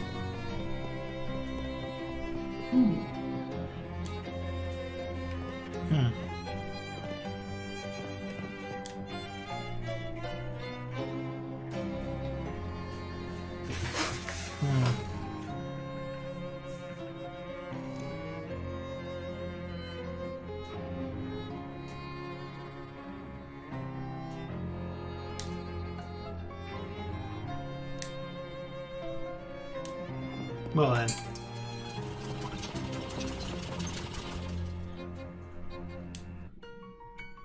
Chapter 2.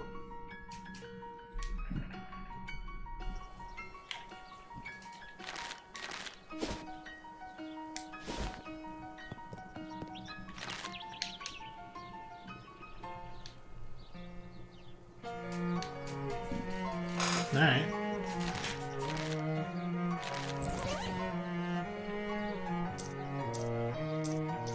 Food, food, food, food, food. Let me eat some of this handful of cream cheese.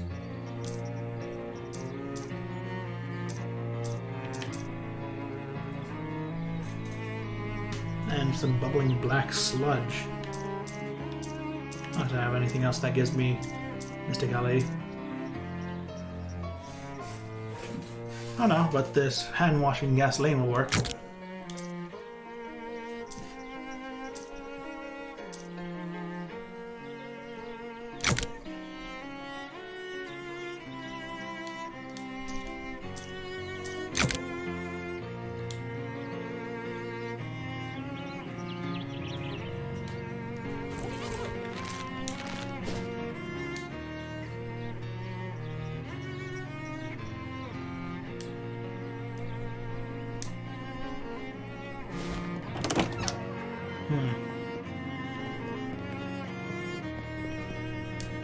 Excuse me, are you the lighthouse keeper?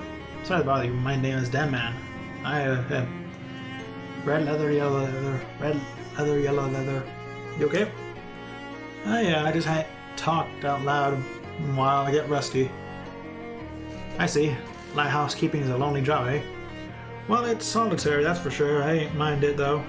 Ain't exactly a people person. So what can I help you for? I've seen an old compass around. The directions kind, or the circles kind. Directions. Yep. Got an old one picked up at the state sale about 20 odd years ago, I reckon. I showed it to you, but it's upstairs and the lighthouse is flooded. Flooded? Yep. Right. Filled up right to the top. Have a look through the window and you might see a fish pass by. I don't even have one. Pump broke. No, I mean, how does lighthouse fill up with water? We ain't even below sea level here. Something to do with the tides, I reckon. This is a lake. Anyway, I need a Glaxton valve to fix the pump. Here's a hardware store down the road a piece. If you have a mind to help out.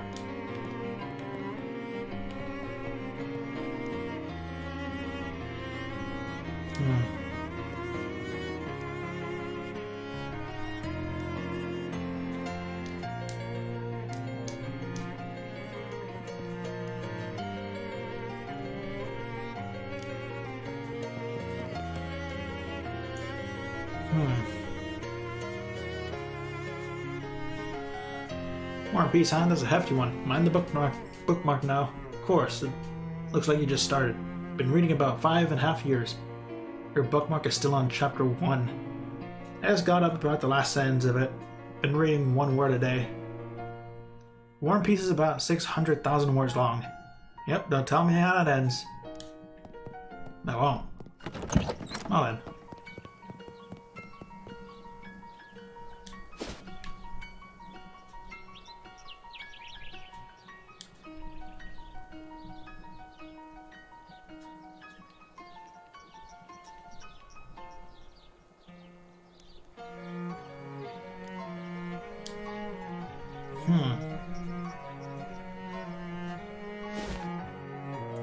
After a short hike, you find a small hardware store nestled in the sparse of the woods surrounding the lake. It's very model of a down-home country hardware store, except it doesn't have any old-timers sitting out front chewing the fat.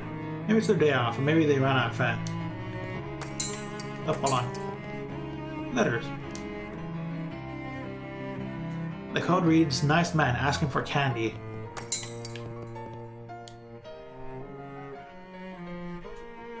Yeah, the proprietor, I presume? Yep. Welcome to the Valley Hardware, the best hardware store in Crystal Dream Valley. Here's the selection of the prices. This is the only hardware store in Crystal Dream Valley. Been a long time since I got to use that joke. Don't get many new customers or new jokes. What can I do for you? I am for sale. Hmm.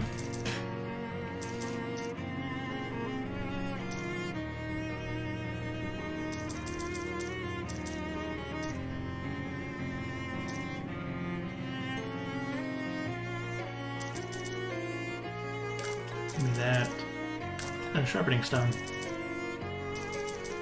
This is a very good weapon.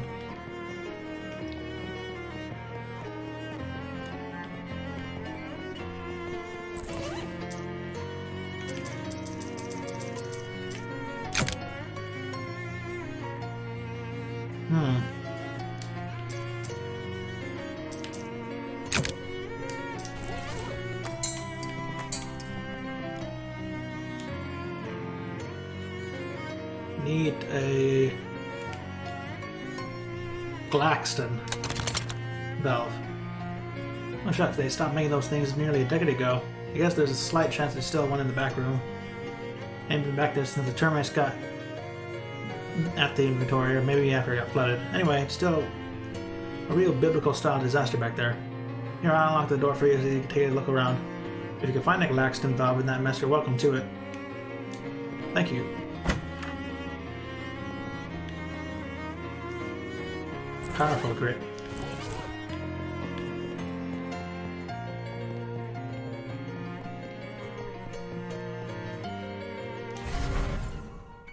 You step into the hole in the door and immediately feel a sickening lurch in your stomach and a burst of "this was a bad idea" in your mind.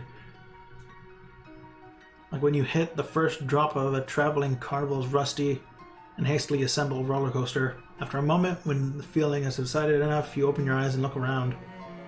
Looks like you're still in the same place you were, except someone came in and cleaned up everything while you weren't looking.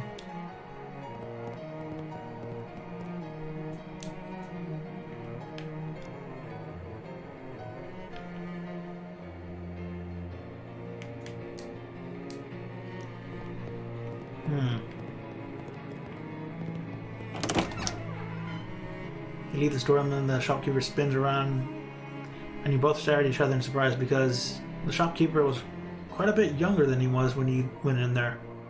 And then because, hey now, what the heck were you doing in my back room and how'd you get back there without me seeing you? I'm a termite inspector. I didn't call for a termite inspector. I do surprise inspections so that termites won't find out in advance. How'd you get past me? I'm very good at my job. But I don't expect you to find any termites. I make my own custom pesticide. It seems pretty effective. I might have to go back in there for a follow-up check later, though. That's fine, I suppose. Just don't move stuff around too much. I like to keep it tighter back there. No problem.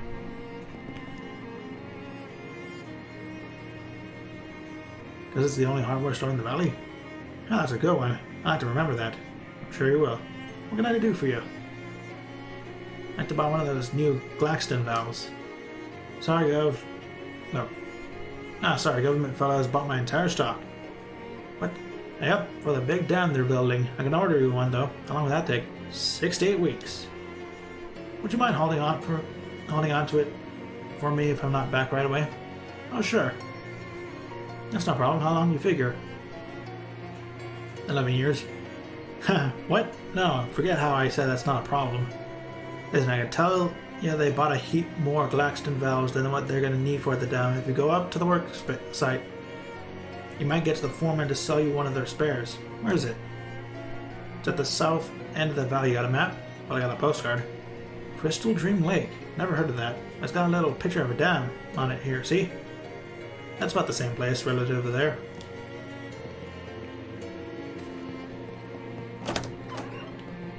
Alright.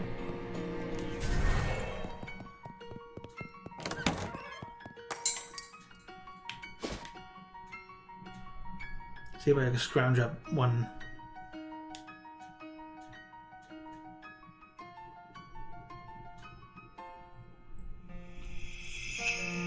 Two. Things are hard to describe, but let's say they're more or less smoking holes in space through which you can see the faint light of distant and dying stars float up to you with an air of menace. Two orbs squint at you, and Dark Noel's voice echoes through inside your head as in a way that makes your eardrums itch. Well, if it isn't my favorite holiday party crasher, perhaps I need to be more explicit about the fact that you weren't invited. I don't really get the holiday thing. I like Crimbo, okay? It's my thing and I'm sticking with it. Must have had a weird childhood.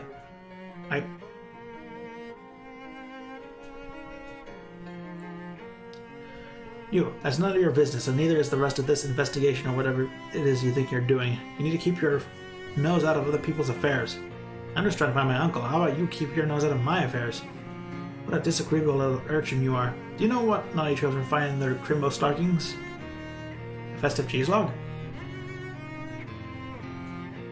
You swirl your hands in a mystical pattern and launch a cheese log covered in chopped almonds and napalm at the orbs. Dark noise screech can be heard through the explosion. Ah, that's it, you're on my very naughty list now. Next time we meet, I'm really gonna deck your halls. La la la la, jerk.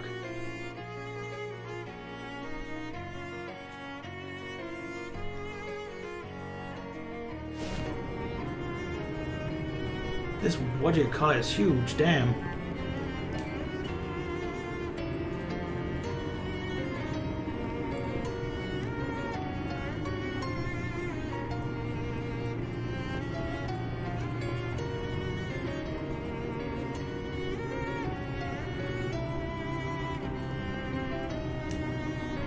The valve is held in place by decades of corrosion. Even if you could detach it, it'd be wrecked in the process.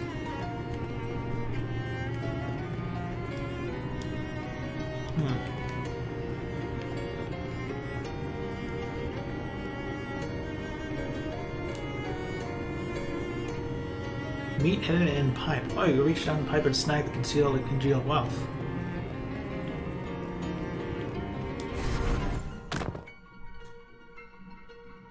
Dean Bro's door delivery. Pipe shoes.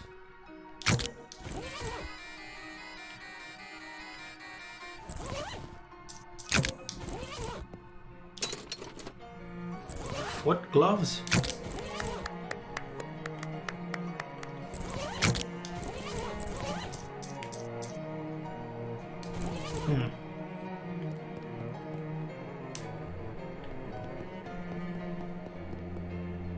Hey, Noel says nobody who ain't in the crew allowed in the site. Noel? Yeah, Noel, the foreman, Noel. But Noel White. Oh, jeez. You alright? He's starving as all the rest of the crew went for lunch, but somebody had to stay here and keep all the rubberneckers and looky-loos off the site. I drew the short pants. Short pants? Do you mean straw? Now we got the 6 pair of pants when we found when we cleared the nest full of fairies. Can I have them? No, because then we'd have no way of picking who stands guard. Oh man, I can't believe how hungry I am. Feels like I'm gonna turn inside out. What about that table over there that just says lunch? There's a reason everyone else left the site to eat, pal. You don't want to eat what Noel considers lunch. How about it be? Is it jelly eel or something? Man, I'd kill for a jelly eel. Noel brings these sandwiches that are just a bunch of peppermint sticks between 2 big bland sugar cookies. You could get a stomachache just watching someone else eat one. Because it is awful.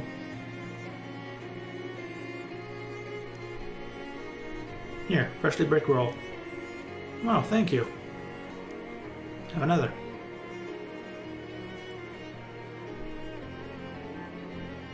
Fine, a bucket of chum. And a glockenbrat.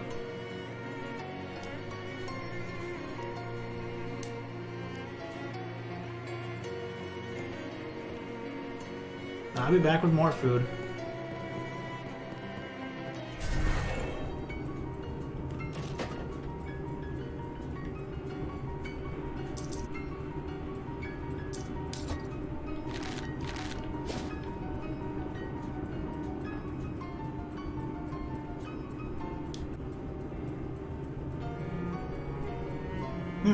Fairy.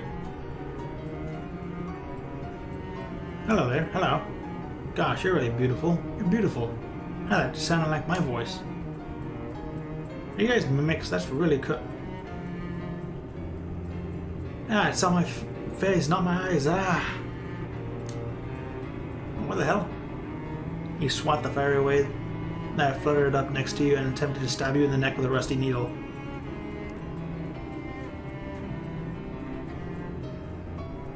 Look out, Jim, that one's got a gun. I'll fight the fairy.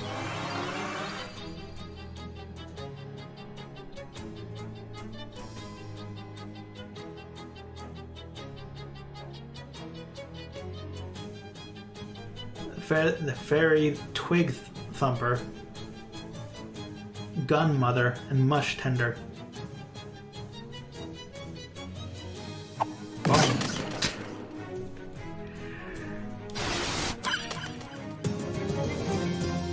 Fairy charm, fairy knife, fairy dust. Sure, let's go to the fairy lair.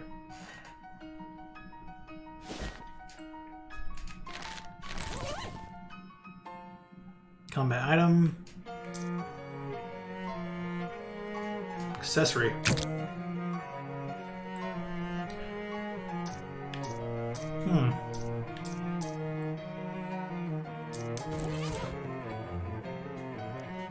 Another fairy knife. It's weird for a little pocket of nothingness to just be hovering over here. Maybe we should ask Jessica about it.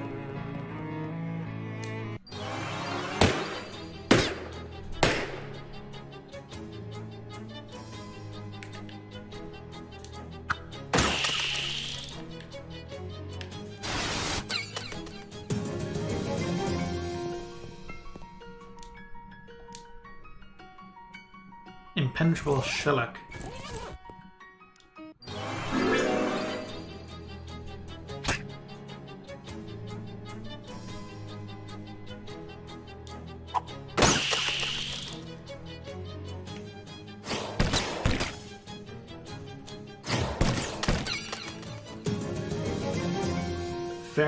Fairy star wand. Nice.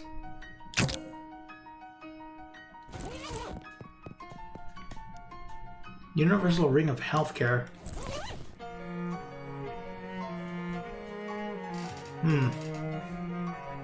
Medical Manchego heals your entire party. Oh wait! That's the skill I got. Medical Manchego.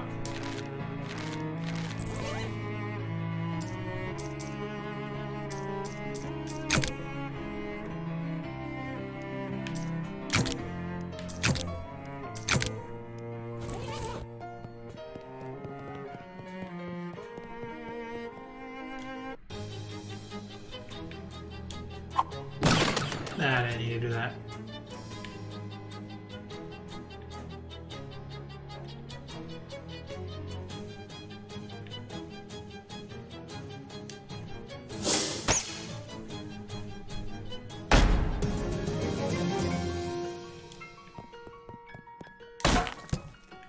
Hand injury.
Fairy cake. Oh, now that I'd love to eat. Yeah, replace it. Cake with magic.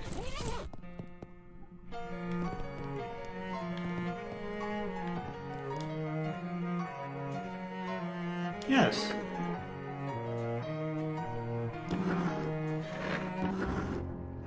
It's nice. Fairy fisticuffs. Eh.